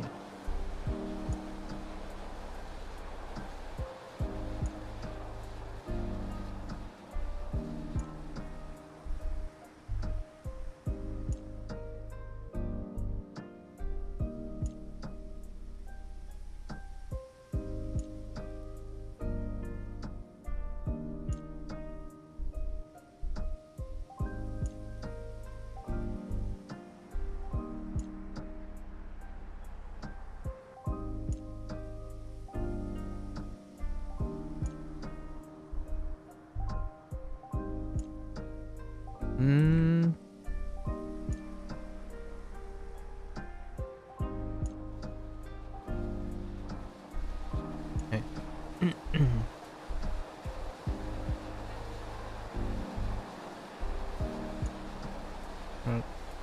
Dental turkey.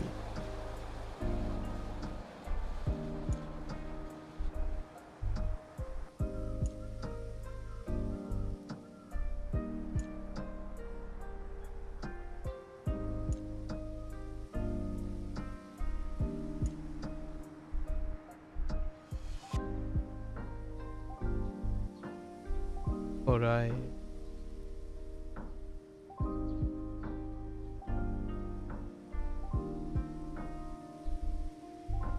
Guru.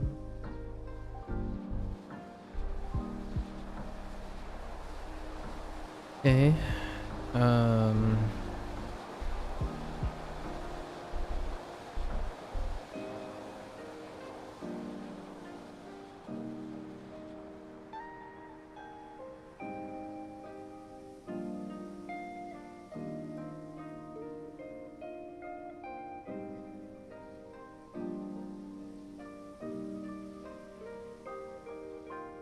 Jinja.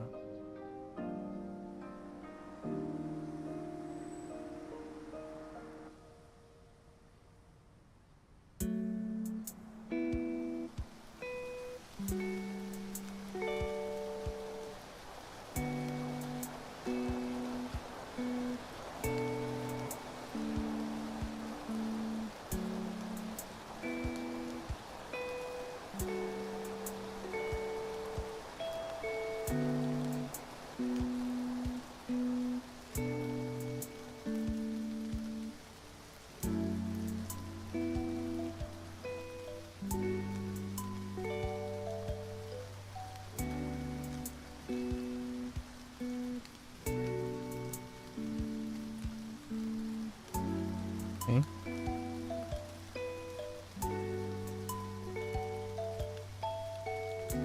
Ojigi suru.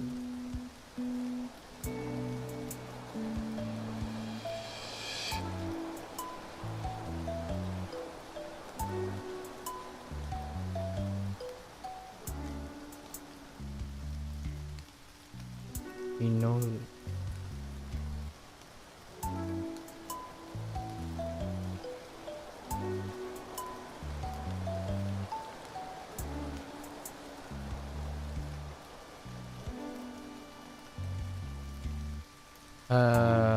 Okay.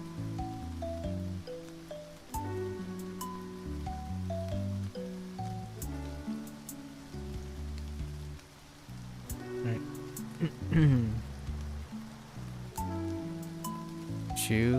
Chukyo.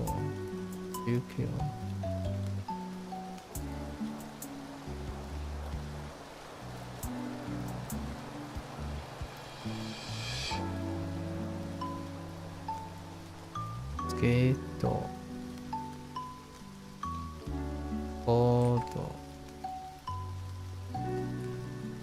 Board.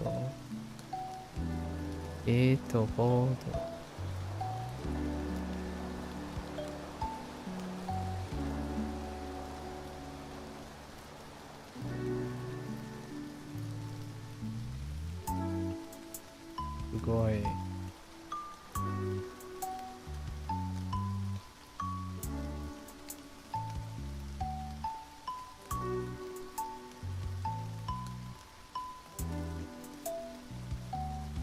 Abunai.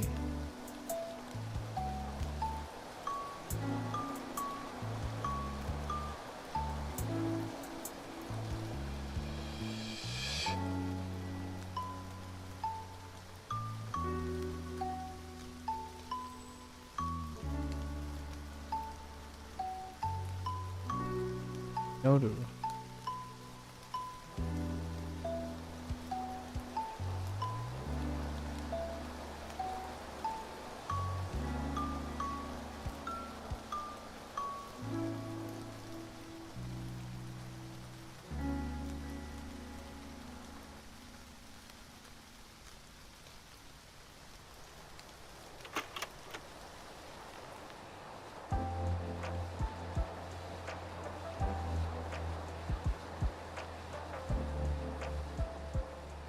Asa.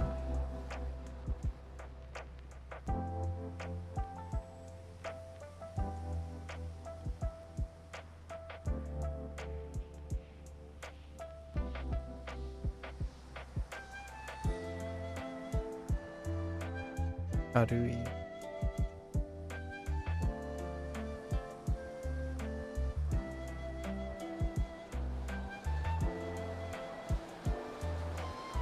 Oshare.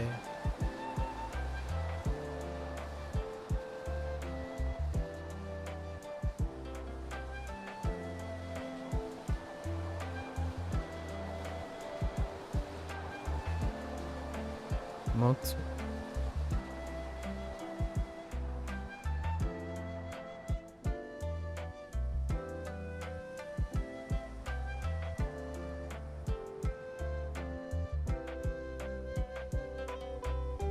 Megane.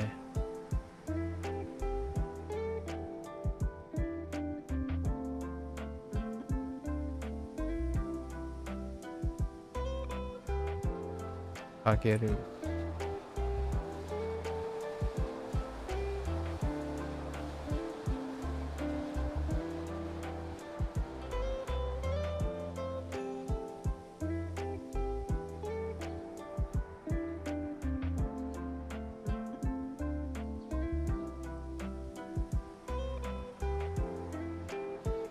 軽い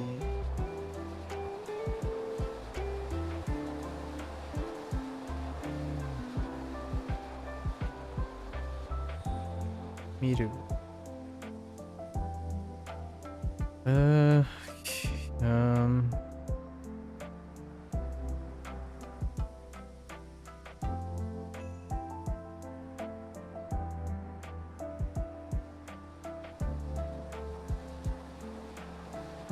車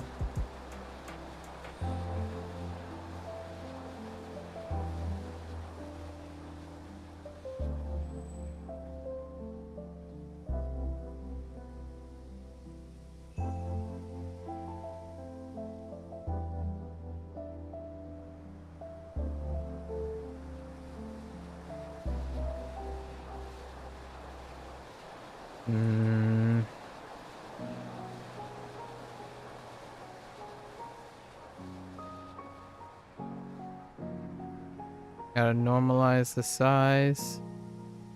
Okay. 運転する。運転する。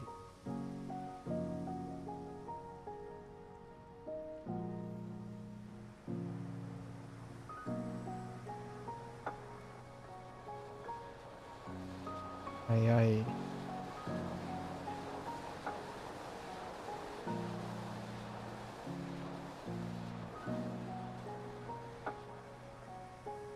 Soy. Okay. Think that's good enough, maybe? Guess we'll see. In 2 days. But tomorrow we'll take a break from this. What were my trouble spots? Chumon. So Chumon.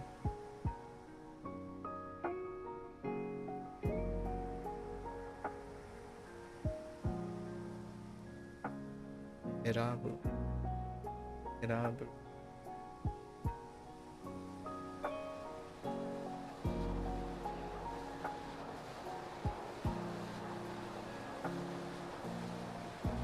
Haru.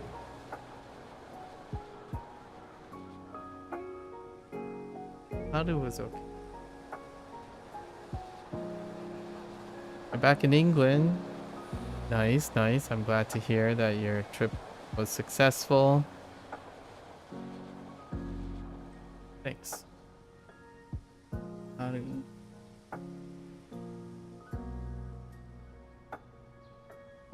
Agas. Agas.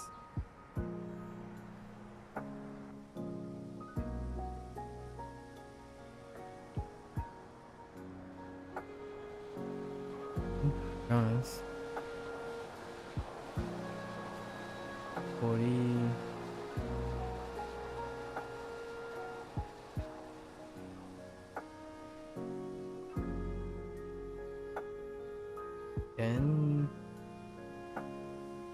Ento. Oh.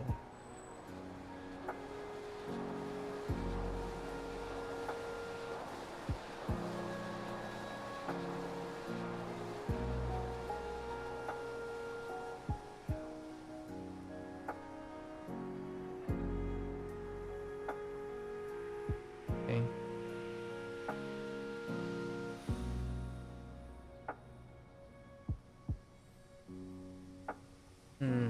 Orai is fine.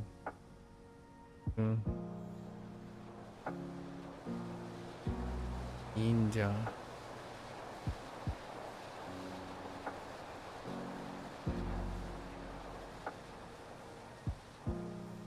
Oh, Jiggy. Oh, Jiggy's. Okay.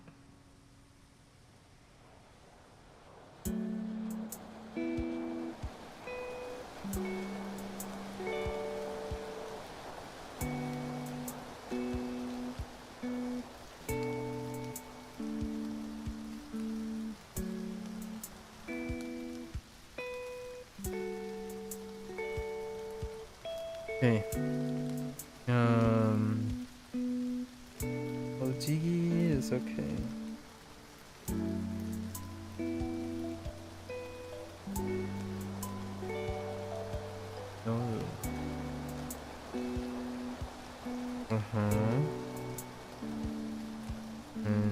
Ryukyo.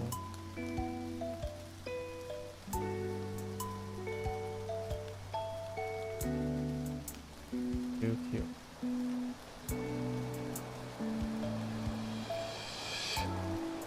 Okay. I think the rest is okay.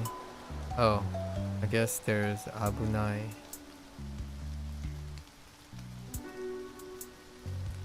And the rest are repeats and legacy.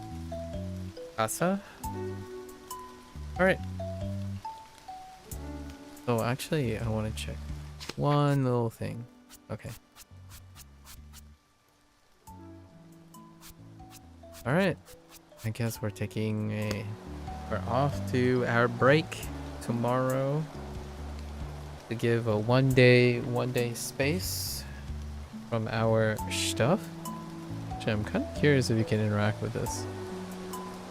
Oh, also, wait, can I interact with this?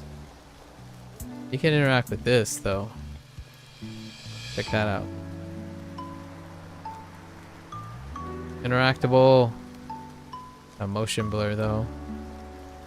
Or that pseudo motion blur. Okay. Alright. We're good? Ahead. Yeah, we're gonna have to try to keep this schedule. Okay, so today is Monday, right? Thursday. Oh, it'll end up on the same pattern. So that's not too bad. Alright. That's a wrap. That's our review of the new set, right? And then we're taking a break. You take 1 day space, so we're gonna take 1 day space. Then when we come back, we do all the sets. So when we come back the day after, it's going to be a long set, covering all the things in the beginning just to see if anything fell through the cracks. And we basically rotate out those sets the following 2 days, right? So we basically rotated out almost all of them. So it'll be interesting how far we can push, because generally now we're pushing them like 4 days back. And then I haven't decided how I'm gonna phase out even further. Maybe like the ones that I haven't been missing, we'll put a whole week back, right? And at some point, almost all of these kanji will probably occur in Duolingo as well. Actually, a substantial number of them already occurred in Duolingo, so they're being reinforced elsewhere as well. Okay, that's a wrap for Shashingo today. I'll be back in 2 days. Yep. Or like one, I guess you would count tomorrow. We'll be back the day after. Right. Alright.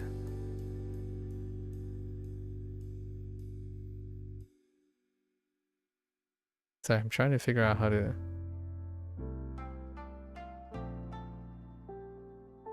say the day after.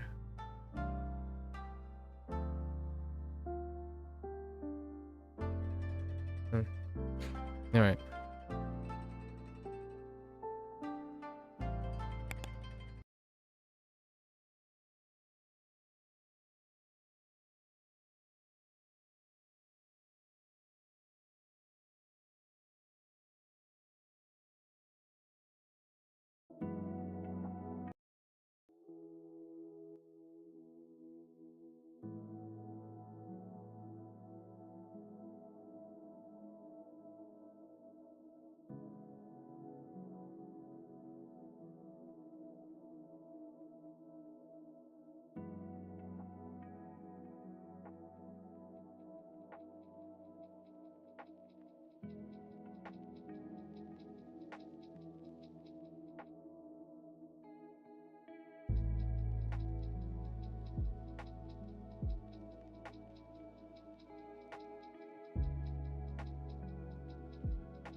Okay.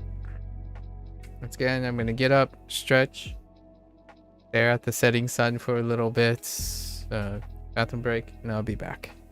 Thank you, thank you.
Alright, folks, welcome back.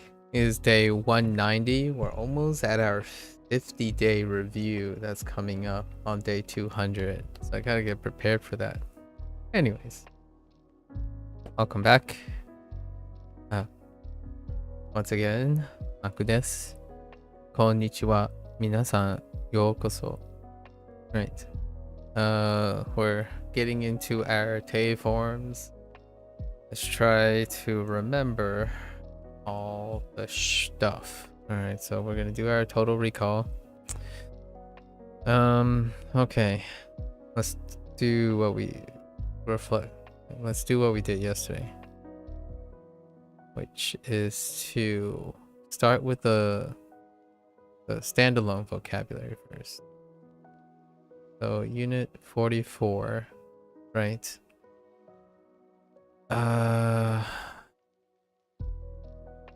Okay. We have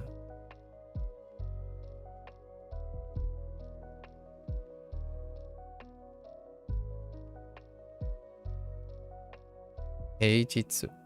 平日。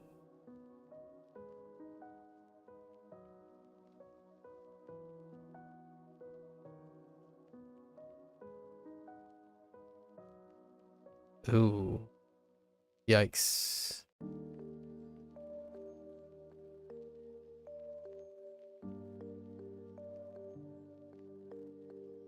Okay.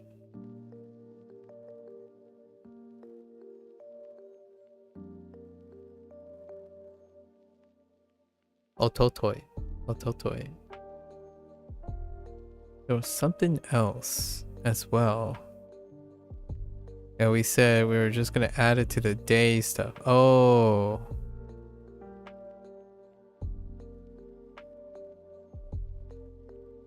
Sugu. Sugu.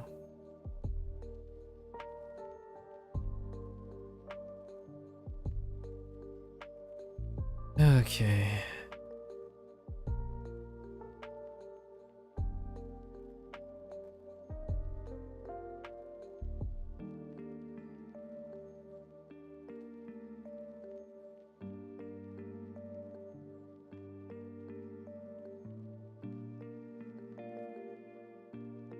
Hmm.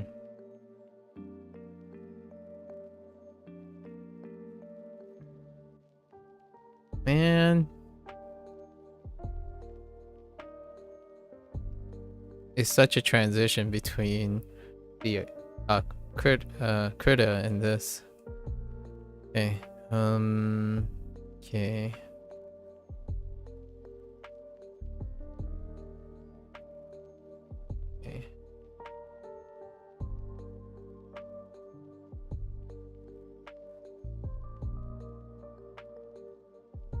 Okay. Solji.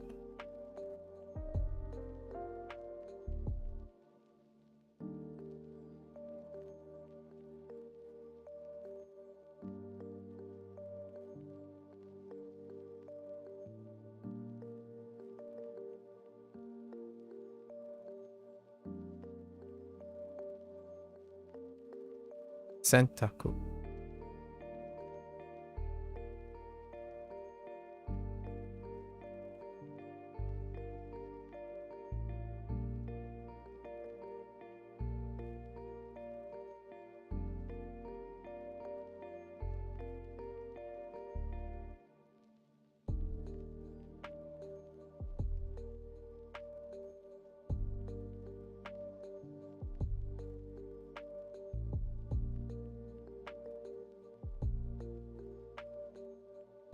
Denki. Denki. Alright. Those are our like characters for this unit.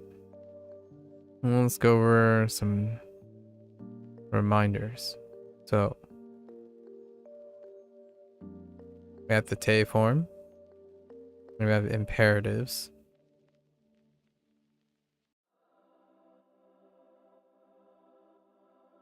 Yeah, each done.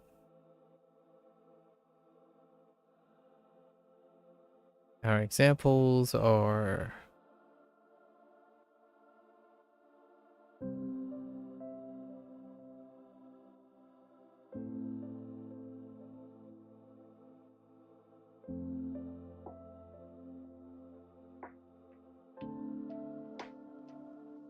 why am I writing them so tiny?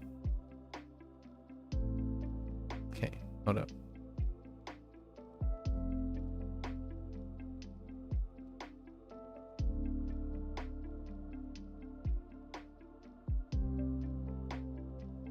Okay.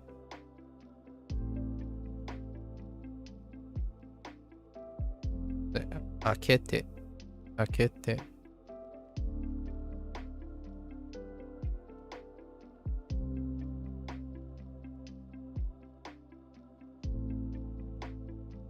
Oops.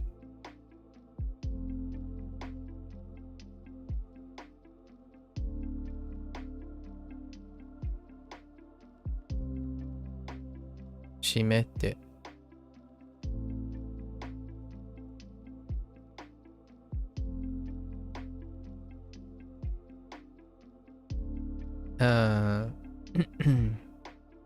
Blair's favorite?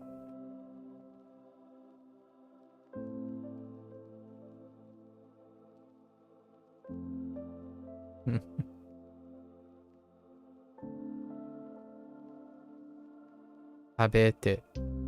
Tapete. Tabete. Tabete. Tabete. Taberu. Yeah, tabete.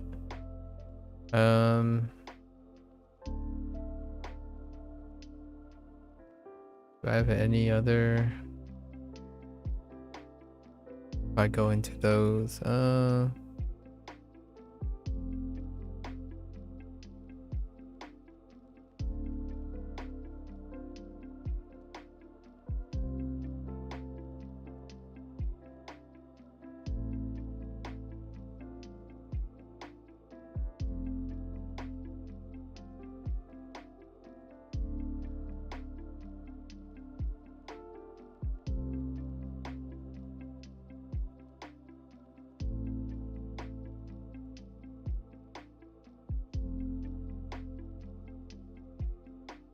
this program, I tell you.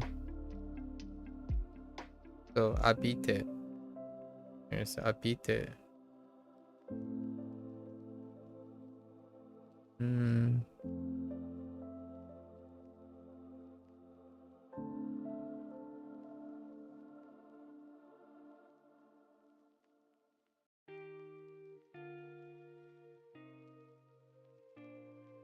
Skete. Skete. Skete.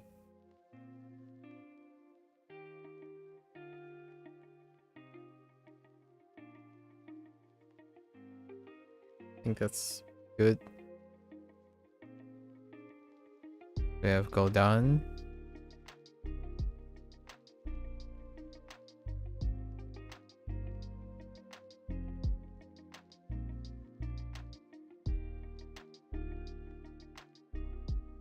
Ate.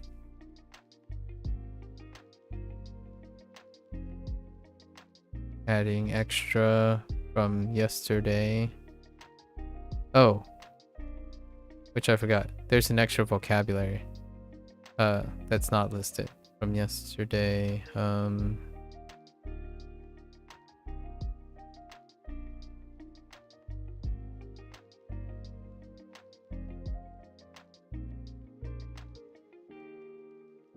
Oh no.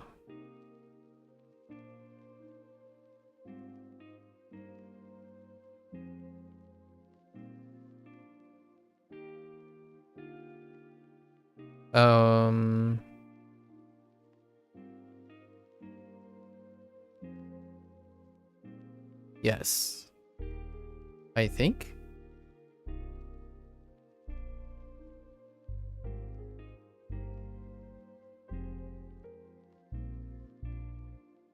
Oh wait, that's awkward. That's from Chinese. I think it's the Chinese section. Wait, what am I? Oh no, I'm not thinking that. I don't want to talk about it.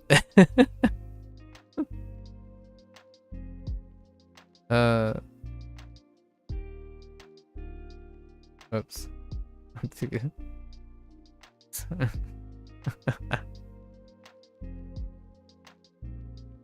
それから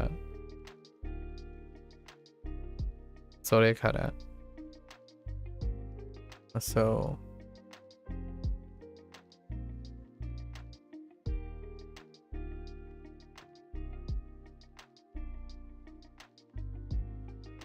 a stem thing. Oh, and we have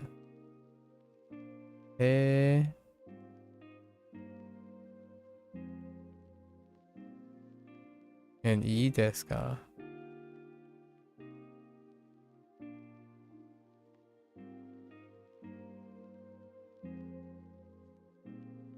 I feel like there's something that might be something else too. Just keep going.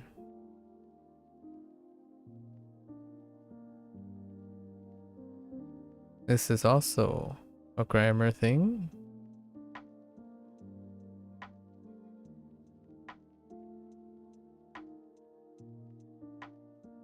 So, kaete.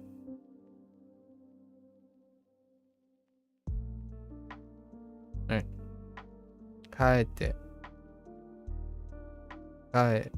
Kaete. Go down.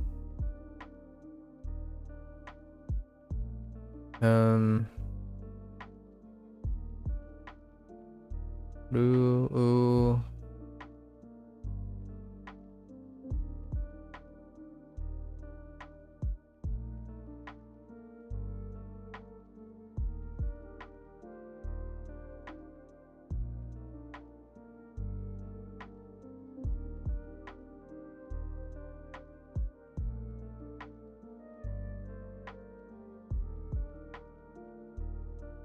Yonde.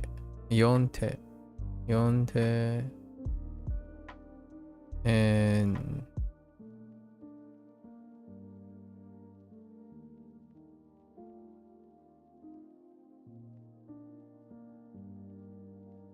nonde.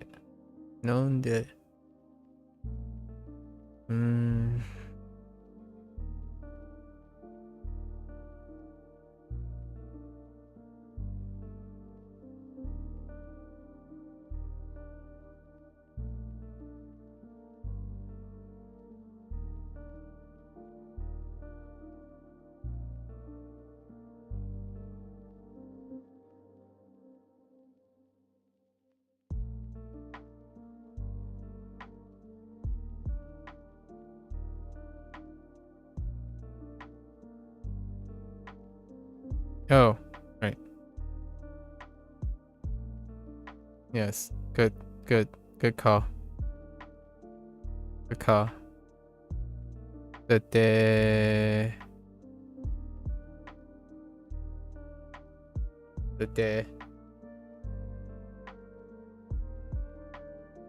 Okay. I forgot that yesterday too. The Dakuon.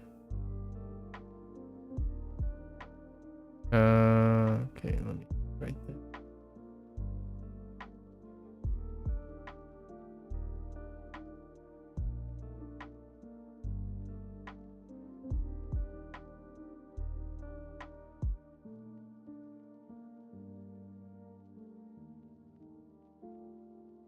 I think it's Kakui. I Aite.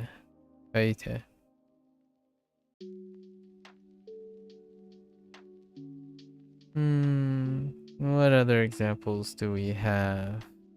I feel like there might be a few, maybe one more thrown in somewhere.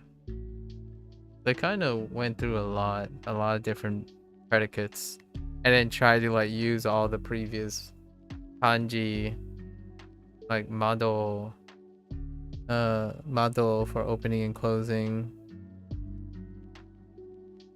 Something drinking, like mizu. Books, hon, uchi, or ie.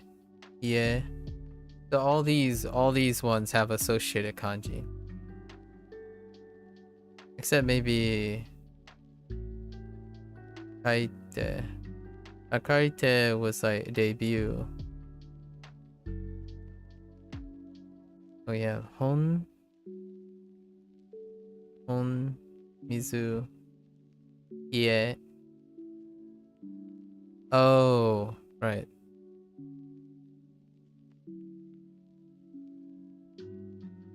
And I made an error on this one yesterday too, because I confused it. I wrote the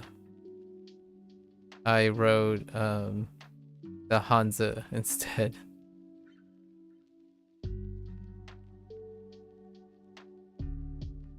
And sawate.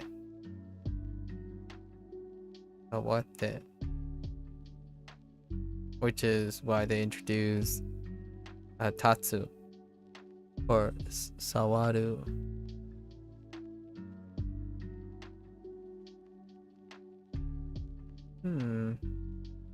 Have any other?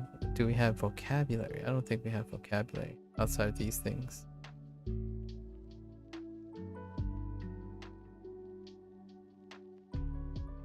So stand up, like sit down. Then we have turn on. That's why there's denki, denki, and shower or the abite, abete.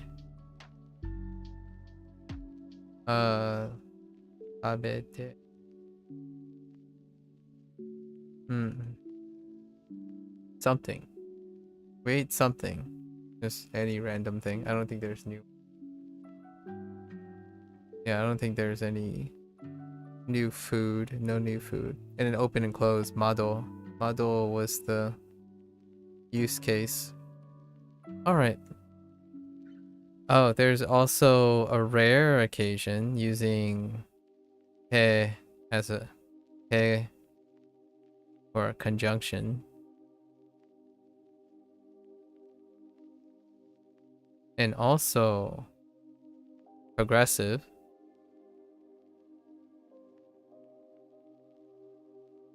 A light progressive. So imas.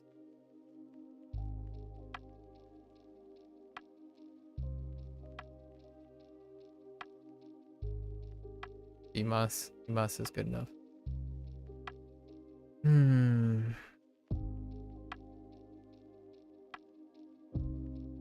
Yep. There was some. I feel like I made a note about before as well. What was before? No, I think we're good. We might be able to remember one or two more things. Alright, so that's unit 44. Unit 43, position.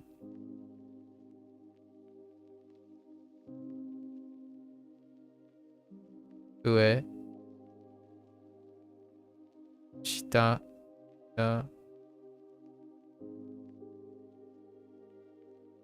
Migi. Hidari.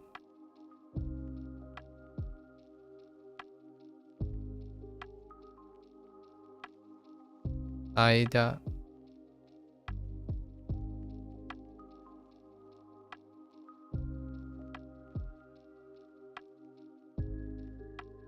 Mae.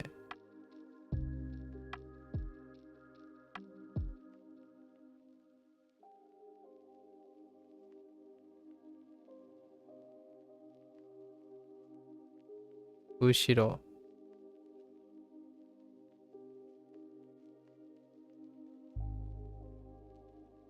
Oof. Naka.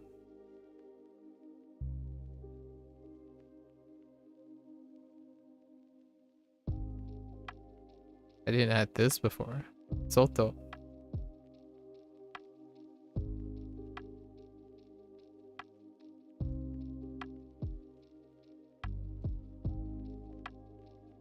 Okay.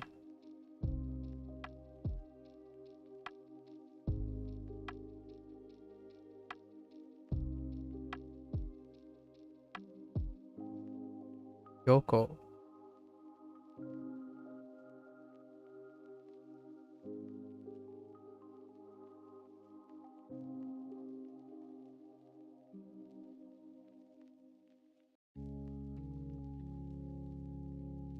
Onari.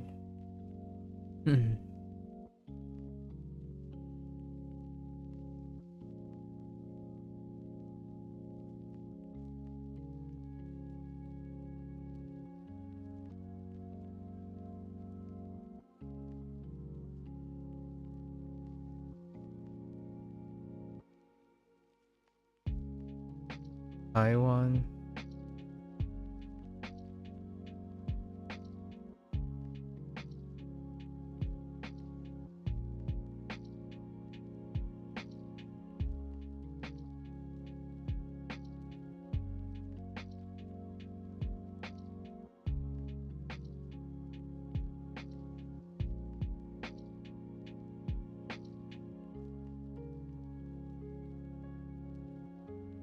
Kankoku. Kankokujin.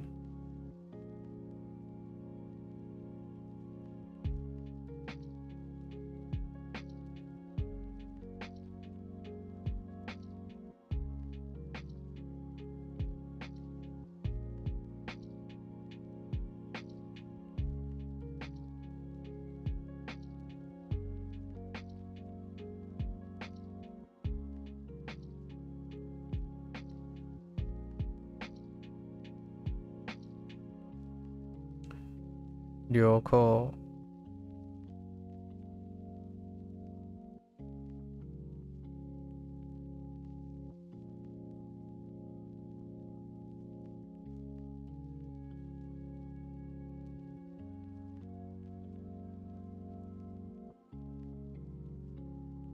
Omiyage.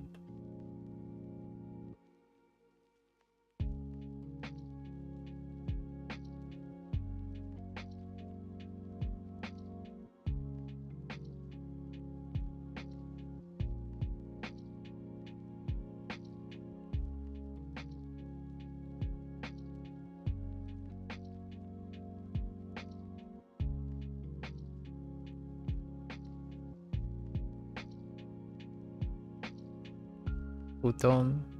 Udon.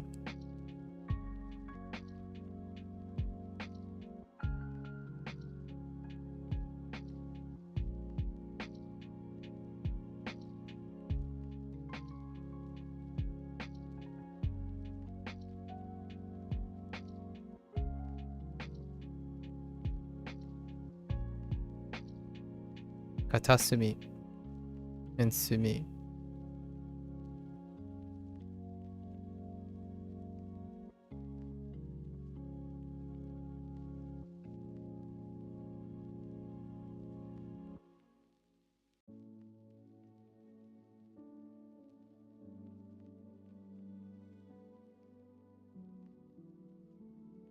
Kagami.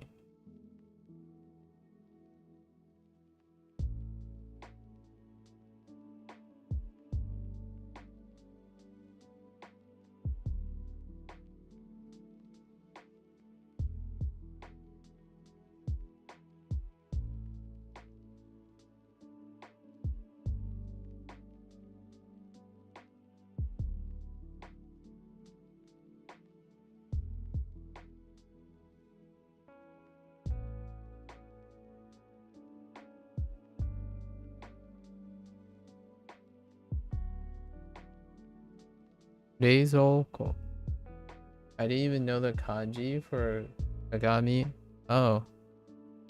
Really? Both in Shashingo and Duo apparently.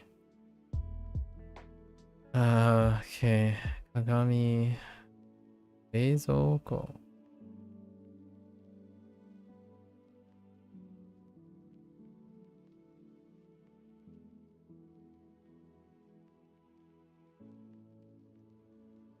Ondana.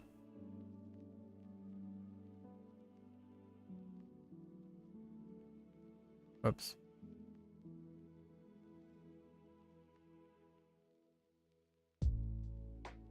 Satsu. Isatsu. Sansatsu.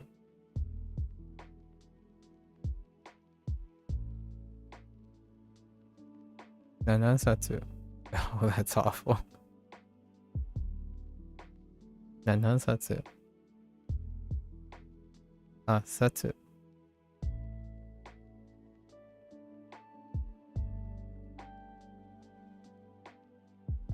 Kyusatsu. Kyusatsu. Okay. Yeah, my Kagami is terrible. Thanks for reminding me, Lotus. I'm just kidding. Just kidding. I need to write thinner. It's gotta be thinner.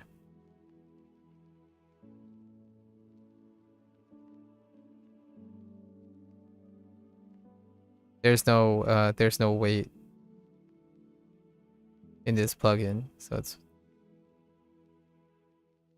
always the same thickness. Okay. All right. It looks about the same, even after re-attempting it. All right. I don't think there was any grammar things in Unit 43. No grammar things.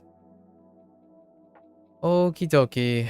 Now for personalized practice. Now I'm kind of curious. How many units back are we now? Are we into the 36, right? So what are we at? We're at 40. We're at 44. Does it go further back than 36? It probably is going to. Because it's still very difficult to see hiragana things. I don't think we need to review this stuff. Pretty sure I got everything. Oh, I skipped some. Wow. Yeah, I did skip something. I skipped kitanai nagai tokidoki and hikui. So yeah, my last row would be tokidoki. All right, that's fine. And then this one, because of new grammar, very few things. We still got one day to learn it. 中学生の時、柔道を始めました。柔道中学生の時中学生の時、柔道を始めました。柔道を始めました。中学生の時、柔道を始めました。Okay. And now the middle school student. 新郎の親戚に挨拶しました。新郎のお母さんと1時間ぐらい話しました。話はつまらなかったです。帰りたかったです。The conversation was fun. 新郎の親戚に挨拶しました。新郎のお母さんと1時間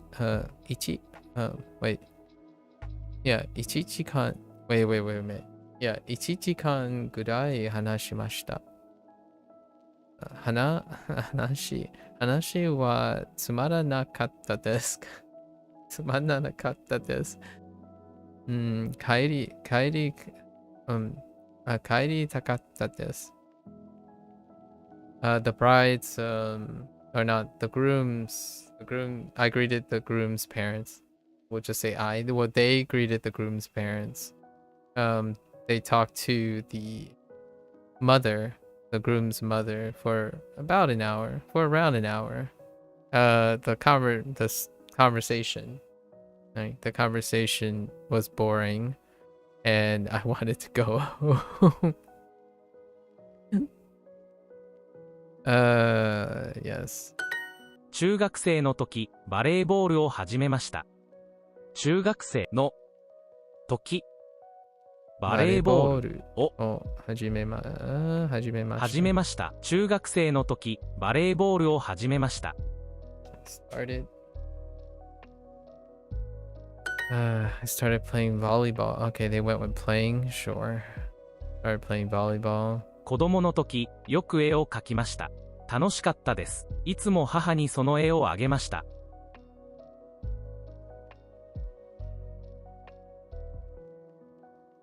子供の時、よく絵を描きました。楽しかったです。いつも母にその絵をあげました。Alright. I'm kind of missing a bit of the sentence, the thing though. 子供の時、よく絵を描きました。楽しかったです。いつも母にその絵をあげました。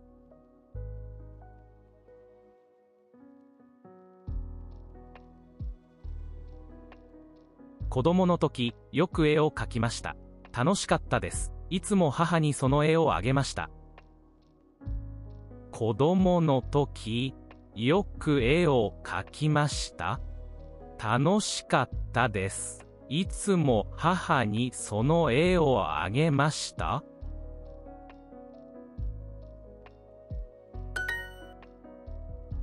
Some part of it I'm having little problems resolving.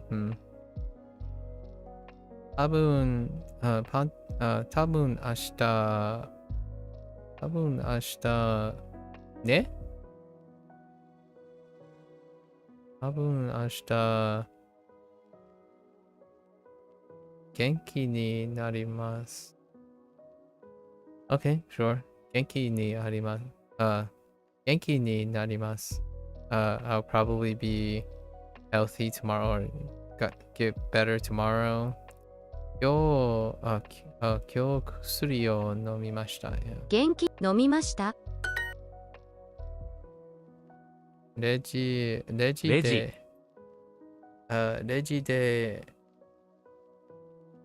クレジットカード、Oh my gosh, hacking クレジットカードを使います。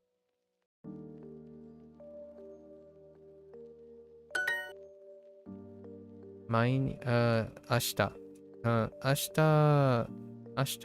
学校休みます。Short. Absent from school. 時々壁に絵を時々壁に絵を描きました。描きました。It's a different 描きましたthough. 壁 We know both kakus now. In this context.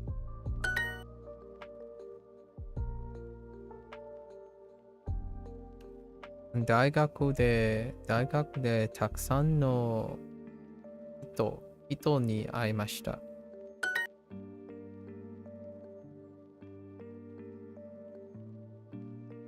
明日仕事をgoing to be明日仕事を休みます。明日仕事を休みます。多分明日元気になります。多分明日元気になります。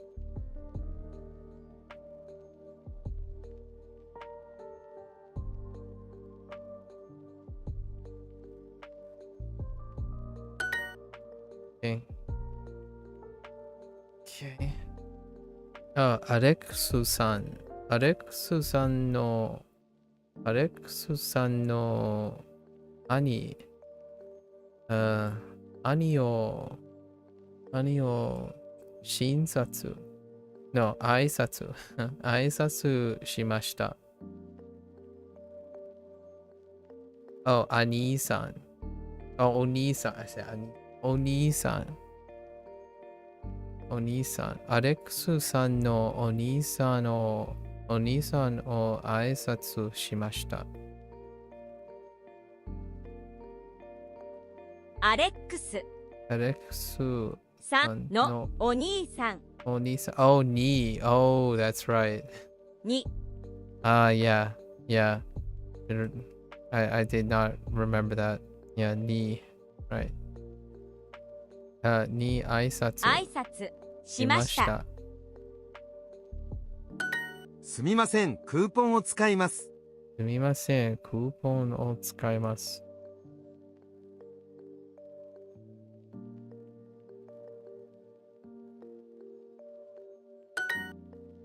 Okay. 毎日絵を描きました。毎日絵を描きました。大学でいろいろな人に会いました。大学でいろいろな人に会いました。Okay.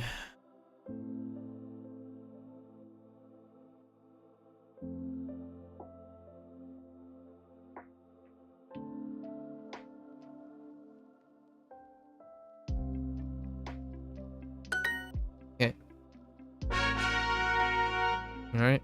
このホチキスのデザインはいいですね。小さくて便利です。いくらですか？何ですか？ Good stapler? The design is... このホチキスのデザインはいいですね。小さくて便利です。いくらですか？ I mean, that's kind of weird, but they did talk about the design. It could be a strange design.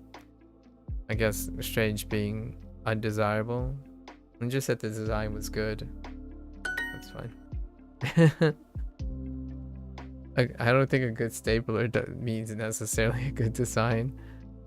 この色鉛筆は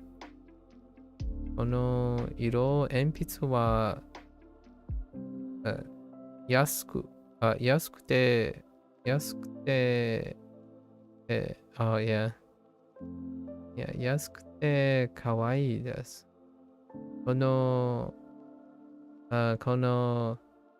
ペン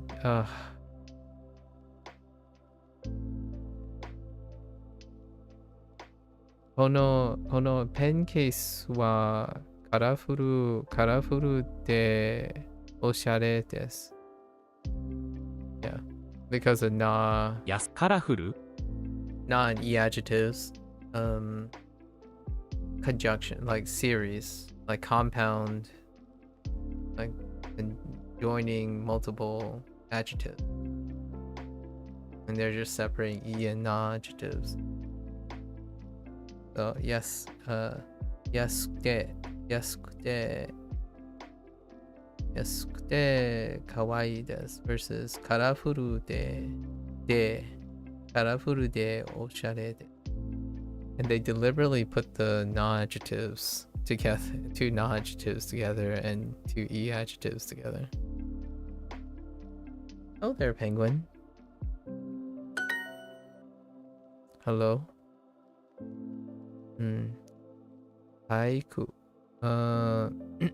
体育は楽しかったです。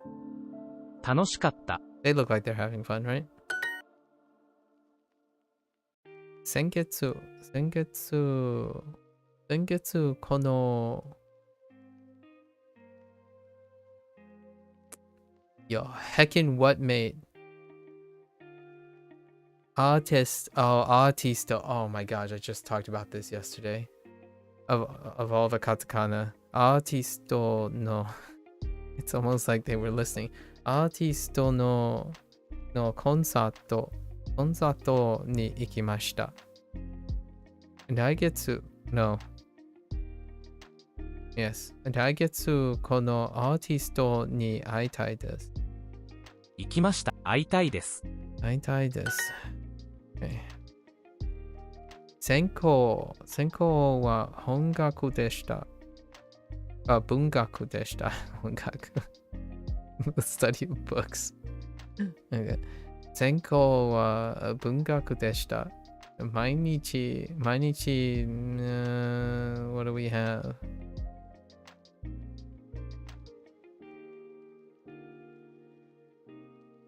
さつまいも。ぬいぐるみ。That's an old one. 小冊。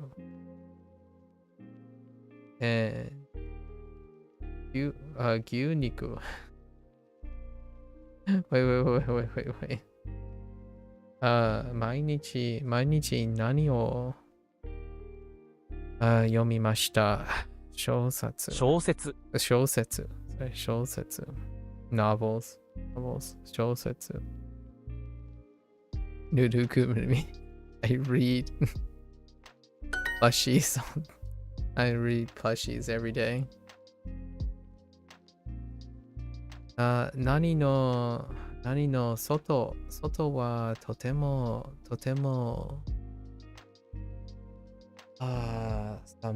寒いですね。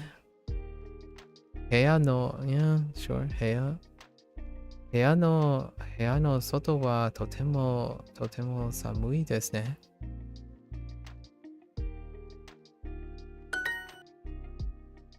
Okay, and we just got it. So. 部屋 Weird to see 部屋 like that again. の部屋の外は寒いです。とても寒いです。よ。はい。何はドイツ、ドイツ文学でした。Oh, 専攻。My incense are obviously German literature. Was German literature. はい。専攻はドイツ文学でした。ドイツ文学でした。Oh no.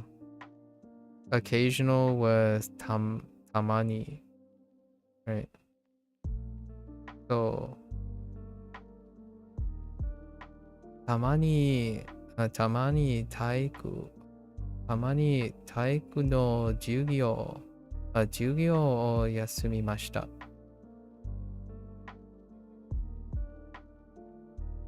たまに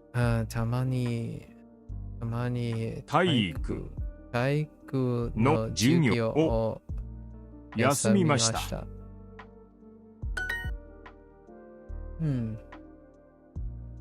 私の好きなサークル probably no?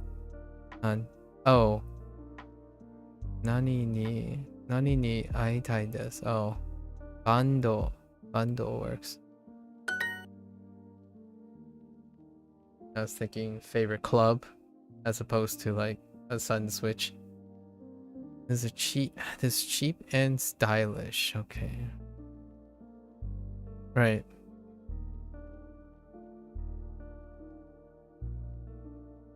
This is demonstrating that you still have to conjugate the first adjective, or like the last adjective is fine, but the adjective before them you have to conjugate in a string or in an extra. So このそれは安くてそれは安くておしゃれでしょ。 I see an exclamation mark. I tend to add yo, I guess. これは安くておしゃれでしょ。頭カーテン水泳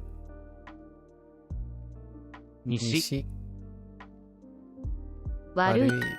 はい、専攻は中国文学でした。はい、専攻は中国文学でした。中国文学でした。OK。専攻は中国文学、中国文学でした。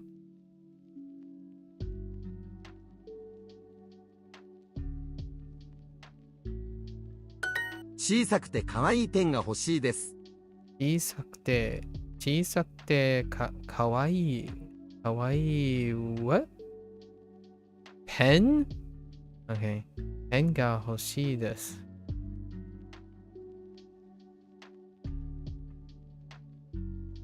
小さくてかわいいペン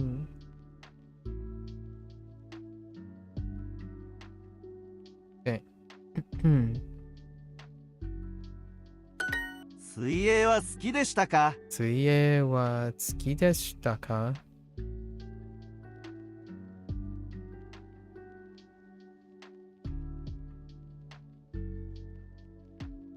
水泳は好きでしたか？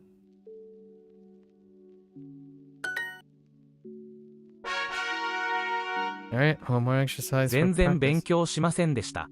全然勉強しませんでした。勉強しませんでした全然勉強しませんでした。全然勉強しませんでした。にうちにいたいです。いや。うちにいたいです。Why is it written like that? Itai desu. Oh, yeah, okay. Uchi ni itai desu.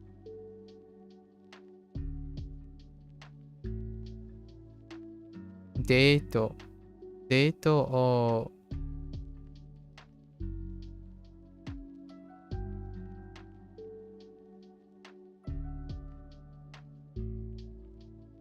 キャンセル。Oh my gosh, キャンセルします。キャンセル。I'm like, キャンセ What the heck is せキャンセルします。Okay. でもまだ起きたくないです。でもまだ起きたくないです。まだ起きたくないです。起きたくないです。でもまだ起きたくないです。I don't want to get up yet. でもまだ起きたくないです。Yeah, I don't want to get up yet, though. Okay. Okay. 子供 Kodomo. Oh, that's interesting seeing Kodomo like that again. 子供の時、毎日公園に行きましたか毎日公園に行きましたか子供の時、毎日公園に行きましたか ?11 時まで起きたくないです。11時 something まで11時まで起きたくないです。起きたくないです。ないです。I don't want to get up until 11. Sure. もう8時です。8時。Fair enough. 今夜のデートもキャンセルします。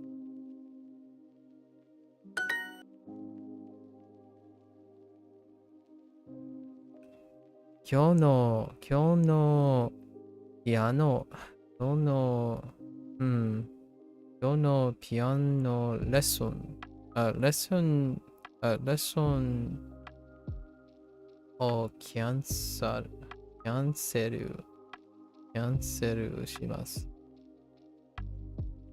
今日のピアノのレッスンをキャンセルします。ケンさんの何はいつも良かったです。grades? 成績? Yes, weak word. The comma. The comma is definitely a weak word, for sure. Indeed.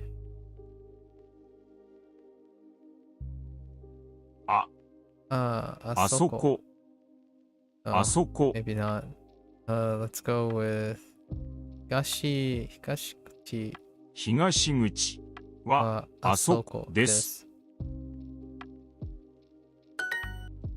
Okay. もう time. もう12時です。疲れました。Oh, I'm late. 疲れました。Or I'm tired. Oh, 疲れました。Oh. I'm thinking of ski? Let's go check.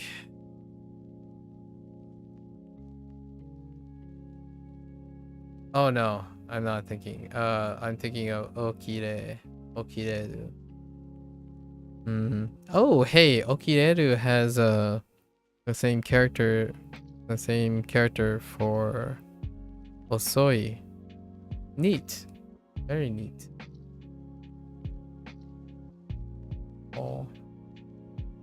全然全然勉強しませんでした。勉強しでした。中学生の時、成績は良かったですか？よかったですか？中学生の時、成績は良かったですか？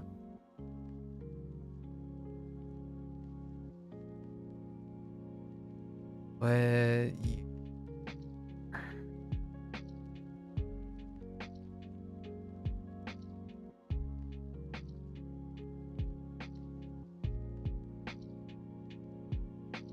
Jeez. English. 子供の時、よく何をしましたか？子供の時、よく何をしましたか？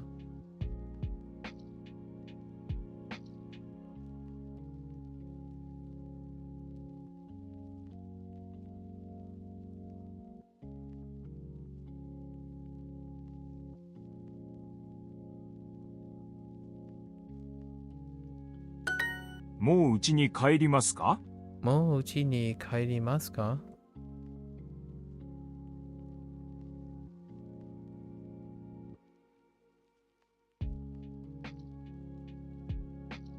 もう家に帰りますか？ Okay. How far away am I from finishing the entire Duolingo course? At the pace I'm going, which is probably not going to stay the same, it will be another like 7 months before I reach the end of the Duolingo course. 6 to 7 months from the end.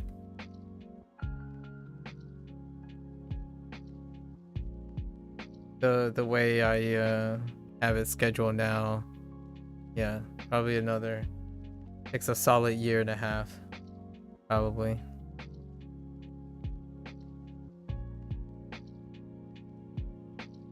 It'll probably slow down a little bit as well as it gets to like section 4 and whatnot. I don't imagine it going faster there as I get near the end. So we'll give it like a year and a half total. It's been 190 days, so 6 months and 10 days if we were gonna round up all the months to 30 days. All right. Back to our current. 平日は忙しいですか？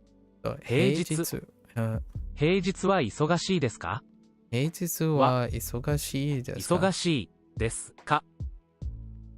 平日は忙しいですか？ I don't even think about the I stopped reading the translations out loud.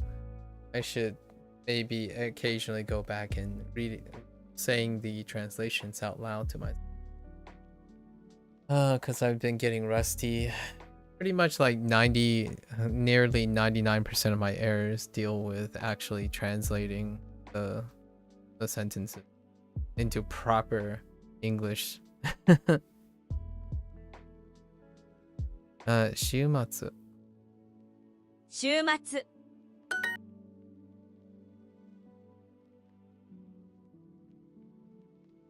それから掃除して。Oh, I will clean. 掃除します。それから掃除します。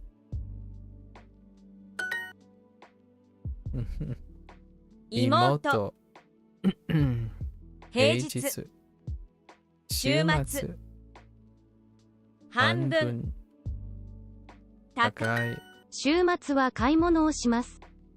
週末は買い物をします。週末は買い物をします。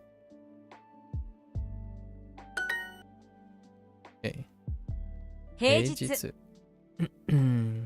洗濯掃除冷たい週末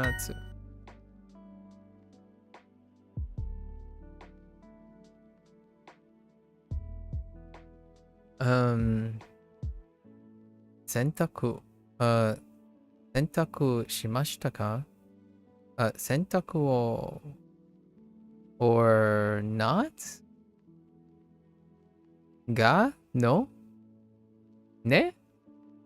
Okay. They wanted to use like the really? 洗濯しましたか? Okay. The act of doing laundry put together, make it a suru. That's fine. It says, "Do you want to? Did you do the laundry?" So I was more inclined to use suru with an o, as in the laundry. So, 洗濯をしましたか? But that's fine too. I guess we can be lackadaisical about the o particle in these cases, which is very colloquial, actually, to not do that. はい、週末は忙しいです。はい、週末は忙しいです。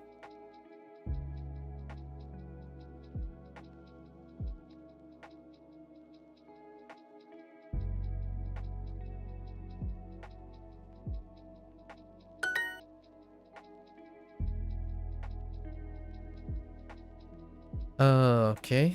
おととい仕事をしませんでした。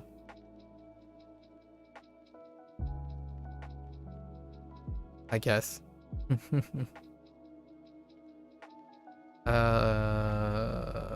おととい Did you guys want what? おとといは仕事をしませんでした。Are they doing katara? No. They could have used hitaraku instead. Get it a little tricky. Let's see. 仕事しま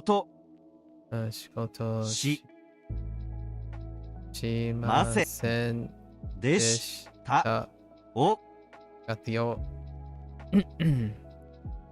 おとといは仕事をしませんでした。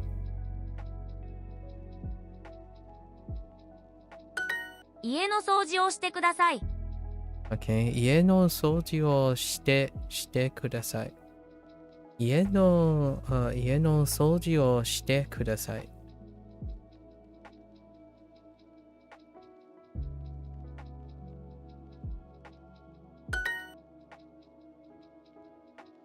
Oh, this is the new grammar point, and it's only this example, but we're gonna remember this example, right?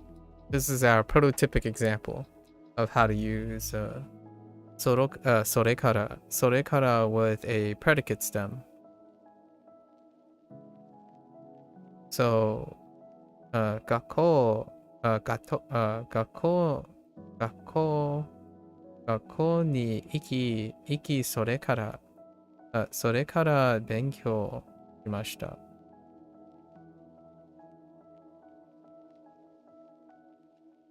学校に行きそれから勉強しました。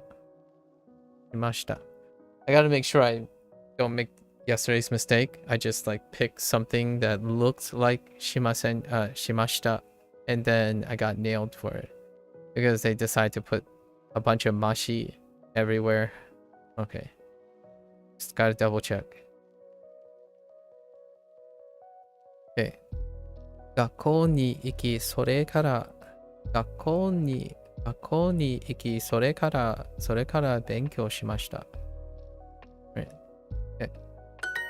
洗濯してください。洗濯してください。Please. 洗濯して。What is he doing? 何 He? Do they want he? They probably want he, since we have some pronouns to use. So, 彼は何をしましたか? しますか? What is he? Wait. Oh, what is he doing? してしてしてしていますしていますか Right. So 彼は何をしていますかしていますかしていますか I gotta be a little bit smoother on that, but it is the newest thing. So we'll get used to it over time. 彼は何をしていますかしていますかしていますか彼は何をしていますかはい、平日は忙しいです。はい、平日は忙しいです。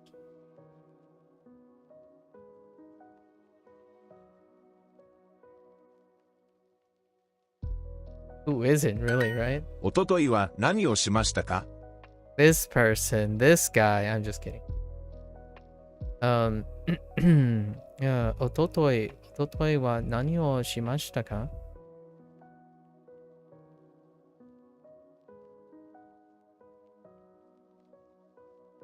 ？Okay.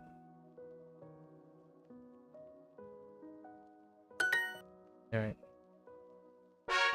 It's pretty low key still. 帰りました。帰りました。帰りました。窓を開けます。窓を開けます。開けます。窓を開けます。窓を開けます。が僕。There's 僕。浴びます。浴びます。浴びます。座って。Sorry, I got the two syllables. 座って。座って。掃除。The suck. 洗濯。開けません。座りました。窓を開けて。開けてください No. You can't even ask nicely. 開けて。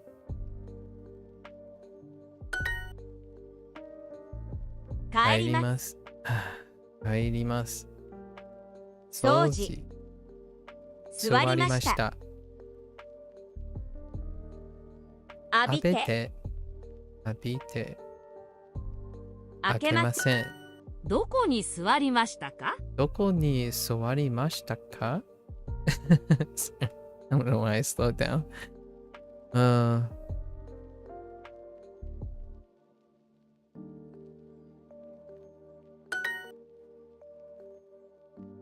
I like this phrase.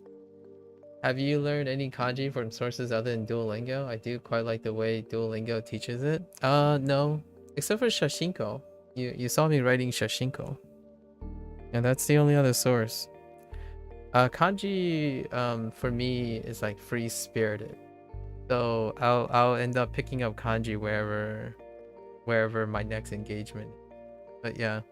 Duolingo, the way Duolingo introduces kanji.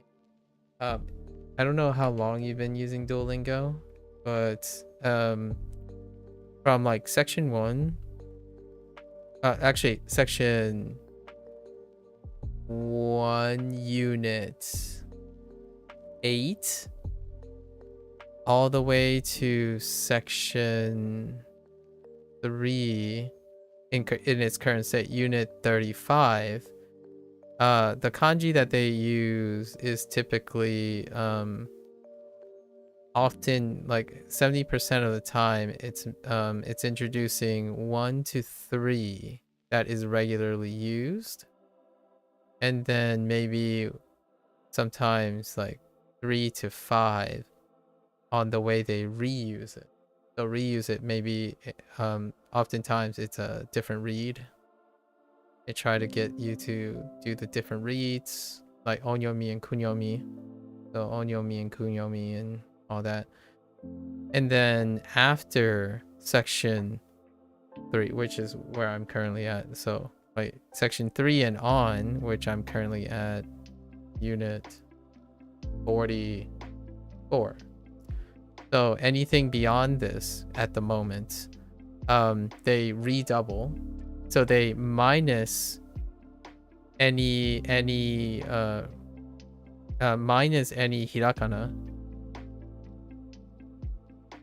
that isn't kanji. So isn't commonly written as kanji. So starting from this point on, all the phrases would be whatever the kanji is. So instead, what they do after this unit is they avoid, by the time you get to this unit, you'll be 220 vocabulary words, I would say. 2200 vocabulary words. And beyond this point, instead of continuing to expand your vocabulary words by introducing it in the form of hirakana, so kana as in at least whatever you hear, you see, they stop doing that. And they more or less shift over to introducing, now they introduce like 1 to 2 vocabulary words, like new vocabulary words. And they would be introduced in their respective kanji and expect you to know from listening what the hiragana is. As opposed to before this, which they introduced 15 to 20 new vocabulary words every unit, roughly speaking. So, and all of these are, the majority of them, only 1 to 3 of them will be kanji, possibly, maybe, or they would be in katakana as well. But they would only like 1 to 2 of them would actually have some kanji exposure. And oftentimes kanji are old words, so not these. Sorry, they would add 1 to 3, and then the new stuff. So now it's like 1 or 2 new vocabulary words, and then pretty much all of the things are kanji conversions of old vocabulary. So by the time you reach this area, pretty much the vast majority of the vocabulary is review again. So now you're revisiting pretty much the 2200 words that or so that you know, and admittedly, like I'm gonna say like 500 to 600. I might even go higher, maybe like I'm gonna say like 600 are katakana, so you don't have to worry about those, and then the rest require kanji. So they have to, and then, oh, actually, I take it back. And then another 200 are hiragana, like hiragana related things, like yoku, like grammar stuff, like frequency words and stuff, like kara and stuff stay hiragana because they're part of the sentence structure, like it's part of construction. So a lot of those things and special adjectives and stuff can stay in hiragana. And then the remaining, which leaves about 1400 vocabulary words, is where it fits about where I thought, because Duolingo, I don't know if this number has increased or not, but supposedly has 1300 plus kanji in their entire course. So that checks out. It's around 1300 to 1400, if not a little bit more, since they've been changing it a little bit. So I'm at that point where now all the things are, I know all the vocabulary. So if it comes up again, the only stage that I'm involved in now outside of grammar, so there's still grammar. This unit was great because it introduced te form. So when they introduce a new grammar point, they actually reduce the number of kanji so that you can focus on the grammar point. So in this one, the last chapter, there was like 25 to 30 like characters that you kind of want to remember, kanji characters. But in this one, there's like eight like kind of newish thing you have to remember. So this is very classical, at least from my use of Duolingo, how to break down like where their focus are or where their design is deliberately being used. So knowing this stuff, then I do whatever they're not doing, basically, and then I'm doing whatever takes advantage of this. So my focus shifts depending on where they're going, right? I no longer focus on like, what is this word or what is this word. It's no longer about that anymore. Like after 6 months of like 3 to 4 hour average days, you should know all these. Even if you don't know what it looks like, but the moment you see the word, you probably can hear the word. If they say the word, you probably know the word. Now the whole focus is to replace them with kanji. And that's kind of what I'm doing with Shashingo as well. Shashingo, that game I was playing, I used the same approach that I used from Duolingo. Basically, we start reading, hearing, speaking, and then writing. And then the writing will connect the kanji to everything else. So when it comes to like hearing things, it's great. I don't have trouble hearing people say words, provided they're not like yelling and doing weird things. However, if they're using complex sentences, grammar is still very, very slow. So grammar might be a little iffy. However, even if you don't understand the structure of the grammar and stuff over time, if you can pick up all the vocabulary words just by listening, which is what Duolingo does for like the first 6 months in the course, you can put together the idea. Like, oh, this word means this word means this, and then so what you can do is you take less time hearing the key words, and then you can try to spend most of your time finding out where the particles are and where the other things that connect the idea. And sometimes you can get it wrong, like, oh, this person is saying it's not that, or this person is saying it is that. And those things will take some time because you're not constructing those types of rationality. Like, you're not constructing that in you have to construct that somewhere, which I kind of do, but not really at the moment. Not there yet. Like I don't have any form of engagement for that kind of thing. Yeah, that's kind of the summary of the Duolingo experience at the moment. Yep. So now we're at like a different stage. We're at a different stage of Duolingo where you basically every 3 days I'll get to a new unit, and every 3 days I'm prepared to write, say, and read all of it within the 3 days. And then there's 3 days of practice, and then we leave it behind, and then we come back to it every 2 to 3 weeks. But I think I've extended it even further now, so it's every like 4 or 5 weeks before we come back. And Duolingo, what they do is when you pass a unit, they're going to review that unit or bring back that unit in the next unit, sprinkle it in every 2 or 3 days afterwards. And then at some point, the personalized practice, 6 units away or so, is going to hit that same unit again from way back. And then after that, I've been doing reviews of everything every 25 days, but this is going to be the first time every 50 days. So in 10 days, on day 200, I am going to do a review of the last 50 days and see like things that I want to remember, things that I've forgotten or something. Generally things that I remember, and things that I know I have forgotten.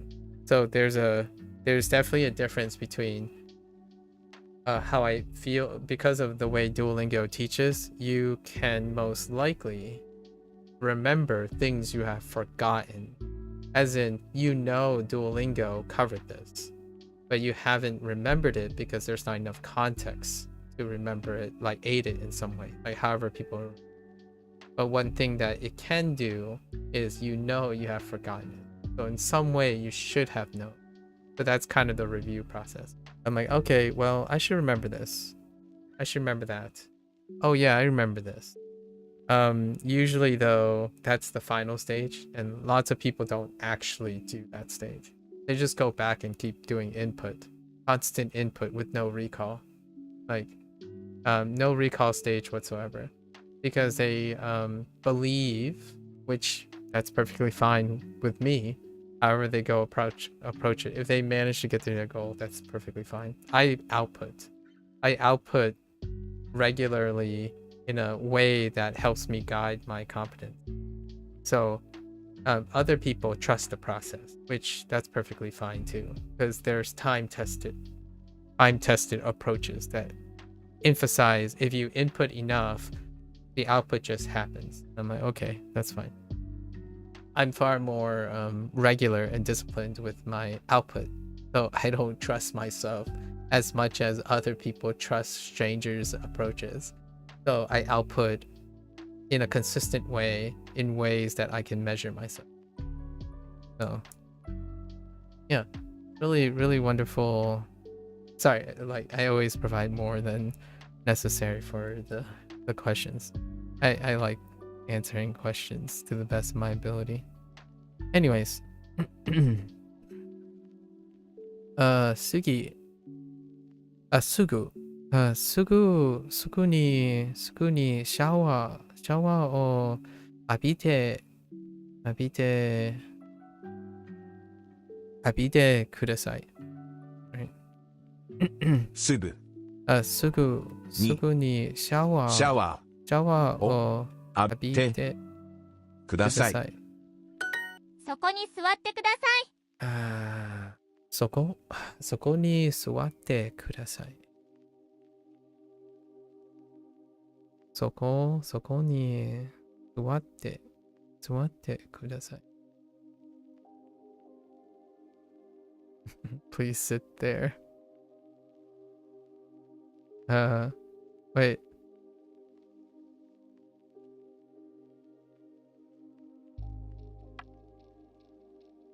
Oh, sit down? I swear. Okay, that's a thing. That's definitely a Duolingo thing. Clean, like clean up instead of just clean. And the verbial phrases with the preposition, like sit down, meet up, go to, instead of just go, sit, clean, wash. They would say things like wash up, or wash up, sit down, stand up, and totally a thing that I'm not used to in English. It's stand, sit, clean, go, and please sit there instead of please sit down there. But I get it. It's kind of explicit, I suppose. Although it is you'll end up you constantly ending up phrases with a preposition doing this. そこに座ってください. In this case, Soko helps out. Okay.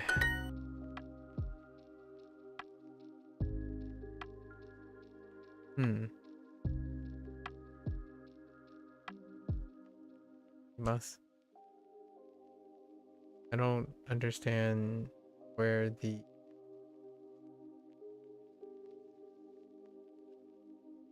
I go home. Are they using kairi? Kairu? Or are they using iki? Iku. Probably kairu. Okay. 家に6時に家に帰ります I guess. I don't know why this phrase is in here. 家 Oops. いえ、6時6時にに6時に家にに帰ります。帰ります。Oh, 午後。午後 Oh, good one. Good one. I totally forgot about the 6 p.m. 午後午後6時に午後6時に家に帰ります。帰ります。彼女は水を飲んでいます。彼女は水を飲んでいます。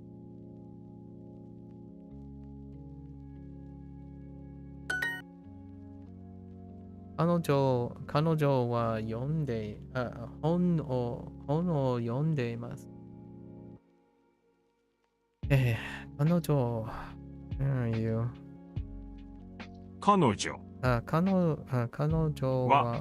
彼女は本を読んでいます。読んでいます。書いていません。書いていません。書いていません。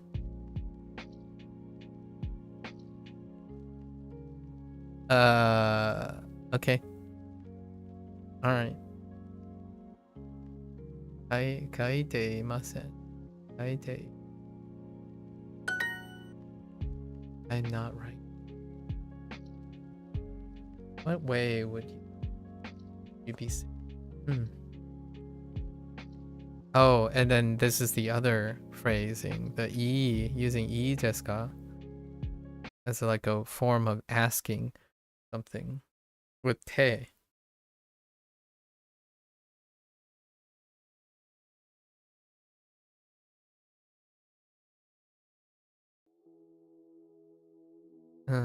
Okay.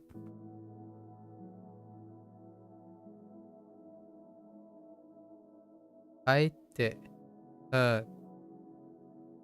うちに帰っていいですか or 家に sure 家に家に帰って帰っていいですか。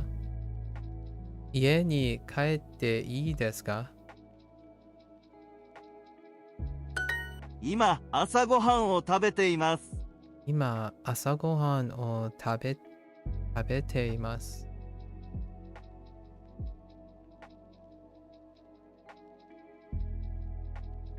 え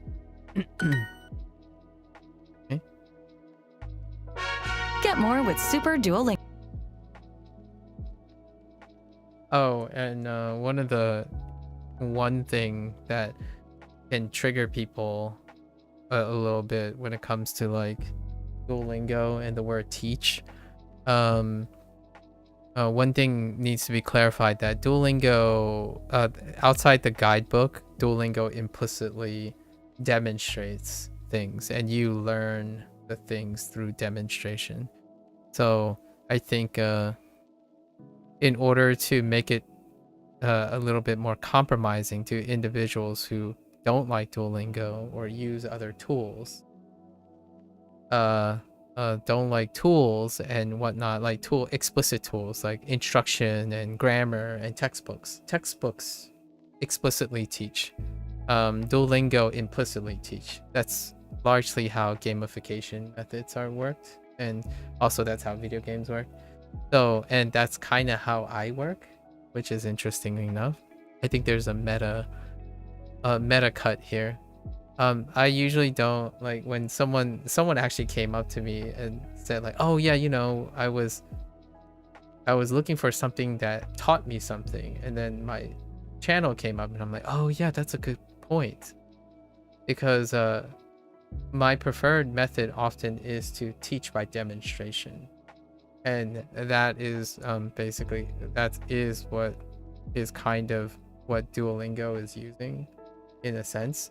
And it's secondary to explicit instruction, like the guidebook. They do make an attempt to some extent, like a much lower priority extent, to rely on explicit instruction. I actually think, hear me out here, as a meta thing.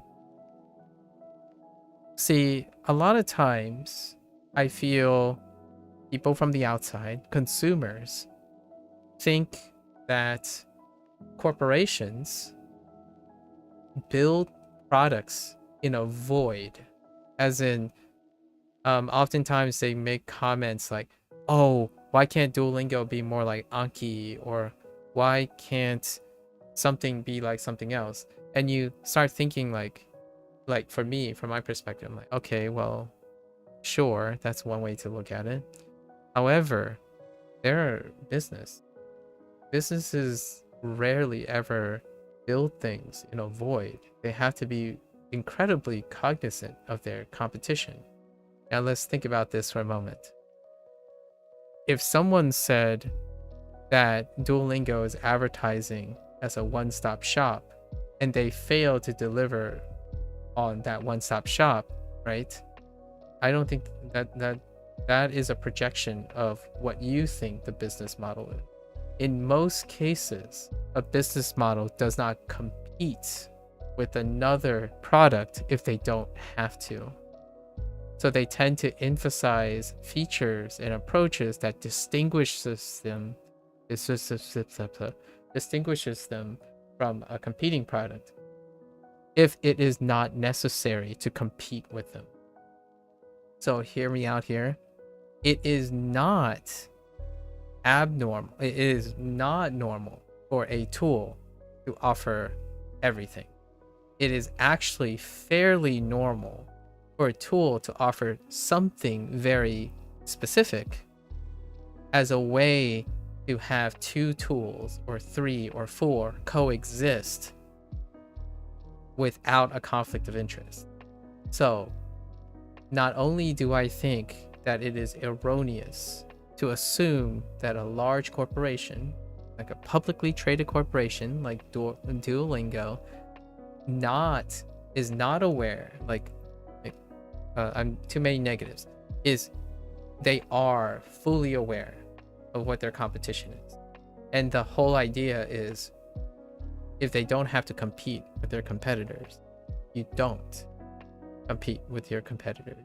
So whenever someone comes in and say, and this works with gaming, this works with so many things, because generally speaking, people make commentary based on a non-competitive environment. They want that to be true so that they don't necessarily think about the business aspect and whatnot, in my opinion. And I don't work in business. I'm using logic right now to predicate. If I have a product that has a sustainable community and it doesn't have to compete with another product, and I don't have to pour millions of dollars into R&D in order to circumvent and play by my competitors' rules, as in, oh, hey, look, Anki is like several years ahead in this department. Let's go chase Anki as a competitive product, right?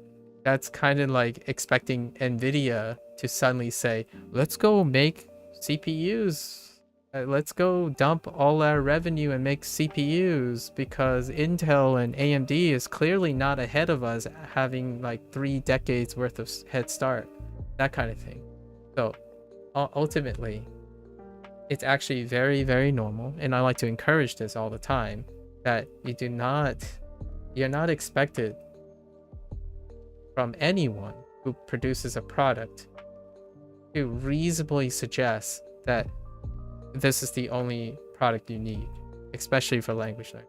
So whenever someone asks me a question, it goes back to like, do I learn kanji from any other source? That's kind of the idea. I don't. However, I haven't yet. So the question often is, when am I gonna incorporate other sources? And my answer typically is whenever I stop being engaged by the product, right? So I'm still very much learning things from Duolingo. So I'm not pressured to integrate other sources of kanji. Lots of people can get a little impatient and they can go and hammer out as many kanji as they want. And I would encourage that if that keeps them going, right? The pace that Duolingo has is pretty sufficient for me.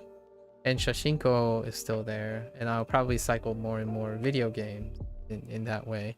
And that's kind of a little slice of, I guess, things that go on in my head when someone tells me, oh yeah, man, Duolingo doesn't do this, it doesn't do this. It's like, but what does it do? And then someone says, oh, well, this tool does everything. I doubt that. If it does, then Duolingo wouldn't exist anymore. Like, I don't understand. It's pretty amazing when you step back and think, what is the competitive process and how does money and interests lie, right? If you claim and you go around and say this tool does everything, then why do you have to tell me that? If you found a tool that does everything and it gets you to fluency, then there would be no discussion about it. Like, that's what logic is, right? If you think it does everything, it's simply not true if you have to tell me that. These competitive areas, most people, if they did truly agree on that, competition would be would rule out many products. So if people keep complaining about how come Duolingo is popular, then you might want to assess why it is popular. And then how is it possible that Anki, Bushu, Wanikani, and Duolingo all exist at the same time? Right? That's kind of a fun little thing that I've been working up. I've been working up a lot of fun little comments like that, because if you stream Duolingo, you'll probably hear lots and lots of I'm gonna say emotionally charged projections, where they say like, oh, you know, I've been stung really heavily by a product. I'm like, my first thought is, are you sure you're stunned by the product or you're stunned by your expectations? The reason why I question that oftentimes is the person was upset that when someone tells you you can learn something and then suddenly you interpret it as it can teach you everything, that's a different story. When something is the most popular thing, that doesn't say anything about what it can teach you and how comprehensive it is. It's the best tool, but for what? Right? I don't necessarily think it's still kind of deceptive practice, right? There is a moral gray area when someone says we have the best app on the internet.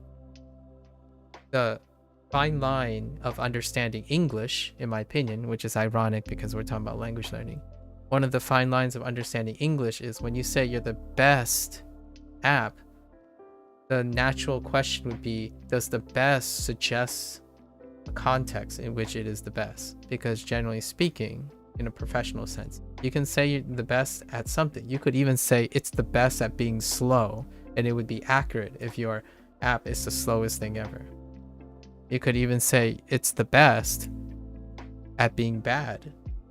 So that's the kind of thing that is really, really something when it comes to betrayal.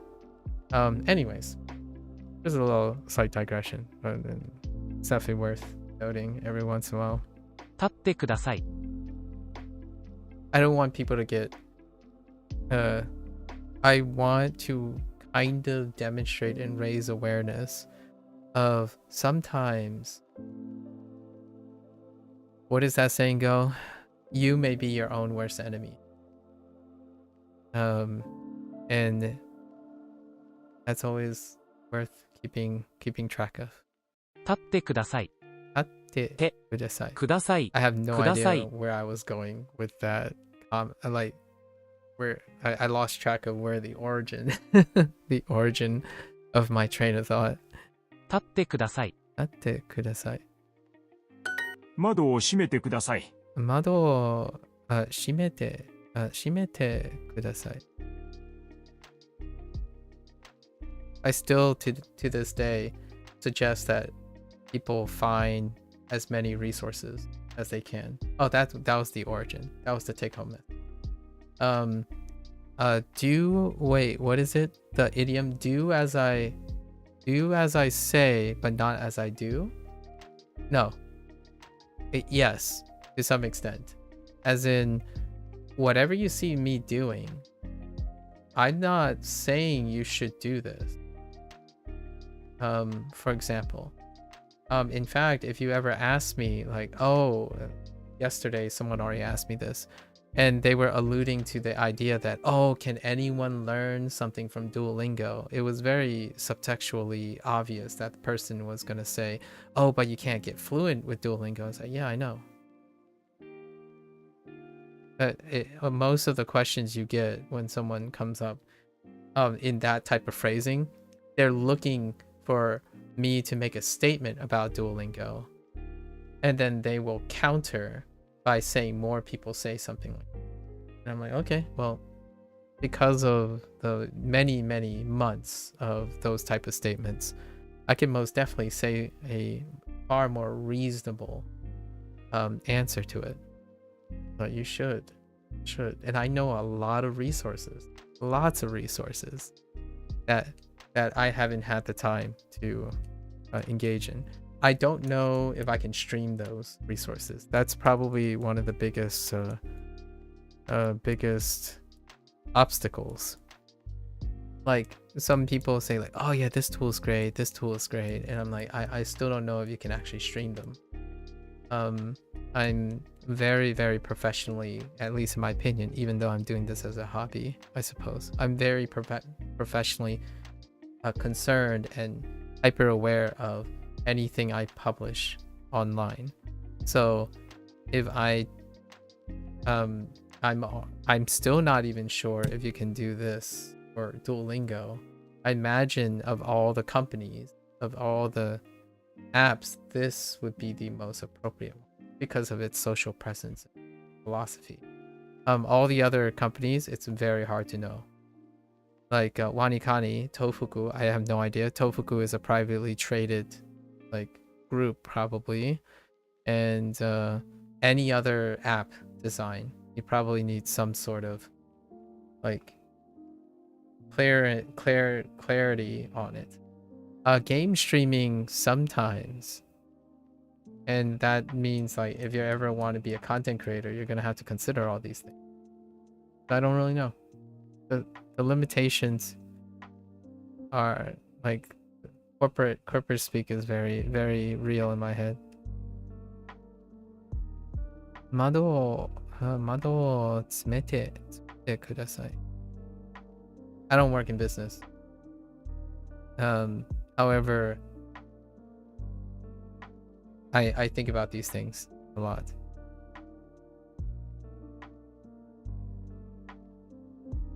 Please close. Go.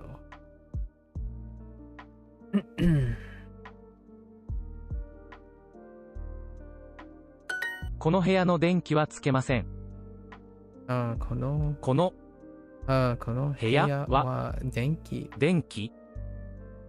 はのこの部屋の電気はつけません。この電気の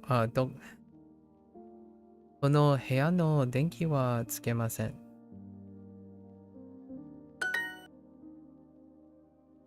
窓を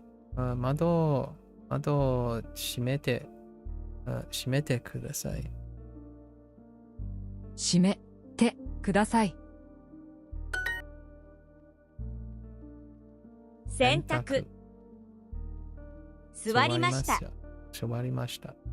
So, my slight thought about publishing things, if I turn this into like some sort of monetized, like self-sufficient project, my initial thought immediately is that anything I have published up to this point is used as a proof of principle, but there is no way it is safe to to publish or monetize anything that I've published so far. Because I do not have the legal and financially legal consultation or backing.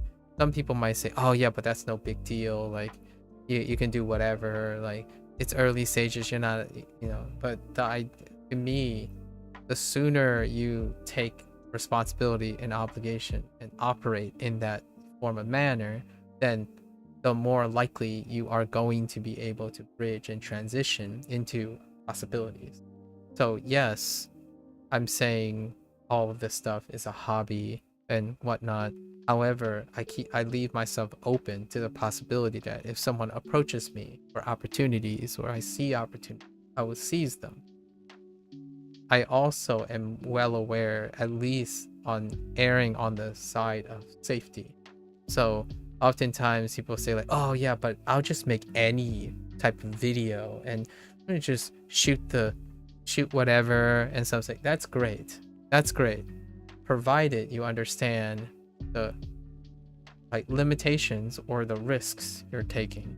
It is great to be passionate and publishing everything, but those things are permanent. So cue the nightmare story where like, oh yeah, but back then I don't really know the legalities and whatnot. It's like, well, now you're a multi-million-dollar operation. So this is very topical, by the way, because if you're in the content creator space and you're looking at content creators, this is a very topical situation right now. And I'll let you use I'll let whoever's listening at this point use your imaginations how topical this is. And for me, working in so many worked so many things about making sure things are reliable, consistent, accurate, that whole nature of me when it comes to like scientific research and methodology and whatnot, so much ethics and ethical concerns and precautionary steps and whatnot. That's just me in a nutshell. So when I'm making commentary on how people go around and just say whatever they want, that's your prerogative. Or it's not going to stop me from trying to demonstrate that I want to be careful. I mean, one day, if you never want to become a social presence online or content creation, then that's perfectly fine. Right, out of sight, out of mind. However, whenever I'm on stream and whatnot, it might sound like hyper political correctness, but it's not the same. Being objective, realistic, and cautionary is different from censoring myself and not expressing myself.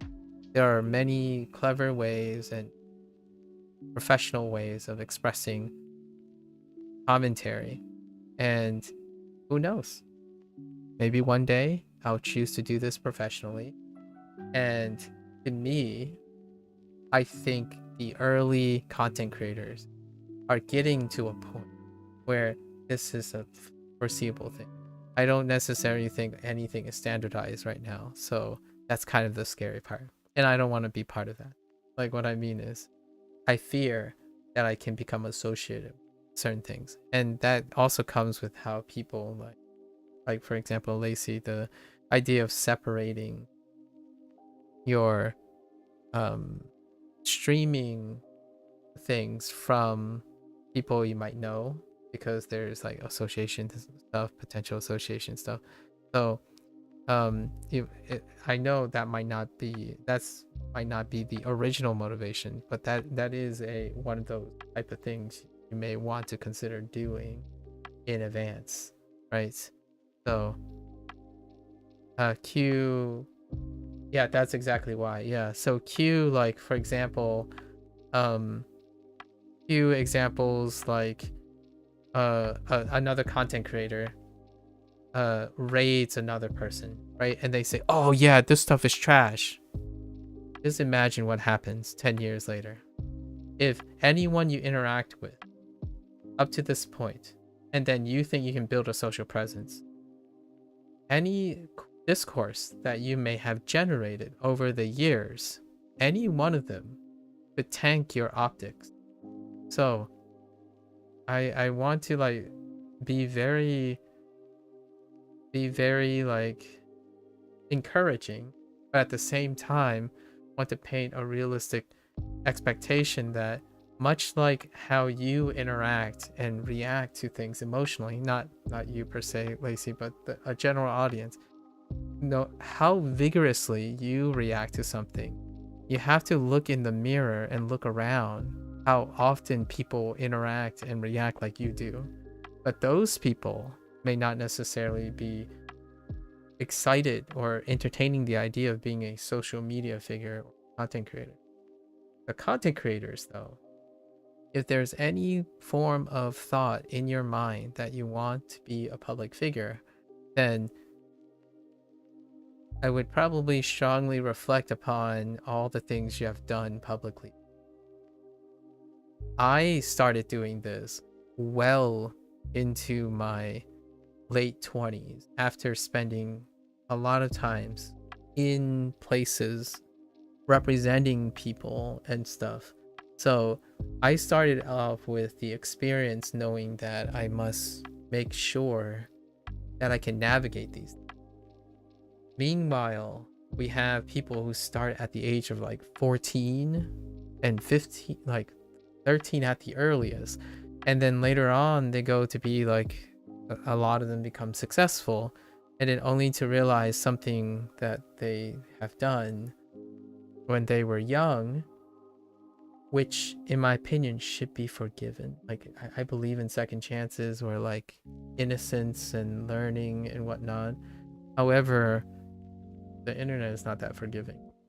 Much like how people react to products that they consume every day. So just to like link it back to like Duolingo and video games and stuff, no, the harsher you are and how entitled you are, if you ever consider being someone on the internet or offering a product or something, know that that's the environment that you're gonna also be a victim of. So it's incredibly concerning. I like the idea that in the future this is not the case, where like it's kind of like going to a marketplace.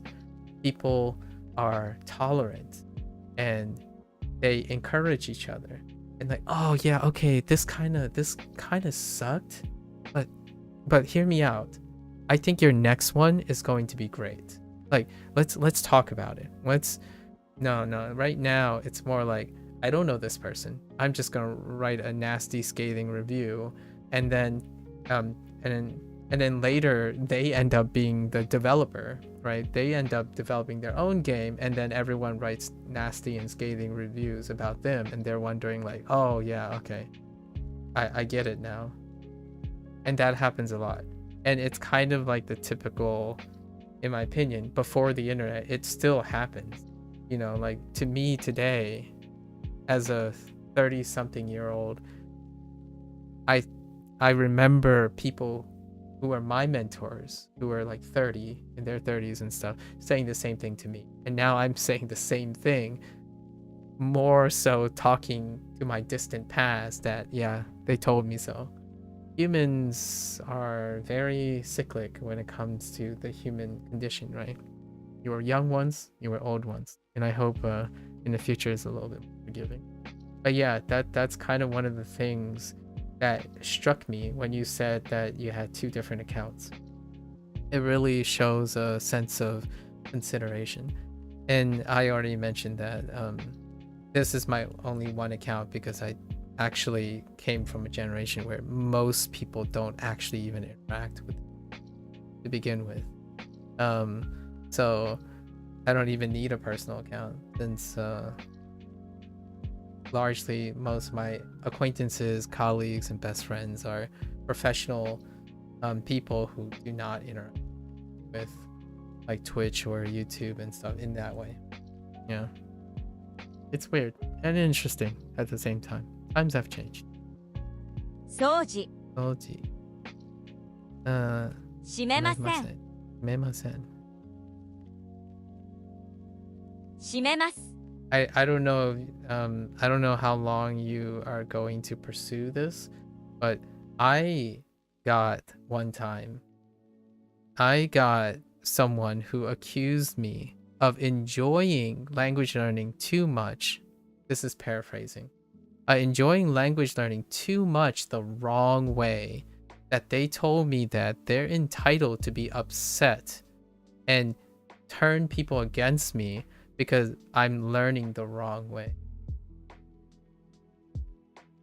But I can't make this stuff up.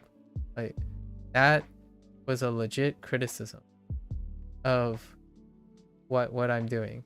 And their comment was more like, oh, because you're learning the wrong way, you'll never achieve your goals. And because you'll never achieve your goals, no one is going to watch you.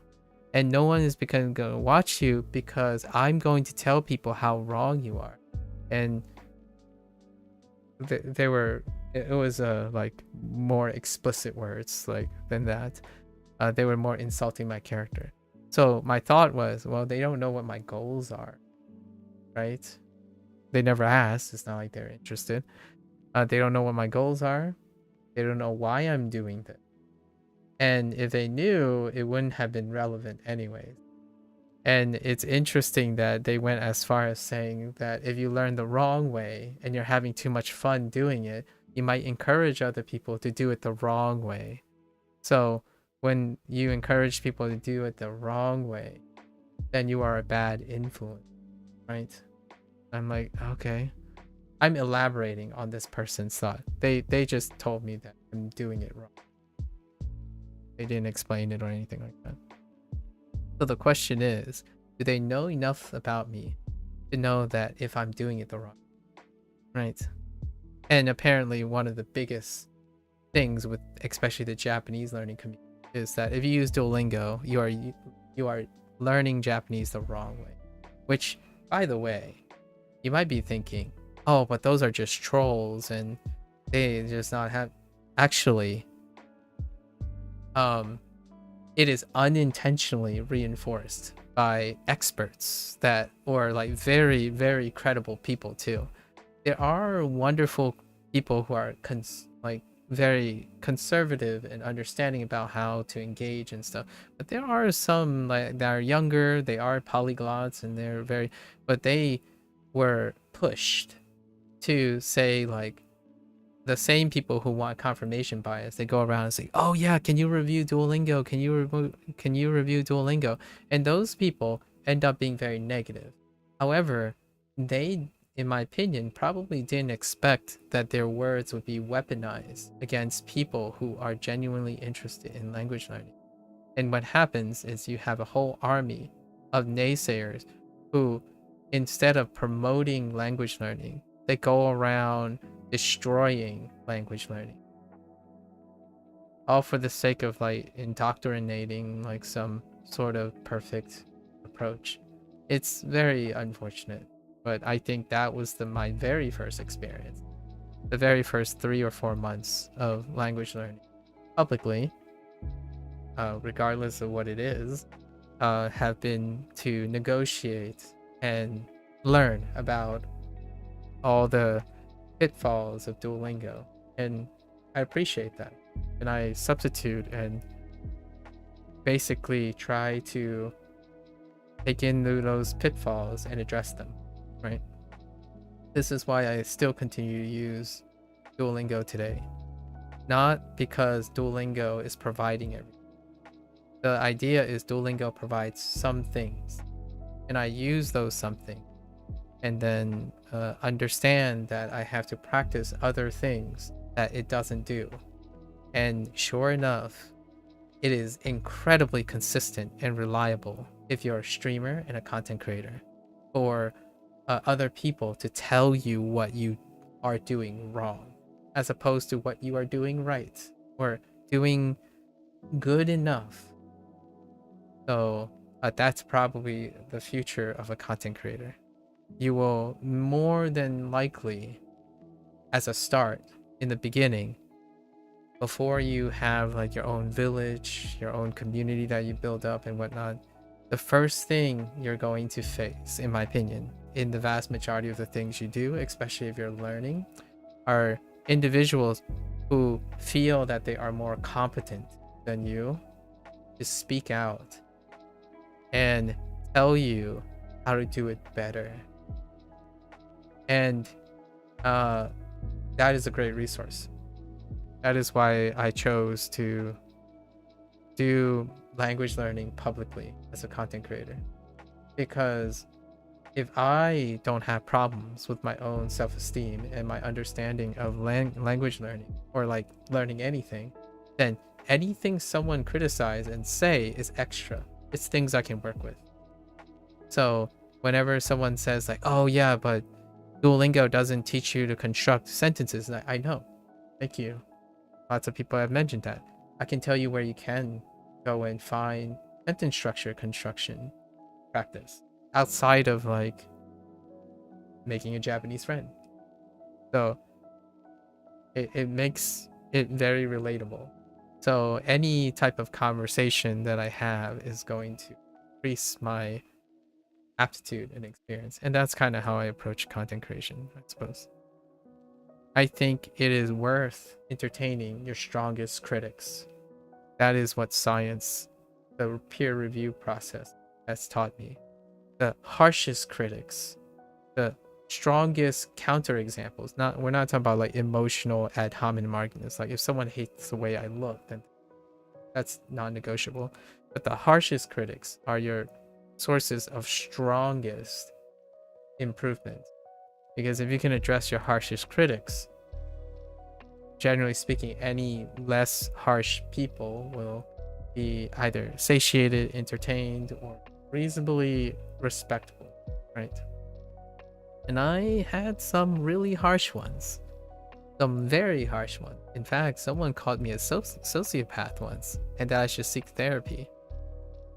If only therapy was incredibly affordable as a preventive measure in the United States, I wouldn't mind going to see a psychiatrist for some mental and preventive upkeep. With that said, though, I'm pretty much a positive time I get up. The question I would really be wondering is if that person gets up feeling good about themselves, because it sounds like they wanted to beat someone down to make themselves feel better.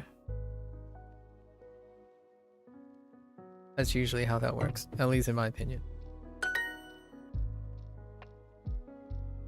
Yeah, talking about life. Always nice. 窓 Nice to keep in mind. を窓閉め I close it. Okay, 閉めました。ました 浴びて。浴びて 開けません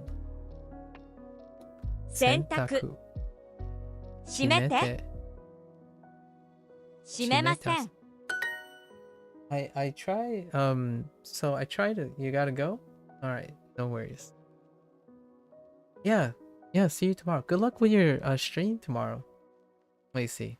Because it looks like you're gonna always be ahead of me, so that's kind of cool. I can ask you about your day and stuff. Yeah, good luck. Good luck. And enjoy your meal and good rest.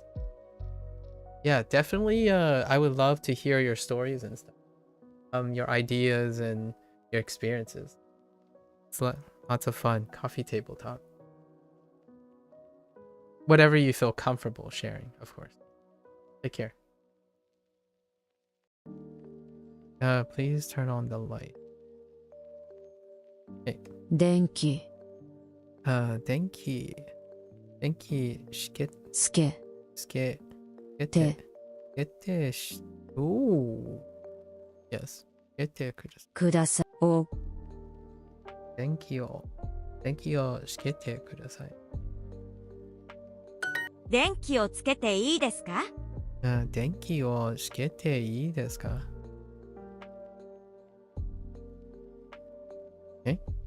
私はすぐに立って電気をつけました。私 Oh. No. Yeah? は Sorry.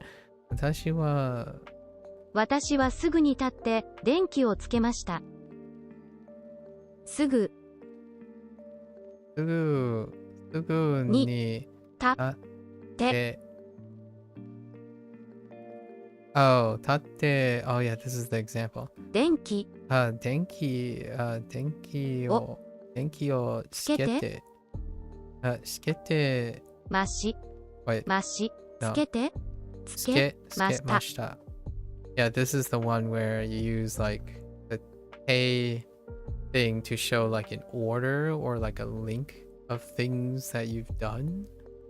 So 私はすぐに立って電気をつけました。私はすぐに立って電気をつけました。This is probably like the most complicated sentence structure that I have available to me up to this point. And I really like it. It's nice. I stood up immediately and turned on the light. 窓を閉めます。窓を閉めます。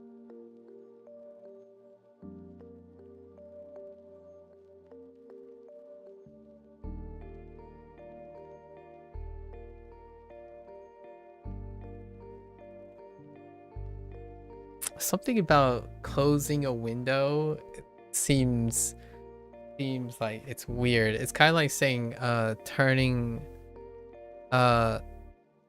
on the lights. Wait, what is it? Yeah, like turning on the lights. Anyways. 窓を開けてそれから閉めました。窓を開けて窓を開けて何？窓を開けてそれから閉めました。それから窓を開けてそれから閉めました。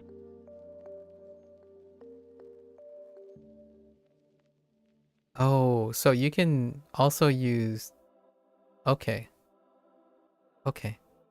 閉め Wait, how's that different from Okay. ました。窓を開けてそれから閉めました。And then it's after So like you can do two things to one thing, right? I have to remember that as well. I didn't think about it this way as well.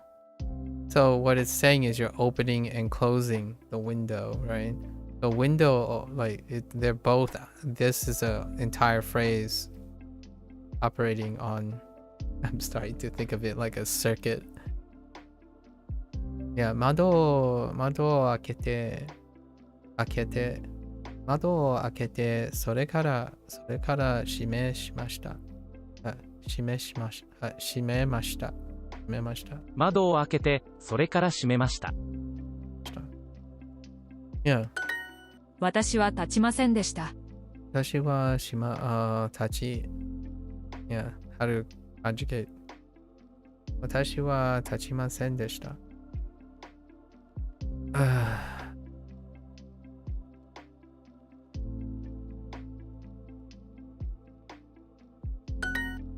Okay. Yeah, turn on the lights. Oh, I still have my trophy. Oh, I still need to do the trophy actually. That's good. Let's put our pep in our step. A little pep. 電気をつけていいですか？つけていいでか。Okay. This goes the window above the bookshelf. 本棚 本棚 Oh, no.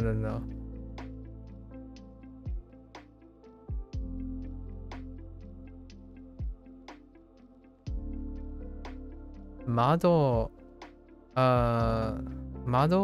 Wait. Whoa. I guess we do 本棚の本棚の上の窓 Yes 窓を閉めてく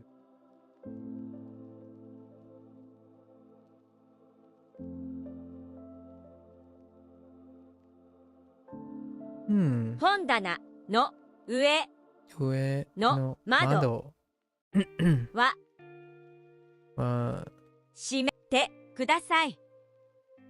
because I want to open the window that is above the bookshelf, right?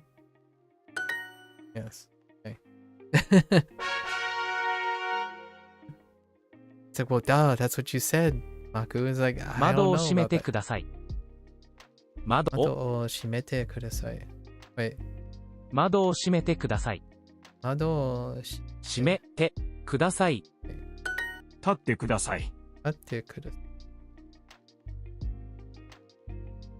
電気をつけていいですか？電気を電気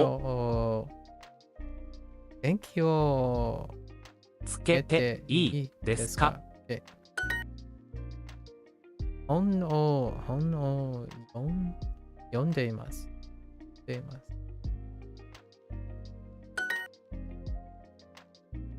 妹週末半分高い平日名前を書いてくる。週末外 I was gonna say 布団平日友達布団 I saw 布団 and said 布団野菜を食べてください。I think it would be kind of mean and rude, but also very duo if they decide to put like 食べて and 食べて 食べて and 食べて as answers. So then you have to decide if it's de or te, which te, I mean, I like deliberately distinguish between de and te, but I earnestly have trouble hearing the difference. If I don't know what the word is, and I'm trying to discover the word, I have trouble hearing the difference between de and de. Like, te, you know, the tongue, like the te versus the de, I have trouble hearing. So that would be kind of mean, in my opinion. And sometimes I do it to myself too. When I say like tabete, right? Tabete, I might write out, or like when I say something like yonde, which Lotus pointed out earlier, where when I was saying like yonde, I said de, but I still wrote te. So I feel like that's something that is kind of tough. It's probably, to me, it's probably the toughest part. The D and the T. For myself, for my hearing. Because you have to hear a person enough times to know, to kind of get the idea of what the day is. And I mean, in Chinese, it's kind of very noticeable with like shui and shui, sui and shui, right? Shui de, di sui, right? Ji sui, not ji shui. So I feel there's to be said about Japanese. It could be also the quality, accents, so scary. Thank you. The nice thing though is there's still You can always rely, you can try to rely on context. Context. Turn on the light. Let's see. 電気電気ををつけつけました。ました。And I know I'm doing that. Like sometimes I don't even know if I'm doing ga or ka, right? So I know for a fact that I'm doing like or ko go or ko, right? Go or ko, like kankoku. It could easily end up being kankoku instead of kankoku. So however, sometimes you have that leeway if you know like, oh, this person's saying kankoku, and then you just correct it yourself, you self-correct. And that happens a lot when you become like incredibly used to quote unquote native speak, right? Like sometimes when someone tells me a sentence, I'm like auto-correcting it as it's going, and that's for better or for worse. Like it's very accommodating, but at the same time maybe not the greatest for the other person who's like trying to learn, but for me it's all part of the process. I know for a fact that I'm doing that. I even catch myself doing that sometimes, like especially like chugaku. So am I saying kaku or gaku? 平日 平日 Like, am I saying heijitsu or heijitsu? Like jitsu or gitsu? Or actually jitsu is fine. It's always jitsu. That's a bad example. I'm trying to like think of, oh, and like su, right? Su and tu? Su and tu? It's whatever. 平日 Heijitsu. 鏡 I'm not saying it's not important. I hope I don't give that impression. It is important when you come to the nuance, and it's not for me right now. 左 That also goes with pitch accent. I'm aware of the pitch accent, right? And I'll do my best to keep on training and paying attention to pitch accent. And then I'm aware synthetic voices are not native sounding and that stuff.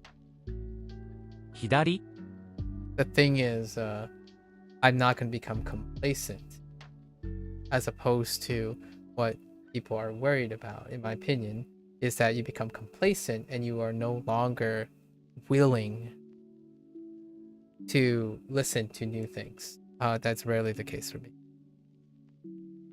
Even going over a tutorial is exciting because I discovered new things in the tutorial with more knowledge. So perspectives change on tutorial. I don't want to make myself sound too exceptional. I think there are plenty of people out there who, there are enough people, I'm going to say there are enough people out there that still think for themselves and still are genuinely, consistently curious about things. Not the same as people who think like, I've learned this once, I don't need to learn it again. Or I learned this once, it can't possibly be interesting to me again. Right? I watched this movie, it can't possibly be more like any more interesting or less interesting the second time around, third time around. Not that type of person. So maybe if you can resonate with me in that case.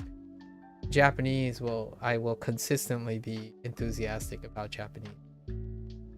In fact, relearning pitch accents with a native speaker when I have the opportunity after building out a foundation of non-native Duolingo synthetic pitch accent, it's more ways for me to spend time with Japanese. That's all I see. I know lots of people are so concerned about reaching their goals, like they can't enjoy Japanese because they have to sound native. I'm like, I'm sorry, that's, in my opinion, that might sound extreme, but I feel that's the impression I get. You can enjoy Japanese all the way there, or maybe never get there, Isn't that what being voluntarily interested in something is about? You know? 週末、週末。パーティ Party. ー、姉はシャワーを浴びています。Right? It's so weird.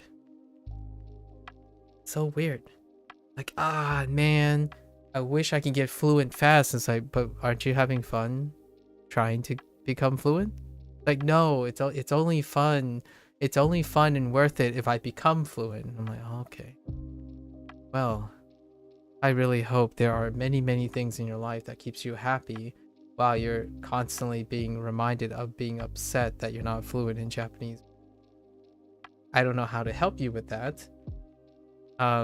Usually my first inclination is to distract the person, right? If they refuse to listen and it's my job to make them feel happier, probably one of my early strategies would try to distract them with something more passionate, as opposed to they get up and it's like, I'm never going to become fluent in Japanese. Like, oh, why do I even bother learning this? Fluency is so far away. That is a really tough thing to resolve. Meanwhile, on my end of the spectrum, I suppose, I don't know where that is. Number line? It doesn't matter if I become fluent. I'm having fun. Sometimes I even joke with that other person calling me that I'll become Duolingo fluent. I'm like, sure. Alright, I'll become Duolingo Japanese fluent. And then one day, maybe I'll become like partially Japanese, native Japanese fluent. Who knows? What have you? I'm having fun every step of the way. The question is, are you? Okay, let's see. 姉はシャワーを浴びています。姉はシャワーを浴びています。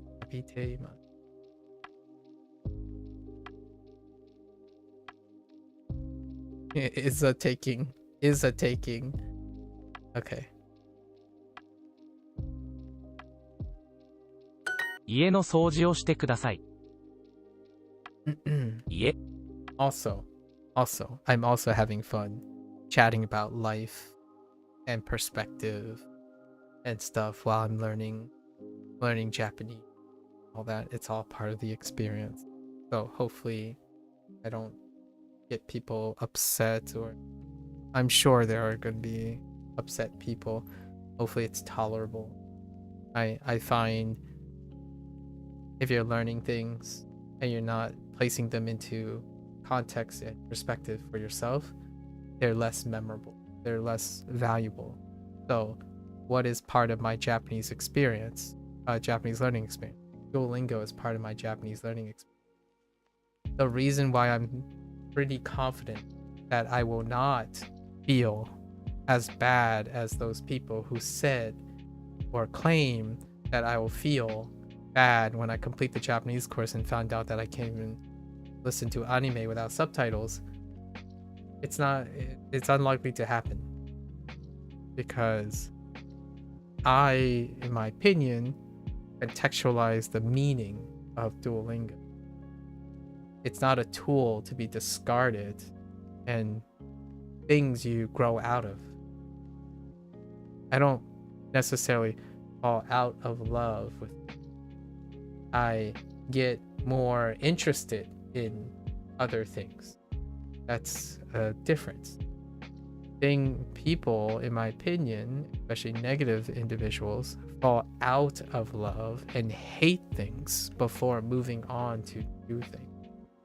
Like, as though things stop serving their purpose. I go from something I like at the moment to something I like even more later, and more later, and more later. Rarely do I say, oh, I grew out of this. I heckin' didn't grow out of many things, like the semantics of many things. And You might, somebody might argue, so you mean you're still interested in like baby stuff and like little kid stuff? It's like, absolutely. Absolutely. How else am I going to connect with a child of my own if I ever want to raise a child of my own? Right? I got to be ready for that. Sometimes I might even interact with other people's children. Like pretty much every low key. I'm at that age where most people in my life either decide not to have children. So how would I interact with them? Right? There's valuable tools there. It's not to say that you have to be interested in everything. You don't have time for that. The thing is, you don't have to hate something before you like something else. It's weird, in my opinion. I'm going to use the word weird. It's a little weird that I live in a time where the average stranger would suggest that they only seek to do new things and seek to improve themselves when they have to do.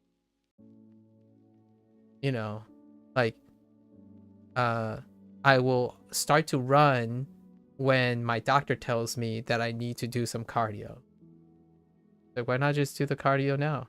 There's got to be something fun about cardio, right? Like, no, I absolutely hate cardio. There's nothing worth. Like, I don't have to do cardio, so I'm not going to. It's like, all right, fair enough. But what if I told you we could run and have fun together? Would you come along with me? Because sometimes you never know. Never know how things go. So that's kind of my 2 cents, right? There's like looking forward to engaging, and then there's only doing enough to get by and constantly doing enough to get by. I don't think necessarily you build yourself up using that mentality. You're more like steady state. You recover from falling down most of the time. So you're constantly falling down and picking yourself up. That's beautiful, by the way. It is possible. Some people get knocked down so many times they got so used to getting up and only getting up enough to keep on going. Not get ahead at all. I hope that in some way I would love to be able to offer people a step ahead. I don't know. It's like a dream of mine, I suppose. Maybe in another 2 or 3 years I could turn it into something where, yes, there are lots of people that could use a helping hand. I don't know how to help them. It's very hard to help someone who doesn't want to help themselves. However, I would love to have the opportunity to help people who are willing to help themselves. As in people who say, yeah, I have it pretty well, but how do I prepare for the future, right? How do I build skills that will allow me to pivot whenever we want? Then I want to be like that person. It's like, oh yeah, how about we do this and that, and maintenance and sustainability, and not when you have to. Oh man, now I have to fix the car, right? Now I have to fix the car after neglecting it for like 6 months or something like that, as opposed to making sure that the car gets a checkup or making sure your health gets a checkup. You're worth it, kind of thing. Like, have you gotten up and feel good? No? Let's talk. Let's work on that, right? You gotta get up and feel good. Like, gotta at least start with step 1, at least. Do you feel great when you start your language learning session? Are you excited or look forward to your language learning session? If the answer is no, is there any way you can change that? Because if you're not looking forward to your language learning studies, it's not like you have to. Some people say, but I do have to. It leads to a better life, or it leads to a life they want. You might not ever get there. I mean, there are individuals who have the willpower and whatnot to like go through all the suffering to get there. But I don't think it's worth the emotional potential fallout. Like, I'm not saying it will happen, definitely happen, but it can happen. And I certainly would not let that be why I stream learning Japanese. I would be smiling and having fun and digressing all the way to wherever this takes me. You never know. Next year I might have quit learning Japanese, but I wouldn't say I wasted my time. At least in my opinion. 家の掃除をしてください。家の掃除をしてください。家の掃除。掃除。掃除して。掃除をしてください。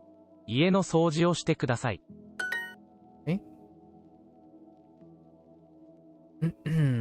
Let's see. すぐ。すぐに。すぐに掃除。Oof. Sorry. 洗濯。Laundry, right. 掃除してください。窓を開けて、それから閉めました。窓を開けて、Oh, yeah, that's fine. Yeah, we already made this. No, they just added a comma this time. 窓を開けて。Oh, you know what? Now I kind of understand the node and no toki kind of thing going too. Okay. 窓を開けて、それから閉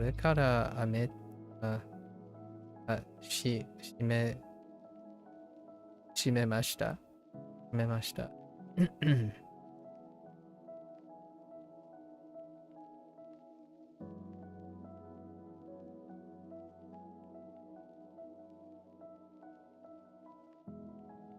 Okay. All right. Sorry for drinking your coffee. Coffee. I've actually had this happen before. Like, what I mean is that I've actually had someone say this to me before. Not necessarily coffee, but Coffee. コーヒー。すみません。コーヒー。あなたのあなたのコーヒーを for drinking 飲んでいます。飲んで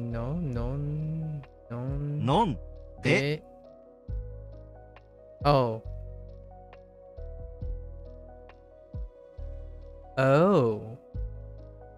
Wait. Oh.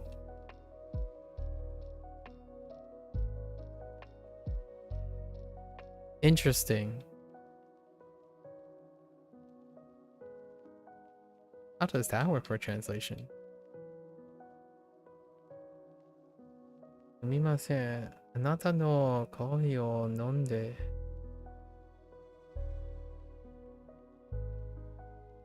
Okay. I'll have to keep that in mind. At least that's what I think this is. Nope. Oh.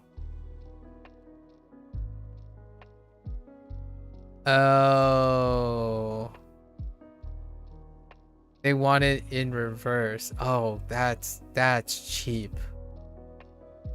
That is really cheap. Holy. That is so cheap. コーヒーを飲んですみません。I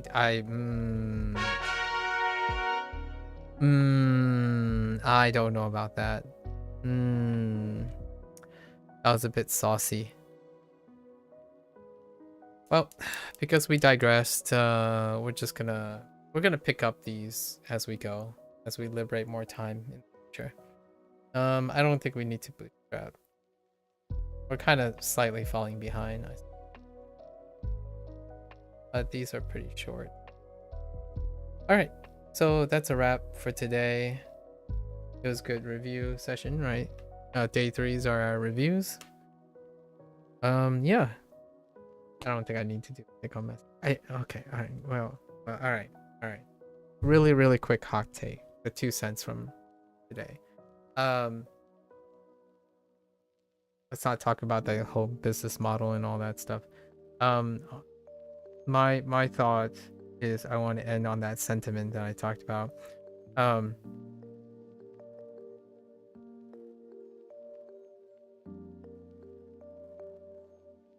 Sometimes being greedy is kind of nice. And what I mean by greedy is if one is comfortable now,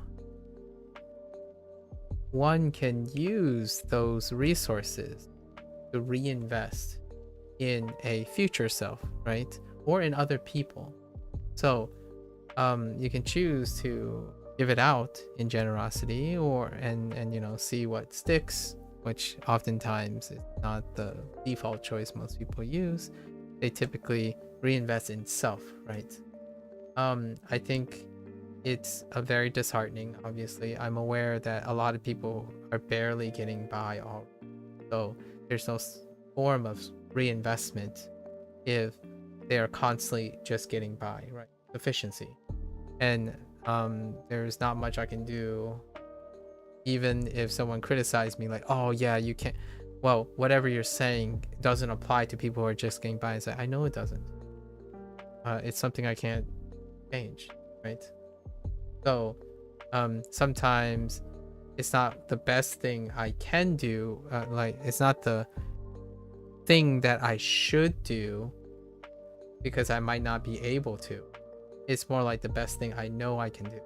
Which, so the take-home message for me is that if you're comfortable, right, choosing to do things with maybe a borrowed time with the time you have, reinvesting in self is a great way. How you do that is pretty much your ball game. Creative is wonderful, at least in my opinion. The moment it becomes like grindy and maybe like consuming energy that you otherwise wouldn't want to expend, that's usually what I'm talking about. Rarely is that the case for me. I hope when people learn, like participate in Japanese learning and whatnot, I hope that's not the case for them too. It sounds awfully like that, and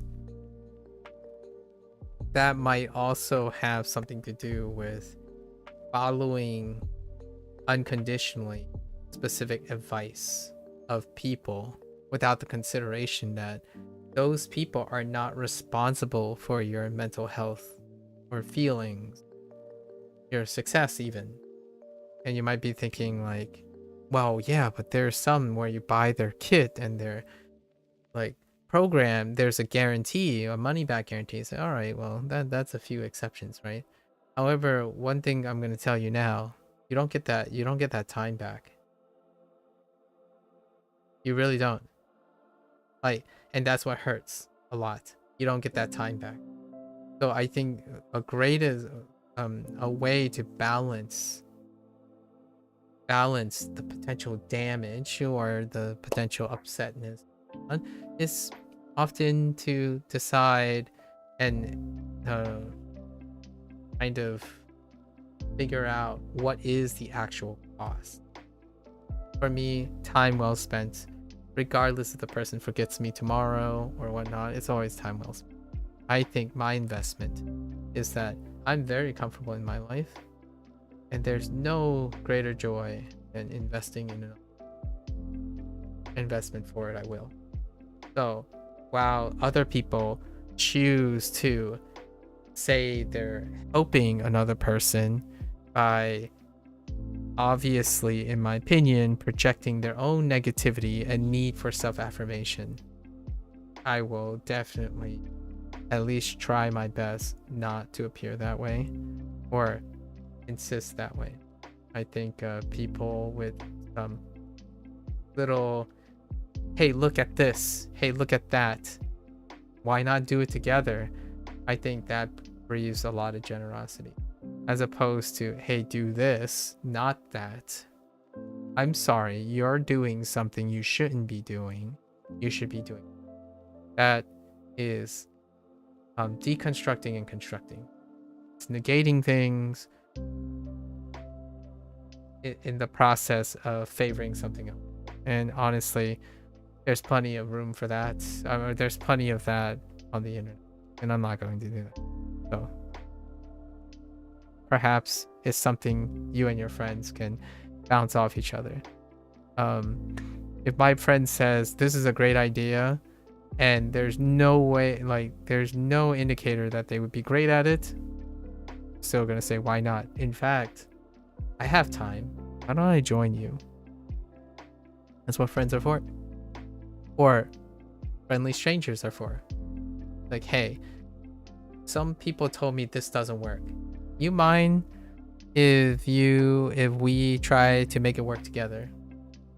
That's a different story than, oh, I believe other people, I don't believe you. So I'm here to tell you specifically as a general friend that I don't believe you. Like, all right, well, we're not friends.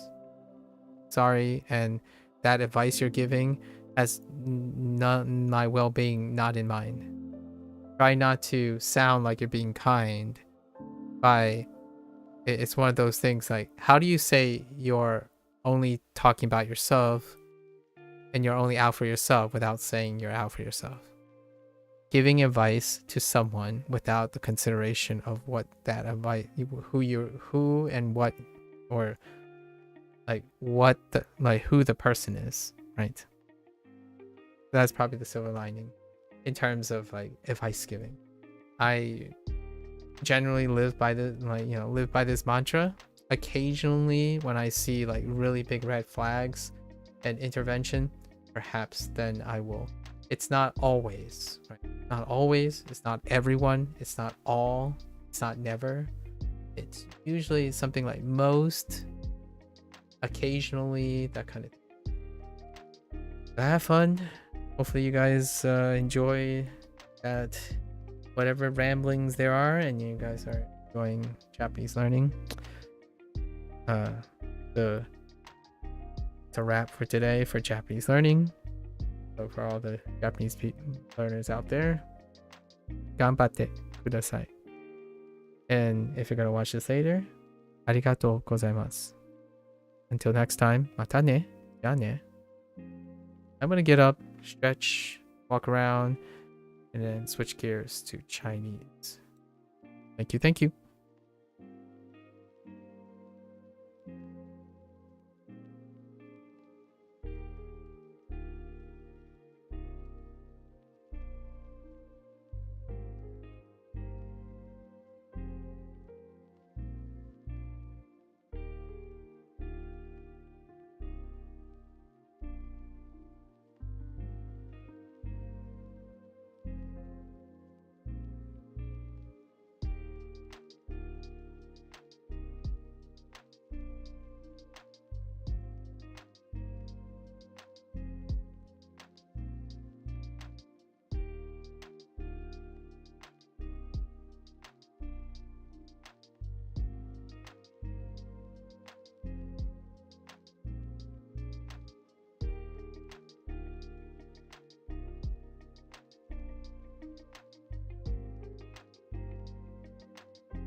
Alright, folks. Welcome back.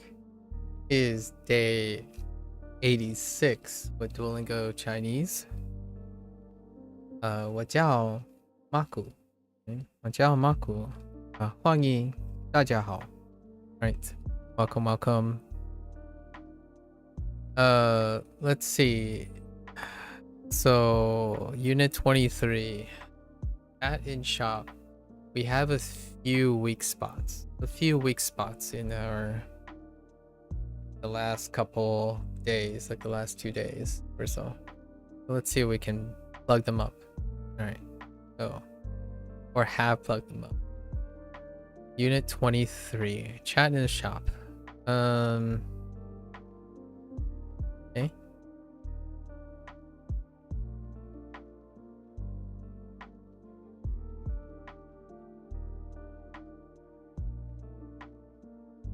您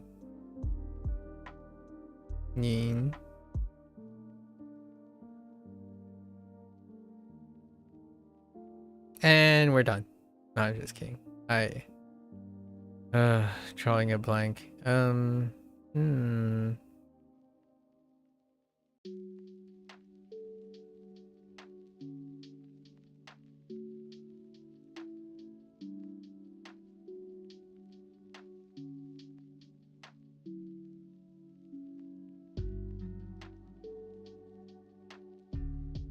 Longing.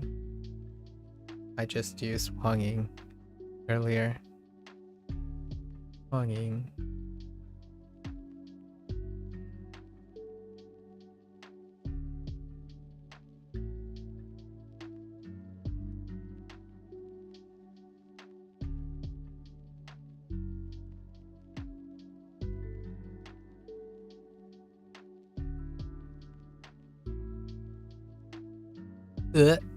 Sorry.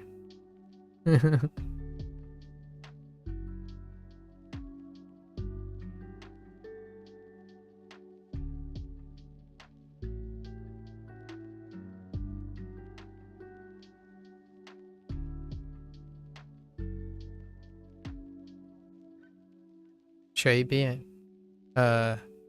Shui Bian. Shui Bian.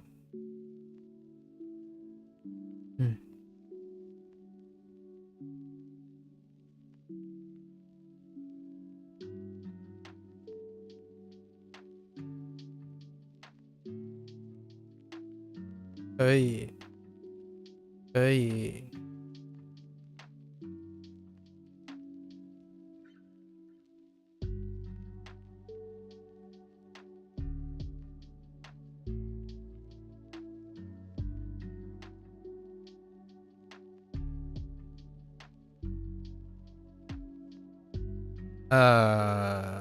No.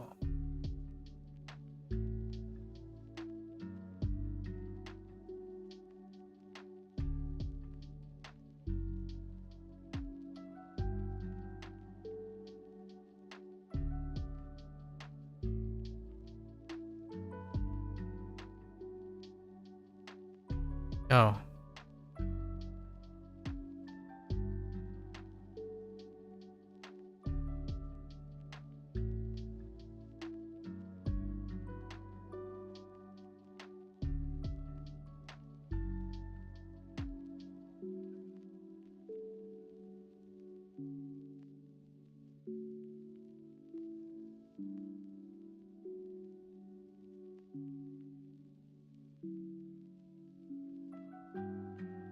需要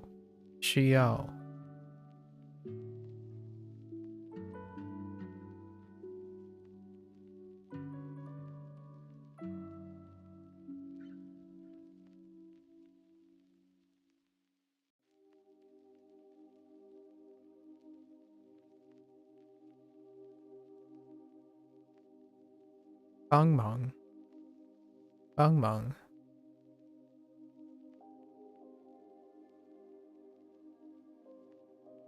We added this too. Rip. I remember I want to add this.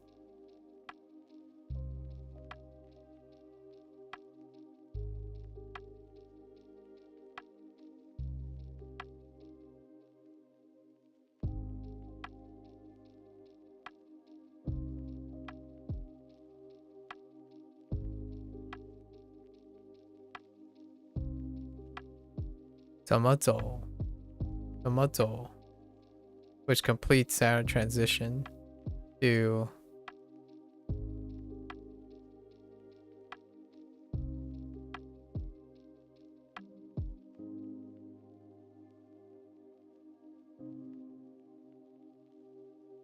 做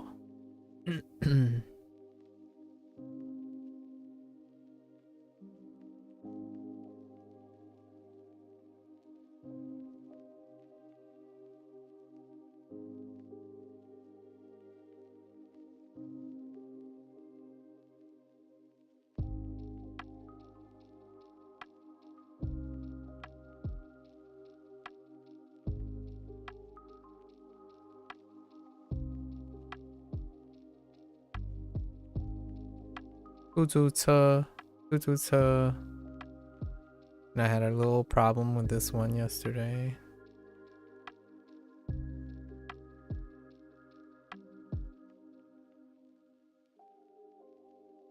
Wait.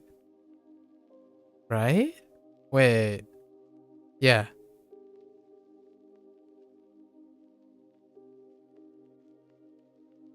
Yeah. Yeah. I think so. 这样 So 出租车这样 出租车这样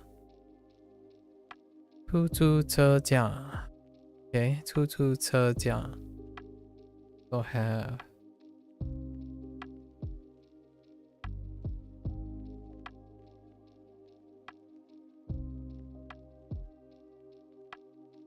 That's kind of gross. It's fine.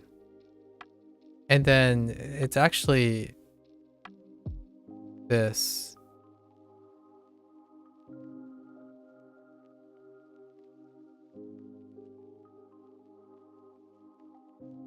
Uh-oh.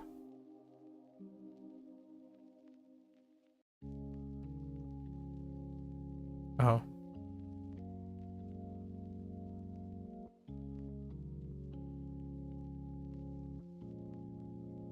So it's公共汽车 and 汽车 is also a car. So 汽车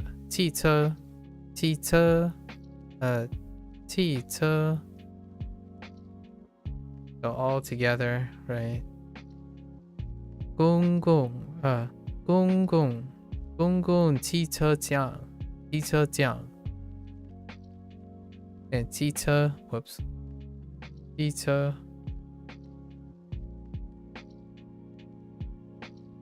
had problems with this one too.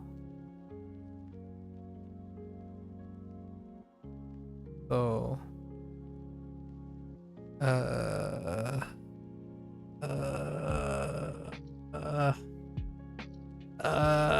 sorry. Trying to sound like what's her name from Bob's Burger?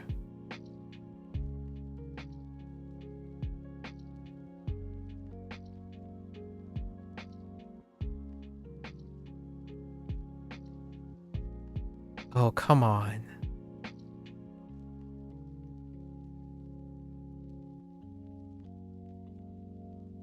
Oh, I got it.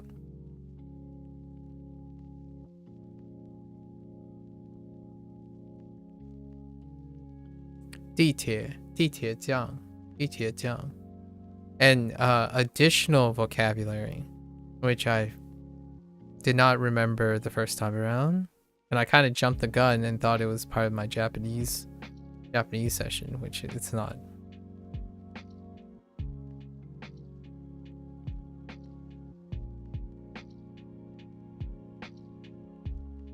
The problem is I don't remember what goes on the right. I think it's I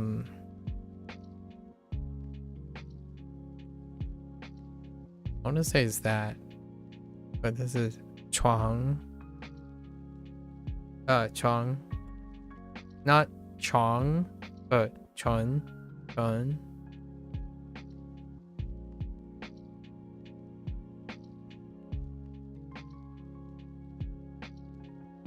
or a boat or ship.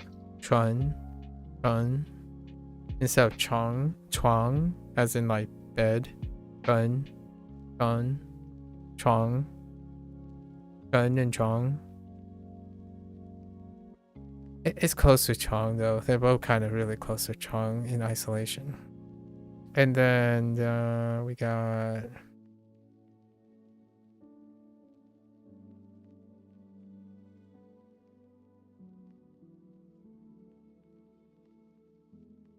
只是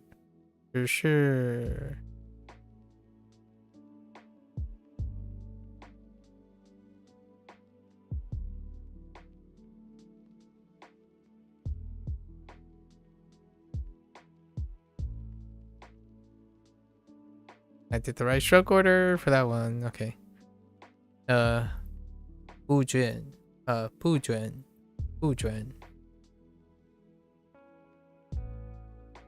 Also 下 to get off. 下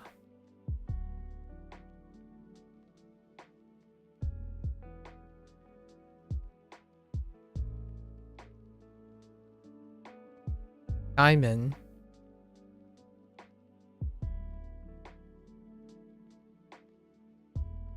关门 Wait a minute. Oh.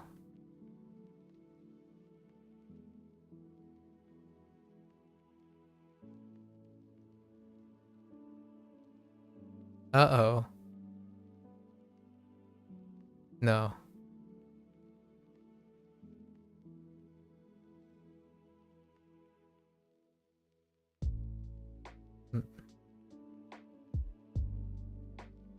That look right.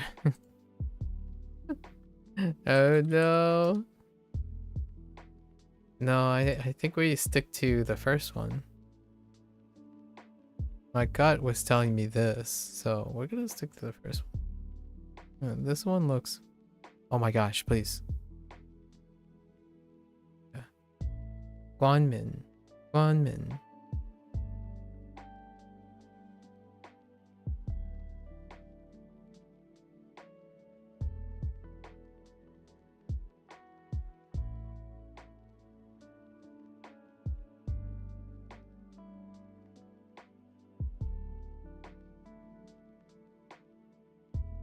酒店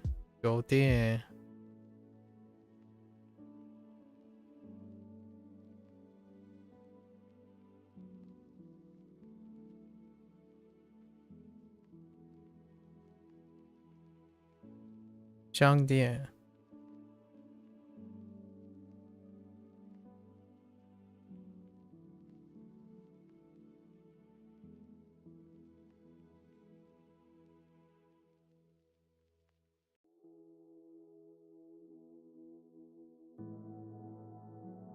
衣服 I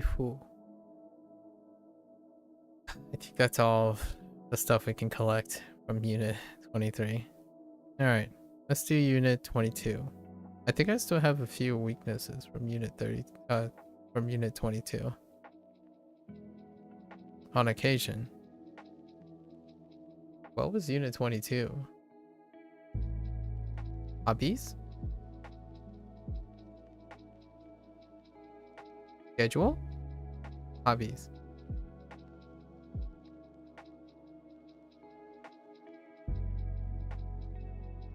I feel like it's hobbies. We'll do hobbies.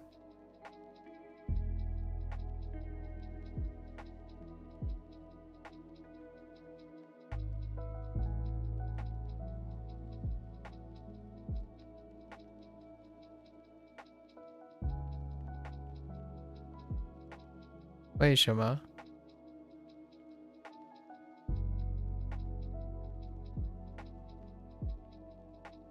In way.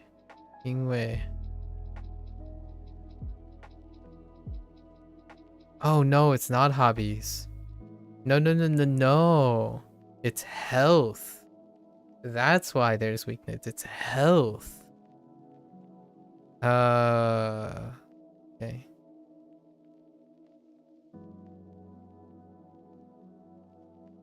Oops.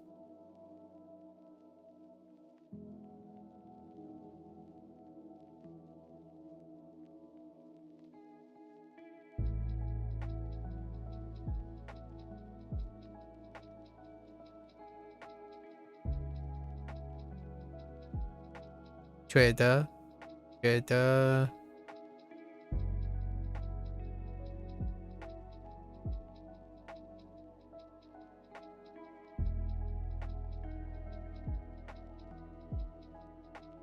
Pang. Ugh. Why?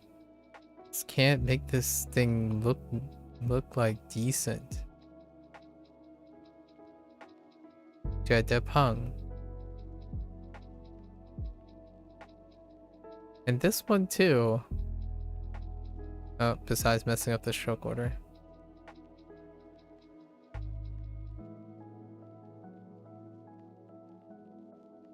Lay.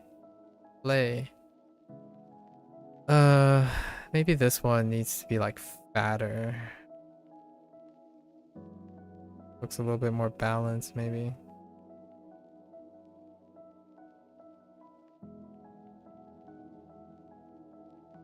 Yeah. It's kind of like top heavy. Fine. Lay.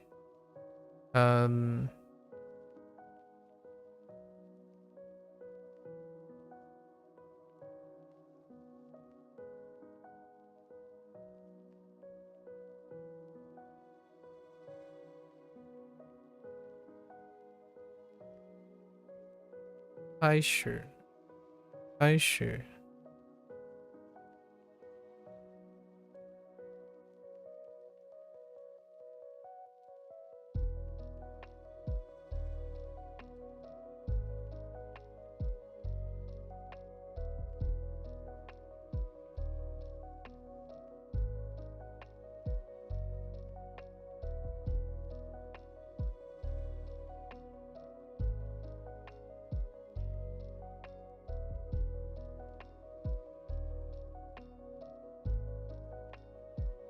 Go on, Lian.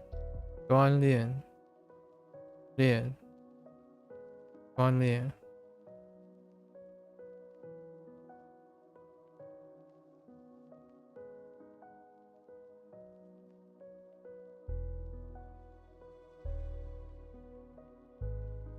Oh, wait. Just kidding.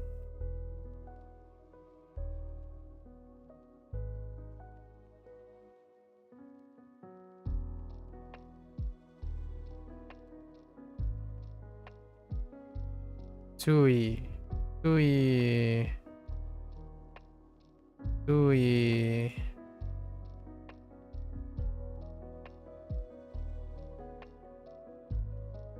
Gungzuo.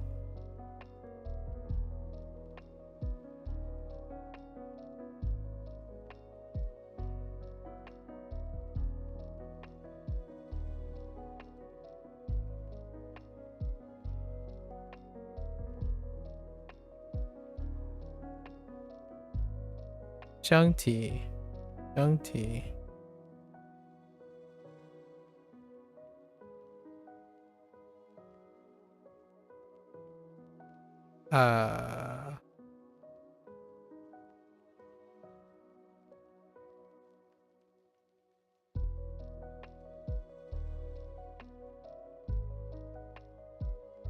Wait, whoa.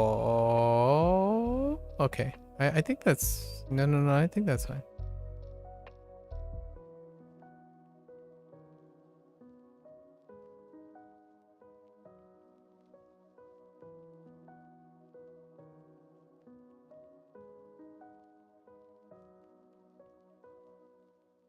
Yeah, I think that's fine. I feel like the left radical is not it, but it's okay.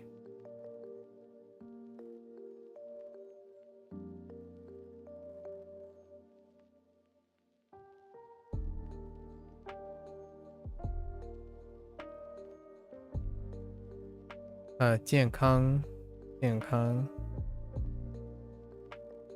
健康不健康？对。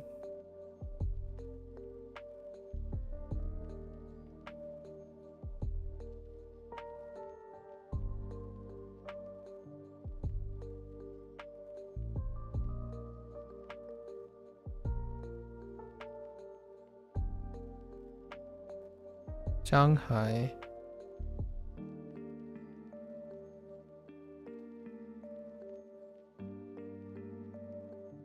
在。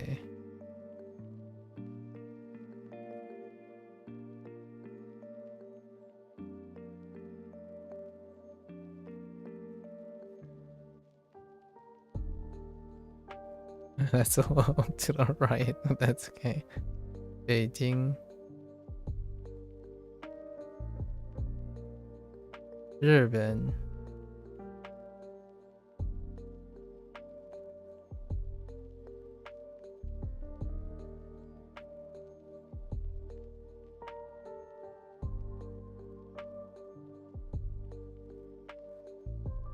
韩国。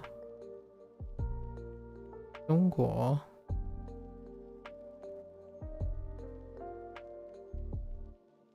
英国。哎。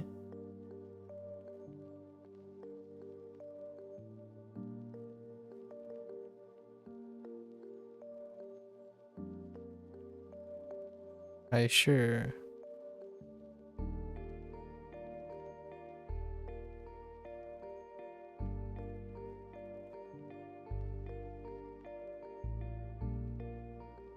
面条。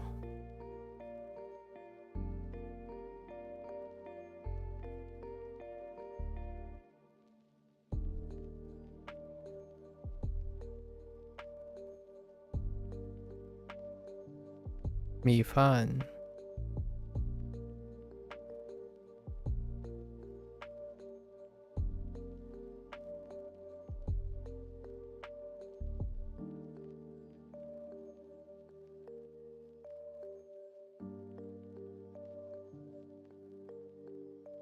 饮料。饮料。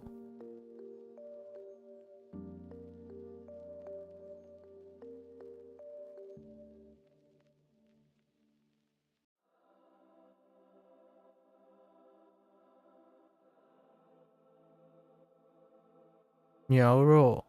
牛肉。牛肉。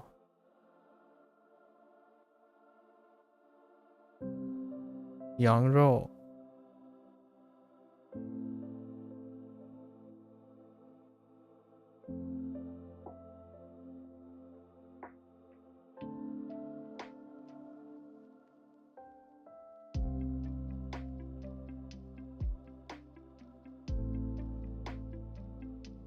猪肉。猪肉。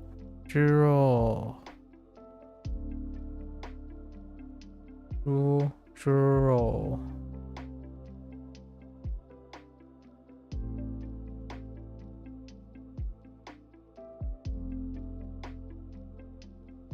and 鸡肉。鸡肉。I think that's it. Cover pretty good. Things are flowing.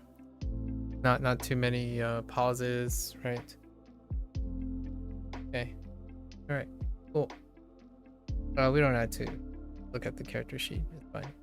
Pretty sure it's health. Health. All right.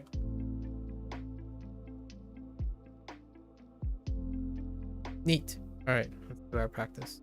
你明年会住在哪儿？你明年会住在哪儿？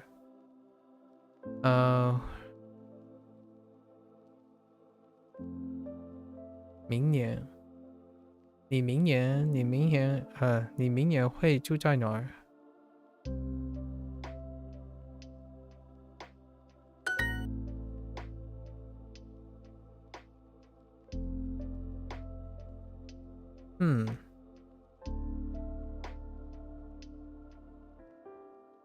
早上 Are you doing 早上？上午。Oh yeah, that's right. That's fair. 上午他是在他在还是在上午他在音乐 maybe it's in the morning okay sure 上午上午他在医院医院医院医院医院医院医院 nah don't another correct solution 你们上午几点喝茶？你们上午几点喝茶？想喝茶 no, 想 just 喝茶。你们上午几点喝茶？喝茶。你们下午几点喝茶？你们喜欢看什么电视节目？你们喜欢看什么电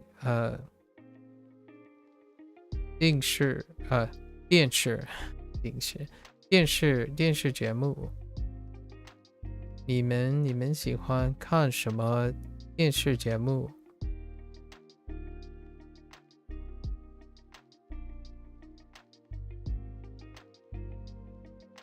电视节目。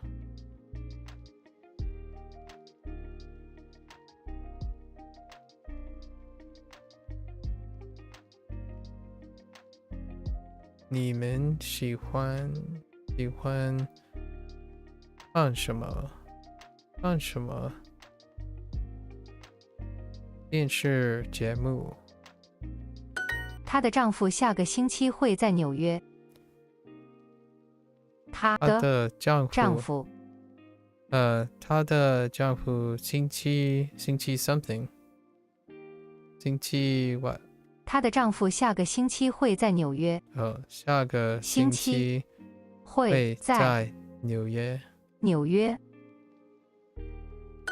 我的女儿明年会住在英国。给我的女儿，Oh my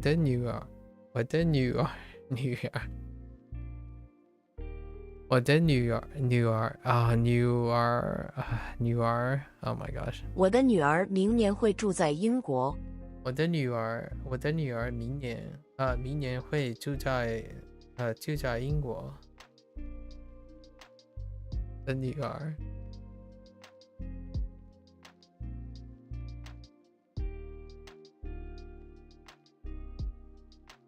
会住在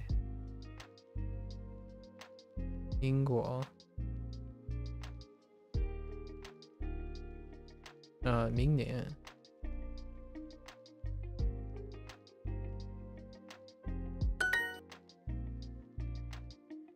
起床。书。游戏。午饭。电视。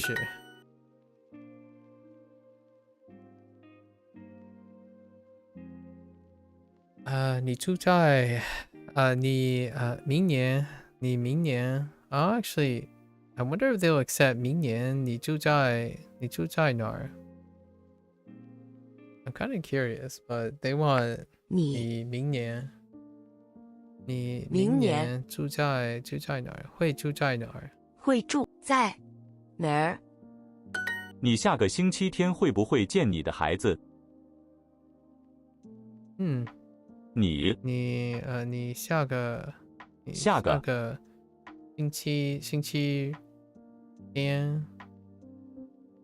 星期天。你下个星期天会不会见你的孩子？你下个星期天会不会见你的孩子？你下个星期天会不会见你的孩子 ？OK。你下个星期天会不会见你的孩子？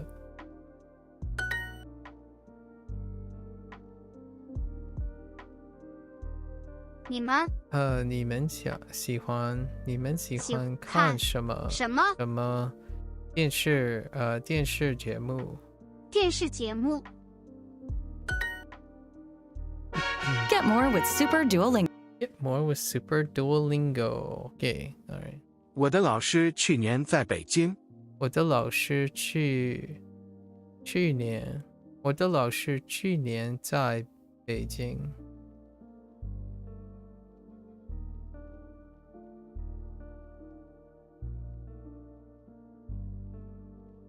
Okay, 在北京。去年。你下午在哪儿？你下午在哪儿？你下午在哪儿？在哪儿？明天晚上你想干什么？明天晚上你想干什么？明天晚上，哎，明天晚上，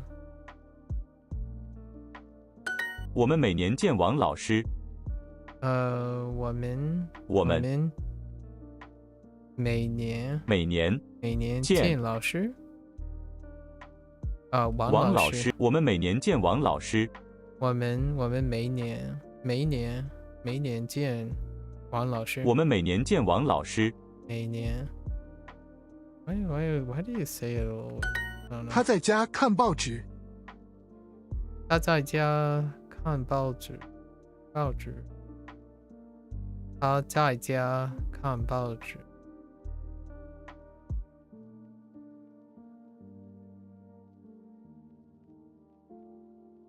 报纸。Man, 报纸 was tough, and I'm not sure if I'm gonna be able to remember 报纸 in the future. Oh, okay. 我昨天见了我的医生。我昨天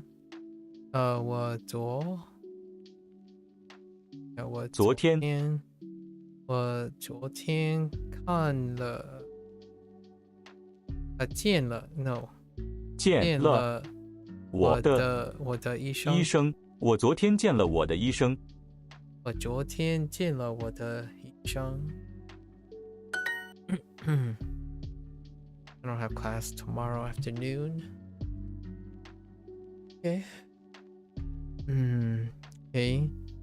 明天下午我不用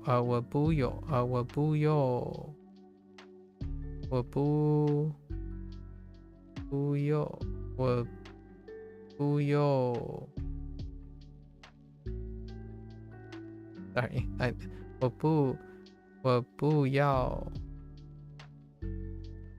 我不要我没有That's why it sounded so weird. I'm like, wait, 不用我没有我没有课我没有课 Oh my gosh. I'm like, sound right. 明年明天下午我没有课。Does he meet his family every week? 每个下午每个周末每个周末他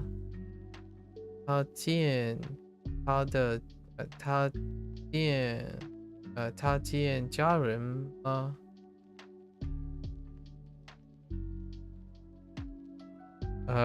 每个周末他见家人吗？ Okay, fair enough.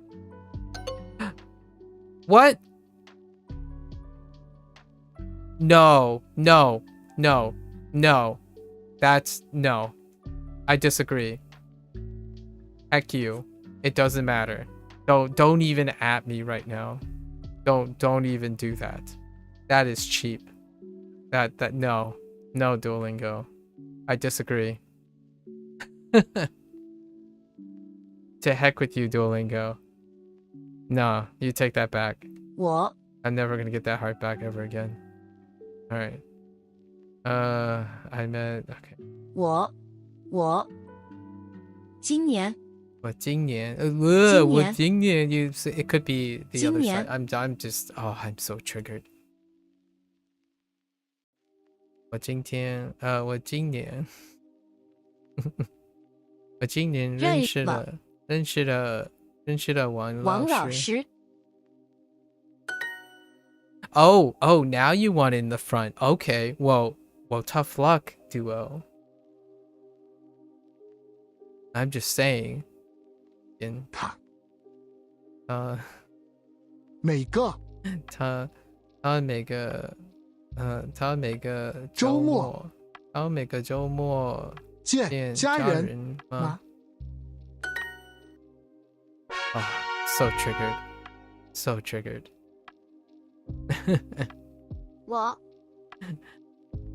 我喜欢听韩国音乐，韩国音乐，韩国音乐。他在中国是一个明星。他 OK， 他在中国是明星，一个明星。明星，他在中国是一个明星。他在中国是一个明星。我喜欢听韩国音乐。我喜欢听韩国音乐。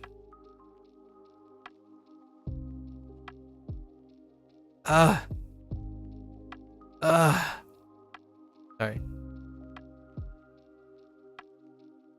我想用手机玩游戏。我想用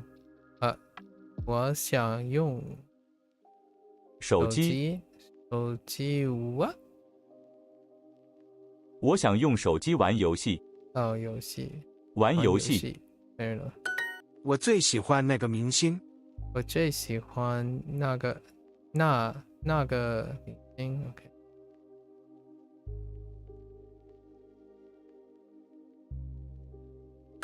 他上个星期二做了什么？他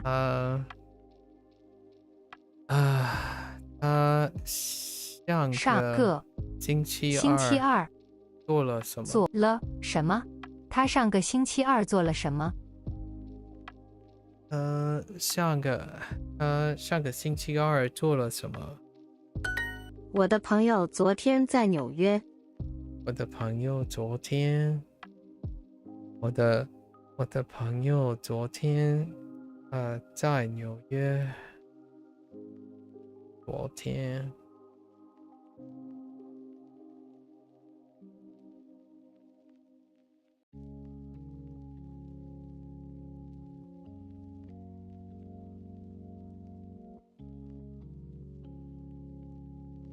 昨天在纽约。学校。电影。歌。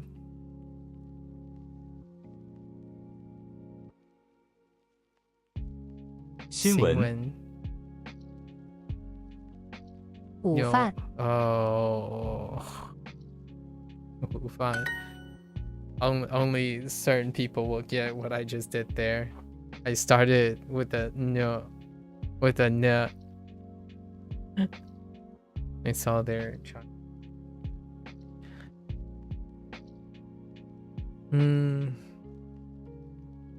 Okay. 他们。Oh no, I'm gonna sneeze.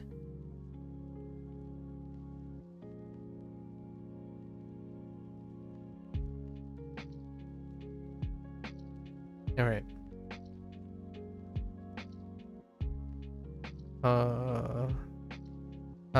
下个 no 他上个周末见了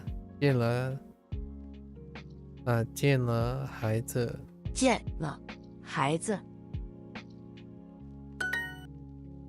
Okay.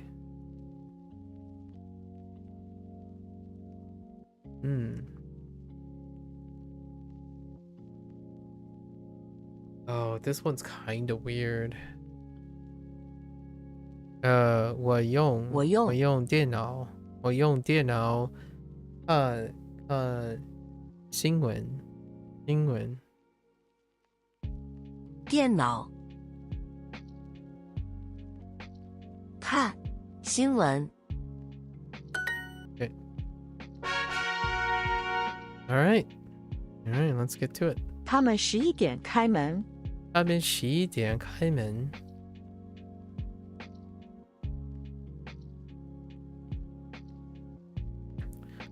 他们11点开门。哎，您需要帮忙吗？你需要帮忙吗？您需要帮忙吗？需要帮忙吗？您需要帮忙吗？您需要帮忙吗？对不起，我们周末关门。对不起，我们周末关门。Okay, there's the guan. I wasn't sure. I was slightly not sure about that.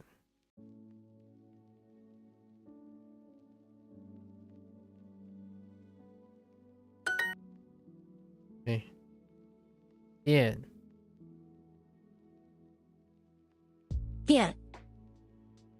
I used the wrong art.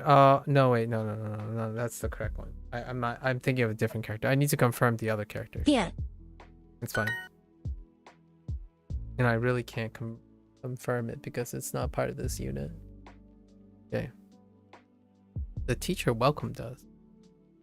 Wait. 老师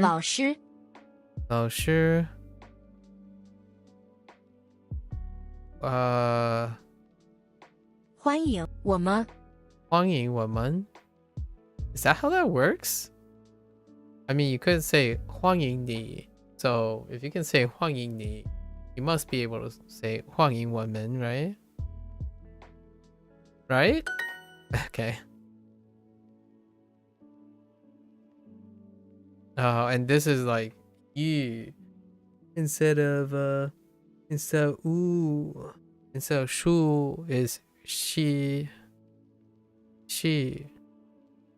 需要 she for whatever reason she, and it sounds right, like saying 需要 instead of 需要 sounds just whack. So 需要, maybe that line is hiding the dots, I don't know. Like it sounds more like this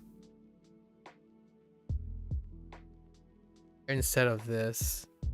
This is oo yi Oh no, I'm just kidding. No. Yeah, you, that's fine. Oh no, I got it wrong. This is ni. Yeah, no, I'm wrong. I just haven't heard the ni like yeah, never mind. I'm just being a pep. Never mind. Now that I think about it. Although then you have shu, is shu not shu, right? So I don't know. It's a little mix. It's a mixed bag. Because then you have like book, right? Yeah, book. Like shu. But this is the u. Maybe it has something to do with shu in front. Maybe this has some properties that deal with whatever initials. I don't know.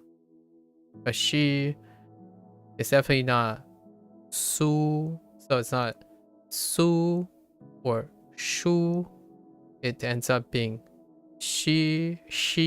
So maybe something with the X. Maybe something about like having an X instead of an S.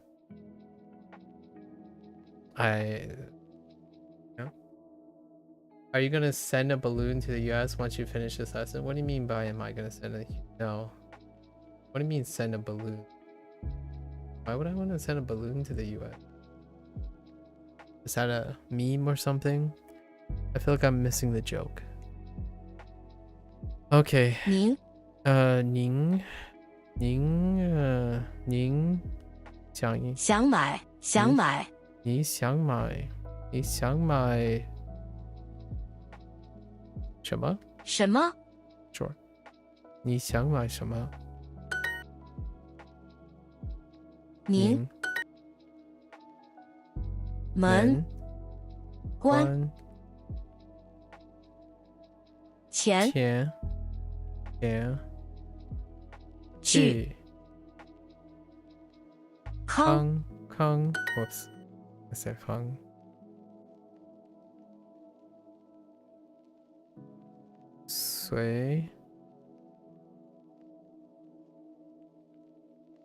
Wait. Oh, 随便。随关有门想高。我的朋友想要买那件衣服。我的朋友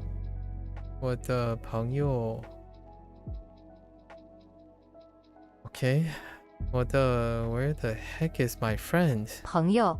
我的朋友想要买那件衣服。想要买那件衣服。那件衣服。我的朋友想要买那件衣服。我的朋友想要买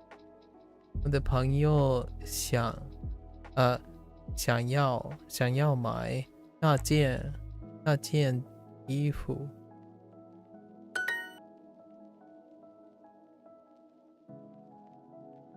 我不需要你的帮忙。Okay. Wait. Oh, can I get away with putting it right now? No, that's fine. We'll say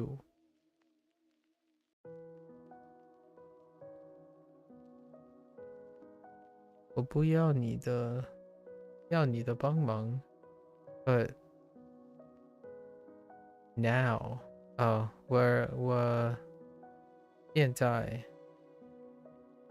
我现在不要不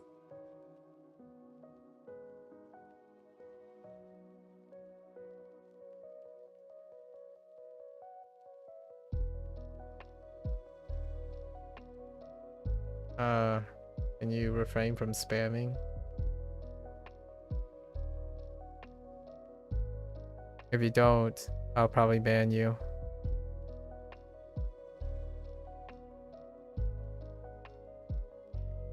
我现在不需要你的帮忙。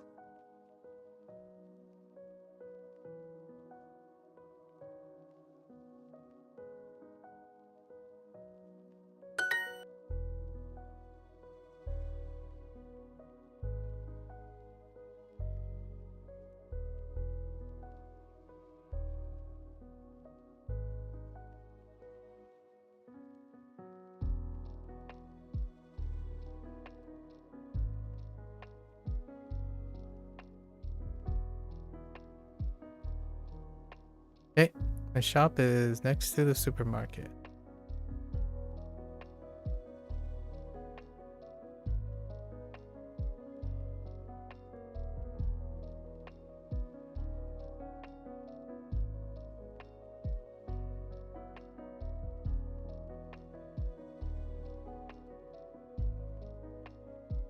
Okay.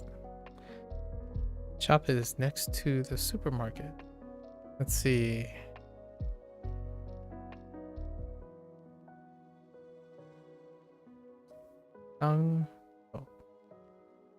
商店在超市的旁边。超市的旁边。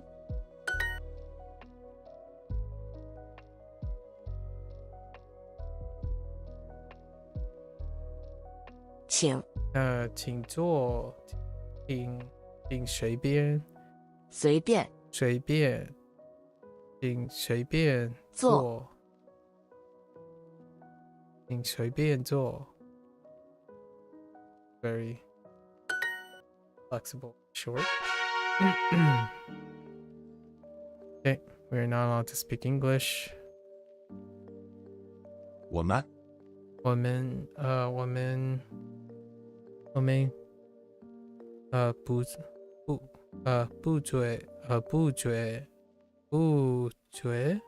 准 yeah 我们不准说我们不准说英语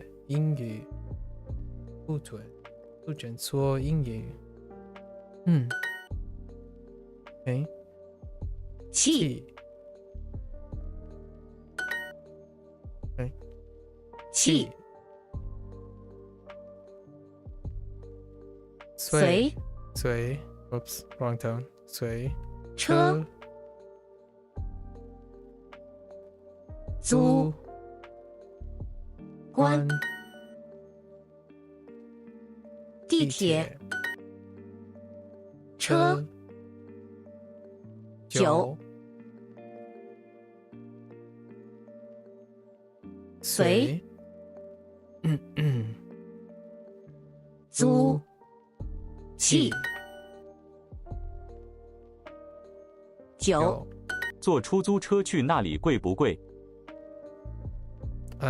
这出租车喂，那里喂，那里出租车，坐出租车去那里贵不贵？坐出租车 Oh man, this I had a problem with one yesterday. 坐出租车去那里贵不贵？贵不贵？坐出租车去那里贵不贵？ Is it expensive to take a taxi there? 你要在前面下车。你要在前面下车。I should really incorporate a sentence or phrase about getting off something. 你要在前面下车。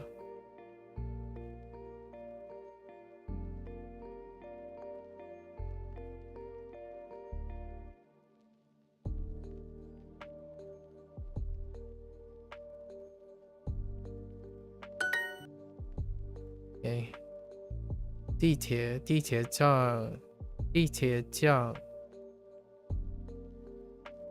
站在左店的旁边。地铁站在酒店的旁边。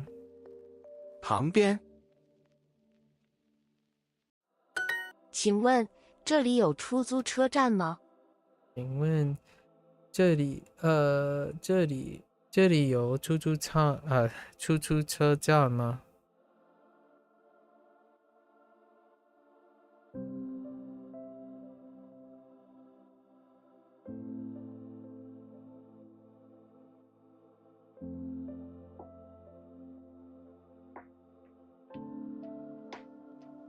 ？Anyway, oh, no station this time. Can't take a bus to school. 我们可以坐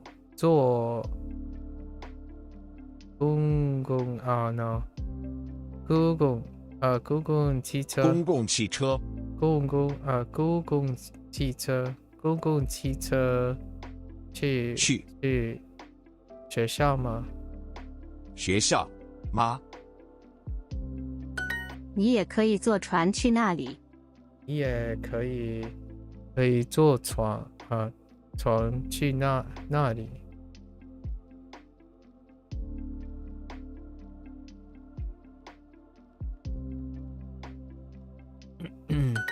我在这儿下车吗？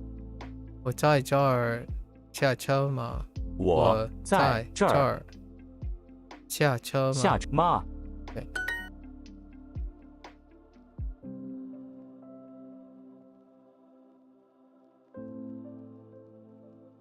我们会坐地铁去酒店吗？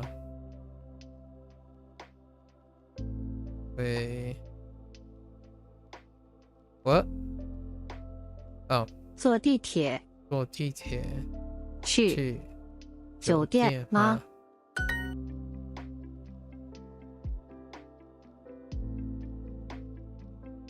这个孩子坐，Oh don't you dare! Oh no， 坐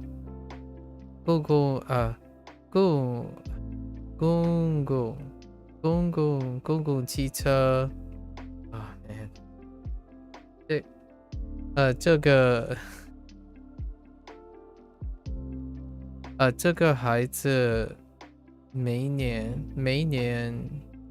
这个孩子每天这个孩子每天坐公共汽车去学校。真help。这个孩子坐公共汽车去学校。哦，每天。They're gonna tell me to put it in the front, but heck you. Oh no. Okay, never mind. Just kidding. All right. Okay, our Chinese lessons are much shorter. 我只是随便看看。我看看。我随便我只是随便看看。我只是随便看看。我只是随便看看。您需要帮忙吗？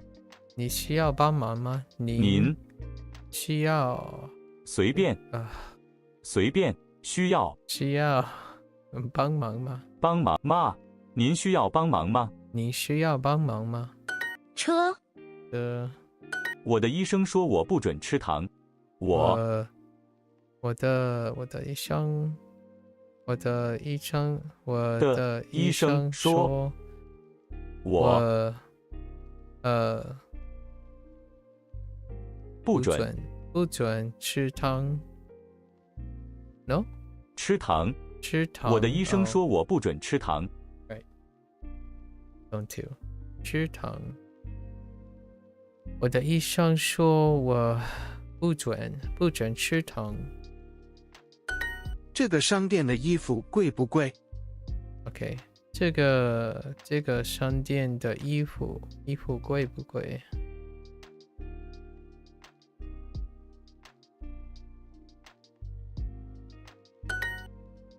？Oh heck you with your another correct. 您地铁九门去。请问这里有出租车站吗？请问这里有出租车站吗？妈妈。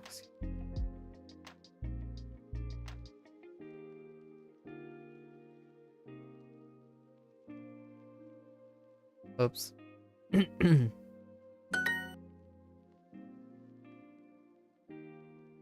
西便关随您。这个孩子每天坐公共汽车去学校。Yeah. 这个孩子每天坐公共汽车去学校。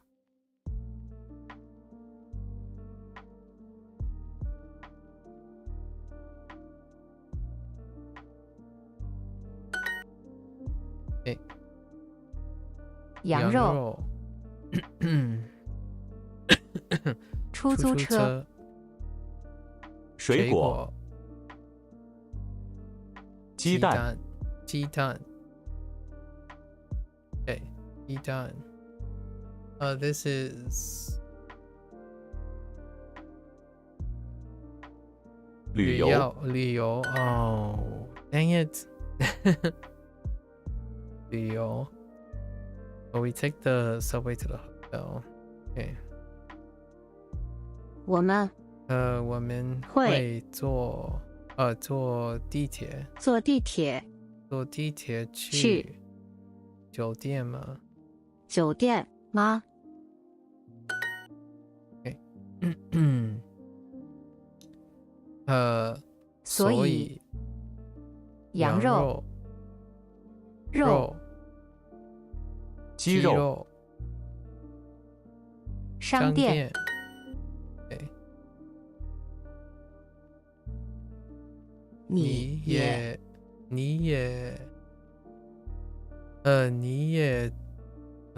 坐船去那里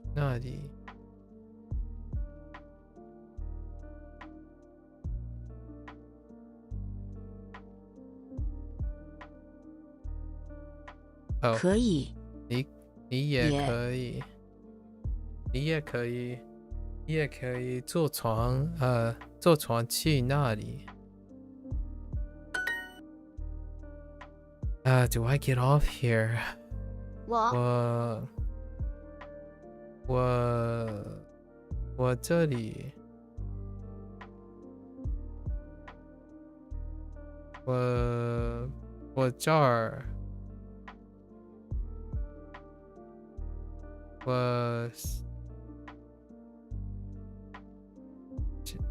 这儿我这儿下车我这儿下车我这儿下车吗？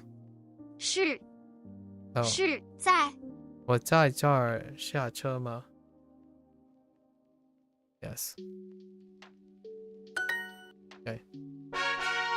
Get more with Super Duolingo. Get more with soup. Okay. I do need to invest some time into this one. So we're gonna do it for 30 minutes? Wow. Why does this one go so much quicker? Okay. Alright. I know I have like, I guess 3 less lessons. That shouldn't make that big a difference.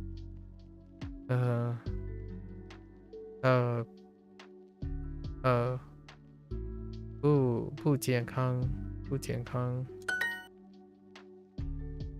韩国菜不健康 wrong tone 不健康 Oh, that's right, because of I don't know why it sounds like tone 2, but it kind of sounds like tone 韩国菜不健康日本菜不行不在不健康健康韩国菜不健康中国菜不健康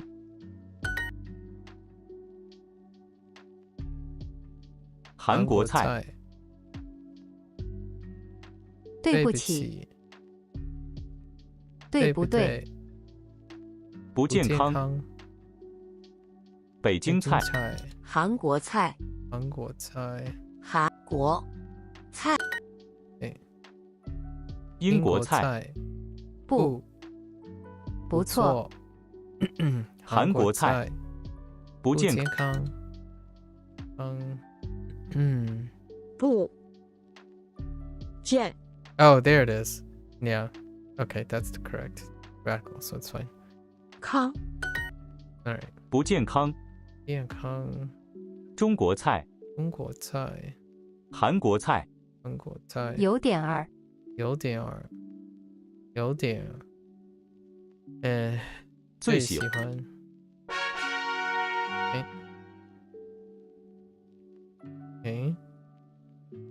汽车，汽车，公共汽车，对，公共汽车，公共汽车，汽车 Oh my gosh, 公共汽车 ，That help. 汽车，公共汽车，公共汽车，公共汽车，汽车，公共汽车，汽车，车，公共汽车，公共汽车。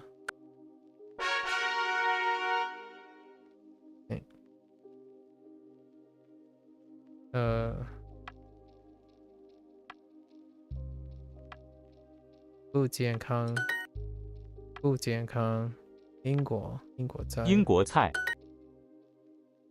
不健康，不健康，不健康，健康，英国菜，不健康，不对，上海菜，不贵，英国菜，不健康，不健康，不健康，英国菜，英国菜。Oh, they're associating with like healthy and not healthy.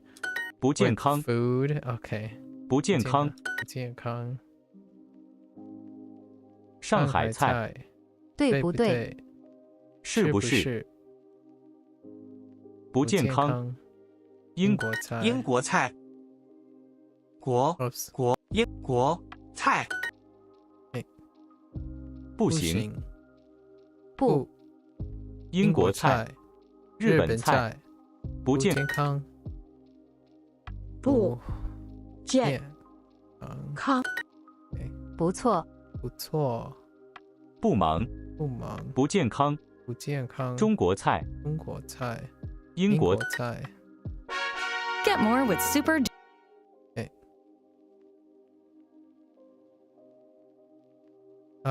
公共汽车，公共汽车，公共汽车，公共汽车，公共汽车。OK。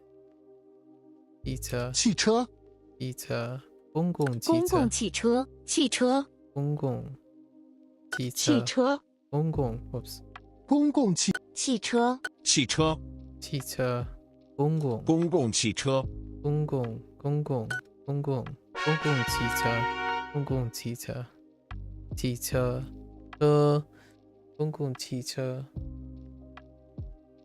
西班牙人 ，OK。OK， 不健康，不健康，不健康 ，Yeah， see it, he keeps saying。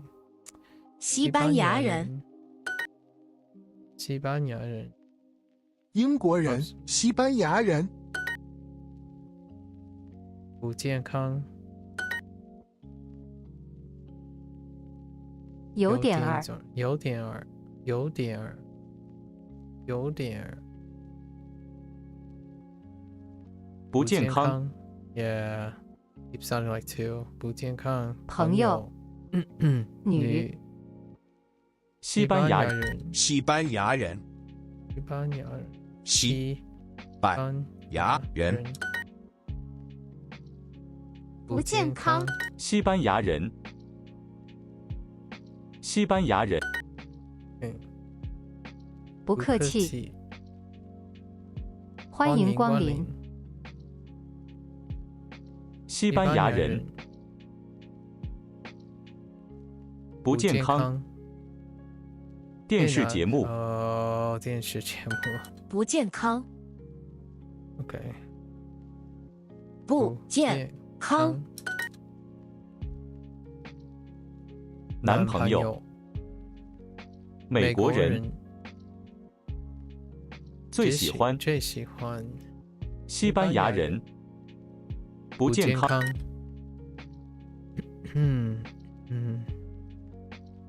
西班牙人。不健康。不健康。西班牙人。有点儿。美国人。纽约人。Sure。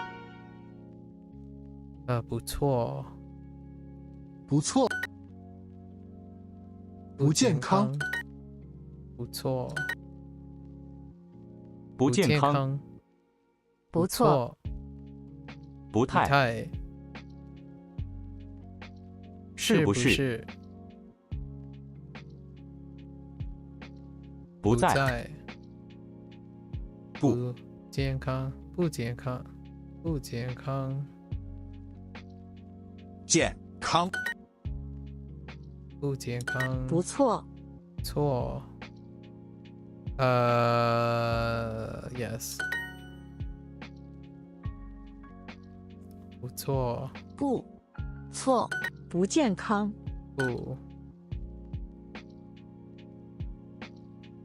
不知道。不健康。不忙。哦，不知道。不健康。不健康。不健康。Okay, I think it is tone 2. 不忙。不忙。不错。不是。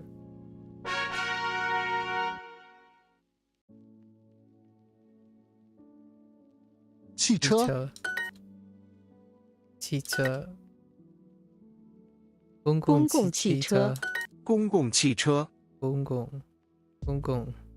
汽车。公共汽车。汽车。公共汽车。公共汽汽车。汽车。汽车。公共。OK。美国。美国。没关系。OK。Sure。没关系。OK。美国人。美国。没关系。没关。Oh, that's kind of tricky. I see. 系。没关系。英国人。英文。没关系。英国。美国。没关系。美国。Oh, the same guan too. Okay. 美国。Oh, I like how they put May, a different May. Okay. 美国。 I see what you're doing. 美国。 I see what you're doing. 没关系。没关系。英国人。周末。美国人。英文。没关系。美国人。没关系。周末。美国。美国人。上网。美国人。没关系。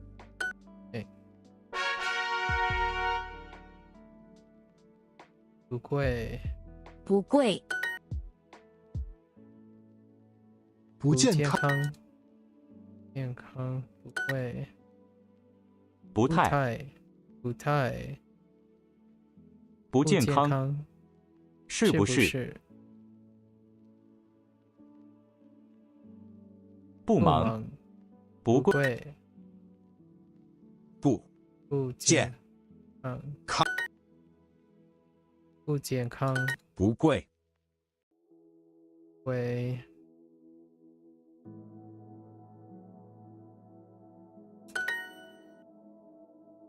不贵，不贵，不健康。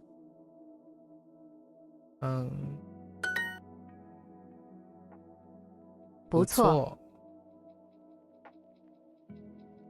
不在，不健康，不健康，不贵，不知道，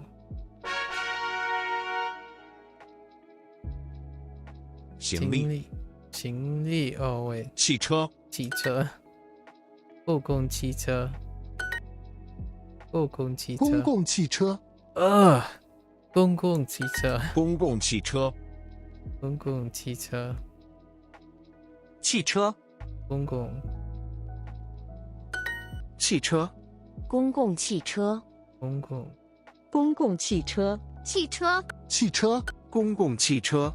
This reminds me of公共 reminds me of the problem I had with Forbidden City too. 公共汽车，公共汽车，公共，没关系，关，没关系。请关。12号，椅子上，椅子上，没关系。关，没关系。没关系。没关系，关。椅子下，带英语书，关，没关系。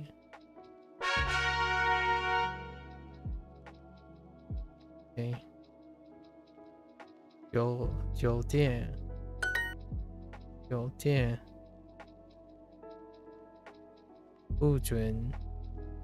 不准，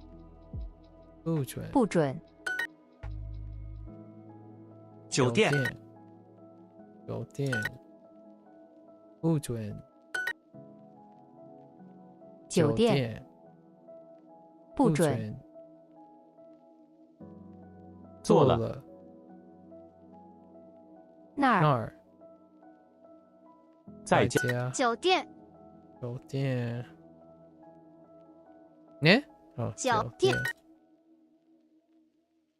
不准，酒店，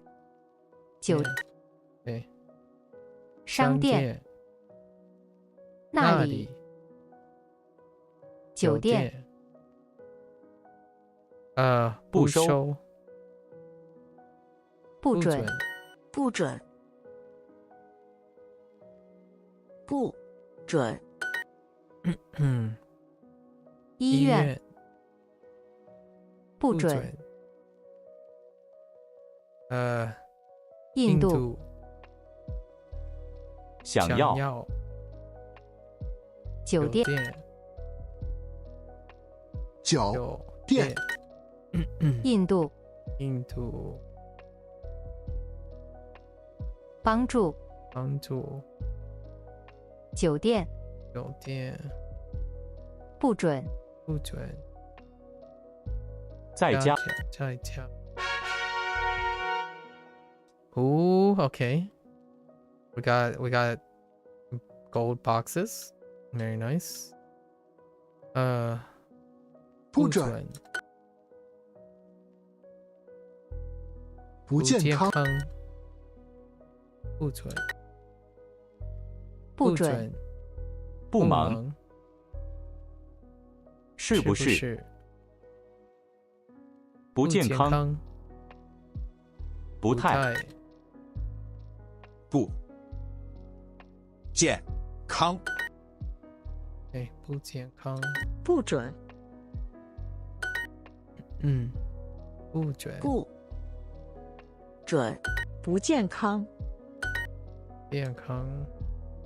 不健康。不知道。不忙。不准。不贵。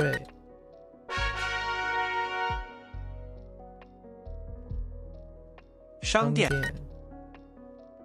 酒店。对，商店。酒店。看看。看看。不对。商店。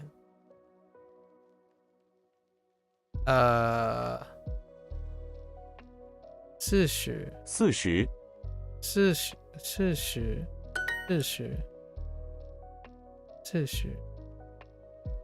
酒店。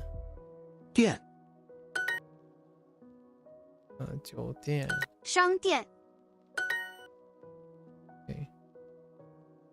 商。商。store。商店。酒店。旁边。旁边。你呢？酒店。哥哥。商店。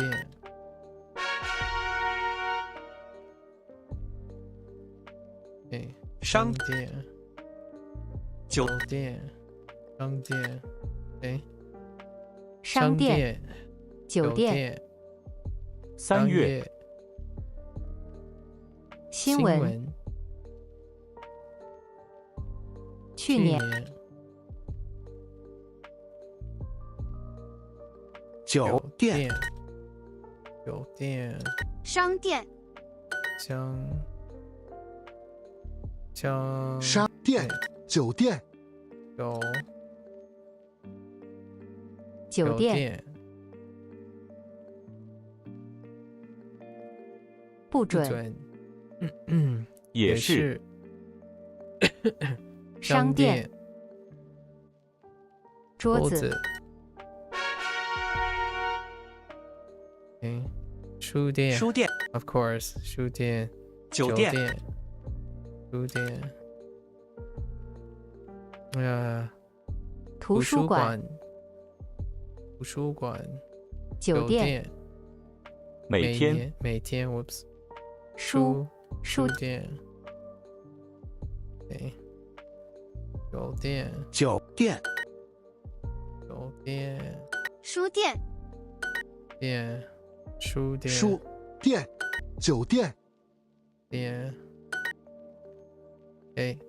书店。书。酒店。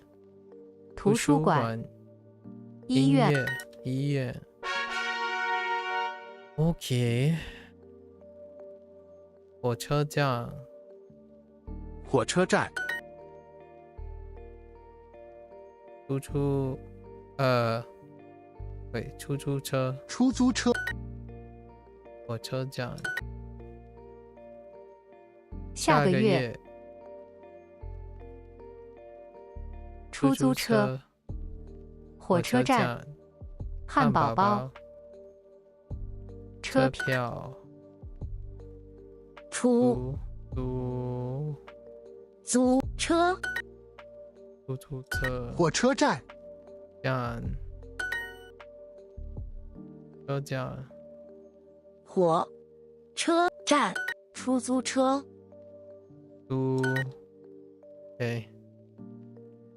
火车站。出租车。对不对？服务员。车票。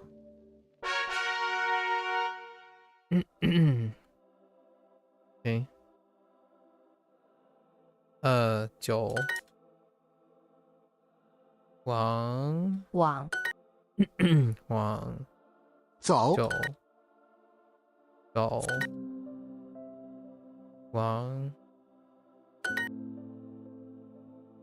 往。走。在。见。住走走往走走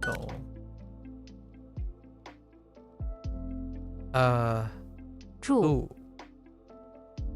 走见往在往在往坐走到走到往请见走踢足球踢位走喂踢喂走走 and 踢足球喂踢足 Okay, I can see that. 足球 I can 踢 see 足 that. 球 These two? 走 Sure. 走但是不是走踢足球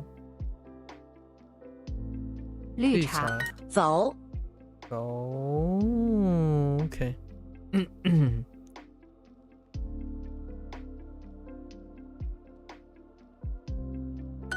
踢足球踢足球踢球球足球踢足球走但是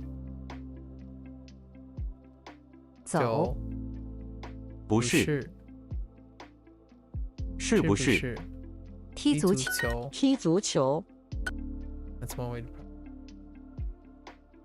踢足球走绿茶但是唱歌踢足球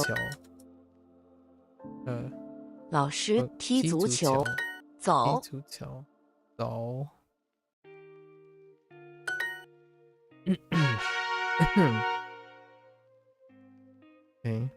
火车出租车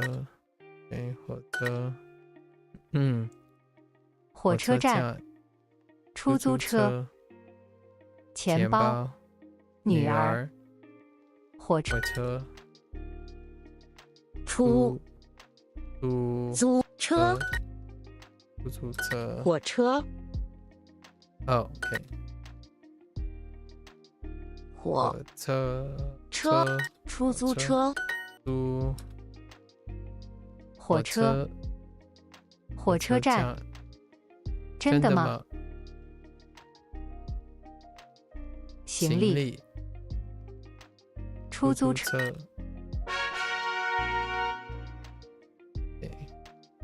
出租车怎么走出租车怎么走出租车怎么走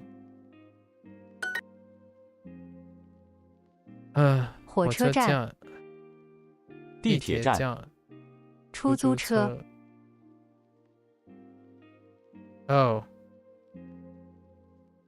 定位怎么走出租车出租车怎么走出租车中国菜怎么走干什么出租车火车怎么走怎么走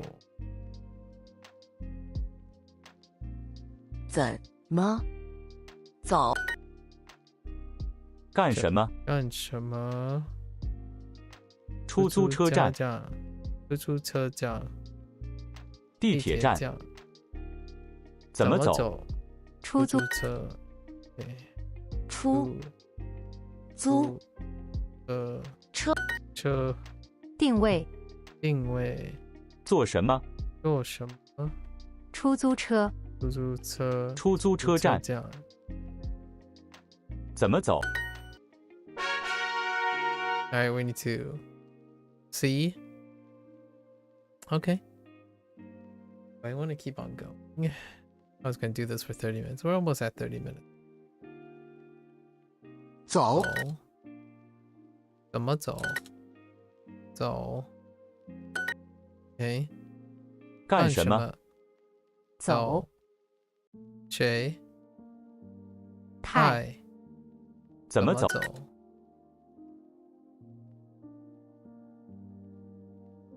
怎么走？怎么走？走。走。哎，走。走。怎么走？怎么走？哎，为什么？Why？ 怎么走？走。下。是。是。走。走。Interesting. 走。Oh, the bottom of 是。是。Okay. 是。是 I get it. Sure. 走。走。走。Okay.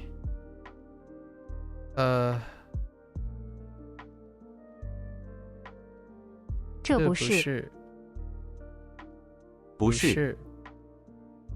走。踢足球。但是。走。走。还是。还是。还是。哎，走。是。不。还是。明。走。但是。但是。是。Wait. You almost got me. 床。床。走。走。是不是？是不是？是。是。书。不是。不是。走。走。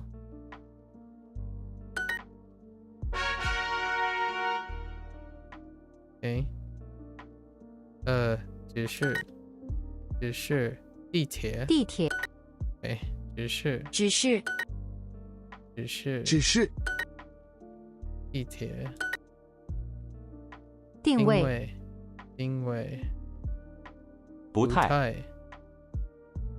地铁。再一次。只是。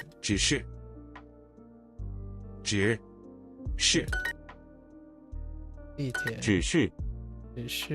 只是。OK。只是。不是。不是。也是。地铁。回家。回家。地铁。地铁。地铁。哎。不太。地铁。怎么走？再一次。只是。只是。只是。旅游。旅游。不太。不太。地铁。地铁。的很。只是。哎，不是。不是。还是。是。还是。是不是？不是。不太。不太。不在。还是。还是。哎，还是。不是。是。不是。不是。还是。还是。是。不忙。是不是？还是不贵，不是，哎，是不是？只是，Gosh，是不是？不行，只是，不是，是不是？哦，只有，只有，只是，只有，只是，是不是？不，是不是？是，不是，只是，是，不知道，不，是不是？只有，只是。It's a lot of sharing. 还是，只是，还是，oh, oops, that's 所以 I clicked on the wrong thing. 还是，只是，也是，但是，不是，OK， 只是，还是，还是，还是，只是，OK，只是，还是，也是，是不是？不是，还是，OK。Where are we on this? I expect. Okay. Yeah, we can complete this, right? I feel like we can. Mama. 老公. Oh no. 老公 We're going to a previous thing that's not filled yet. 妈妈， Mama. Okay. Mama. 老公. 英国老婆老婆 oh. Oops. 老婆老婆老公跑步妈妈妈对老公妈妈对咖啡老婆老公爸爸妈妈老公老公老公对老公中国你的老师妈妈对妈妈妈爸爸爸爸老公喜欢妈妈老师 One Heart in a Dream? I don't know. 只是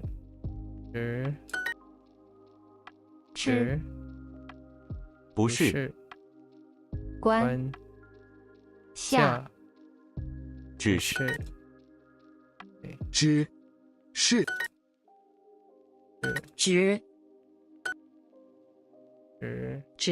只是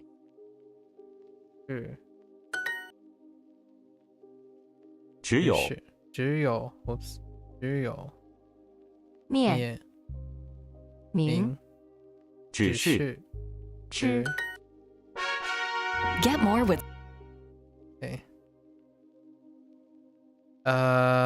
Oh, public.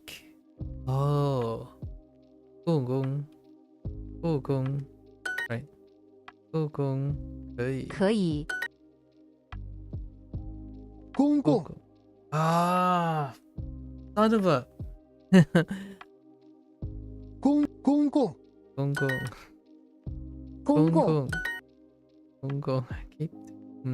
共可以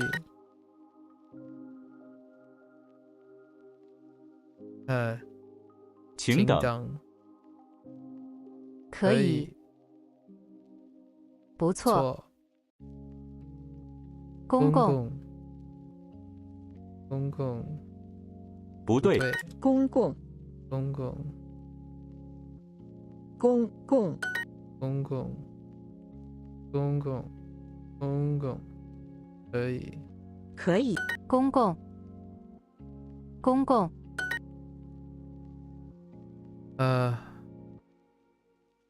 公寓。公寓。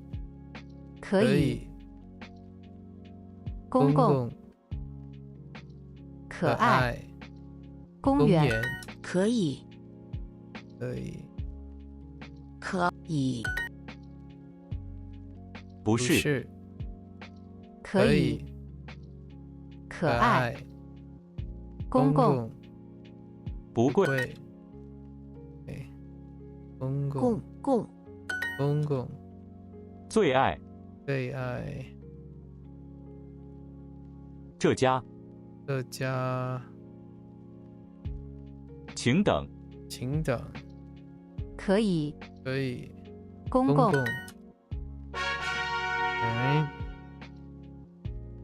可以。可爱。可以。睡觉。可爱。早上。可以。爱好。可爱。可爱。可以。可以。可以。可爱。哎呀呀呀呀 ！OK。可爱。不在。可以。锻炼。最爱。Get more with soup. Get more with soup. 可以。所以。可以。Right. 所以。几月？医院。医院啊 ，wrong tongue。医院。可以。不是。所以。所以。所以。可以。可以。可以。所以。纽约。所以。不忙。想要。可以。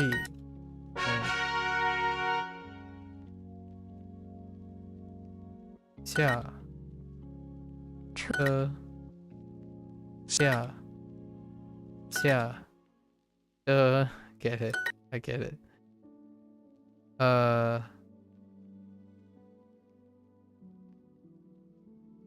Oh man, it's kind of blurring together. 钱。爱。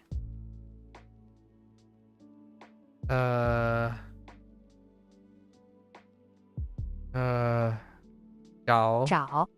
Oh man, those are mean. 车。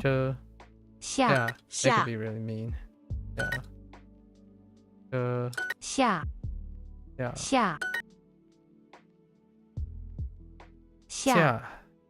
见。爱。钱。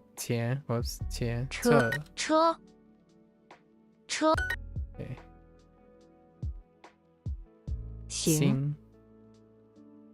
行。从。车。下。钱。下。钱。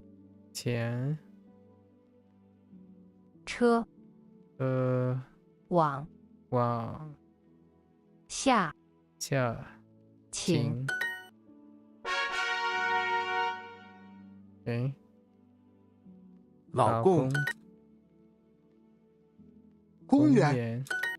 Okay, 老公。This is from previous chapter. 这里。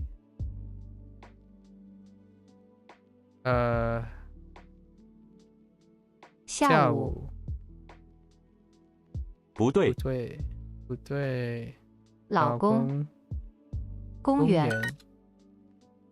公园，公园，老公，老公，对，老公，公园，对，老公，公园，今天，常常，超市。Come on. Oh. 4 exercises in a dream. Okay. 公园，公园，公园，公寓，公寓，公寓，公园，不长，公寓，漂亮，公园，中文，公寓，公寓，公寓，公园，公园，公园，公寓，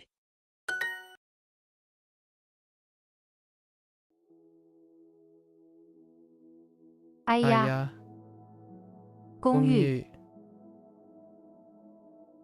你的，公园，咖啡。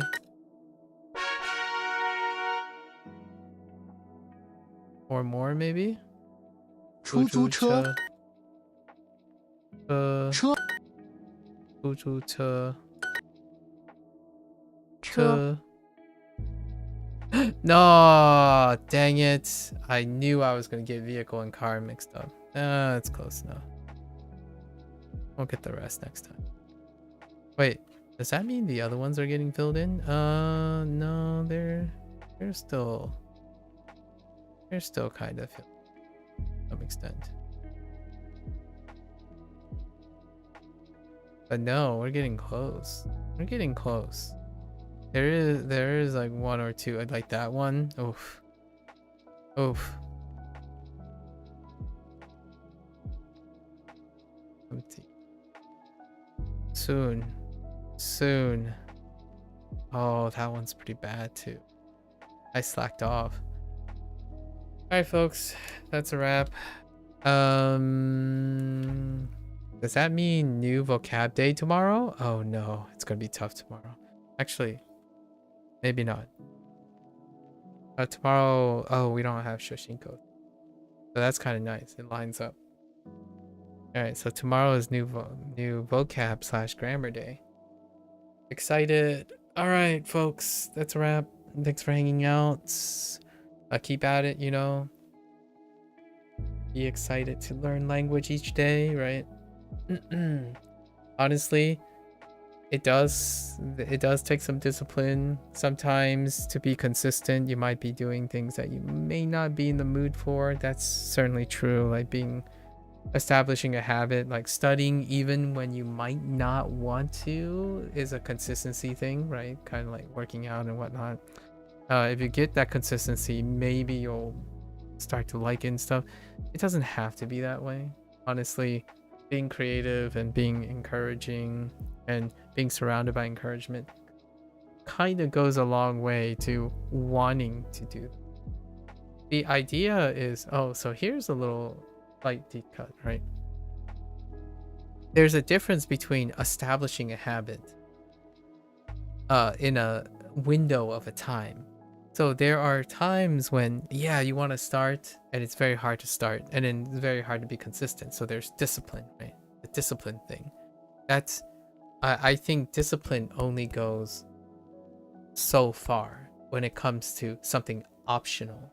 Oftentimes, obligation and mandatoriness are the things that enforces consistency. Like, for example, yeah, sure, getting fit and eating better is an option when you're healthy, right? So necessarily you don't have that obligation. However, you can still look forward to doing it, right? Then you have, oh no, your doctor says like have a heart attack if you don't start working out or something. And then it'd be like an obligation on top of that. So then there's that whole discipline phase. Like, oh yeah, I need discipline to get it. But you also have the obligation of doing so, right? And even then, that's not strong enough for some people to like switch their lifestyle. However, this stuff, when you're voluntarily doing this stuff, yes, I do I do get asked a lot of times or make comments. I think one of the most common comments I get that might be kind of nice in a way is, where do my discipline comes from? Well, here's the thing, right? There is discipline when things are optional, right? It seems like you need more discipline when things are optional because the discipline part isn't reinforced by obligation. However, I want to say this, and I hope that other people can achieve, can get like meet me halfway or something.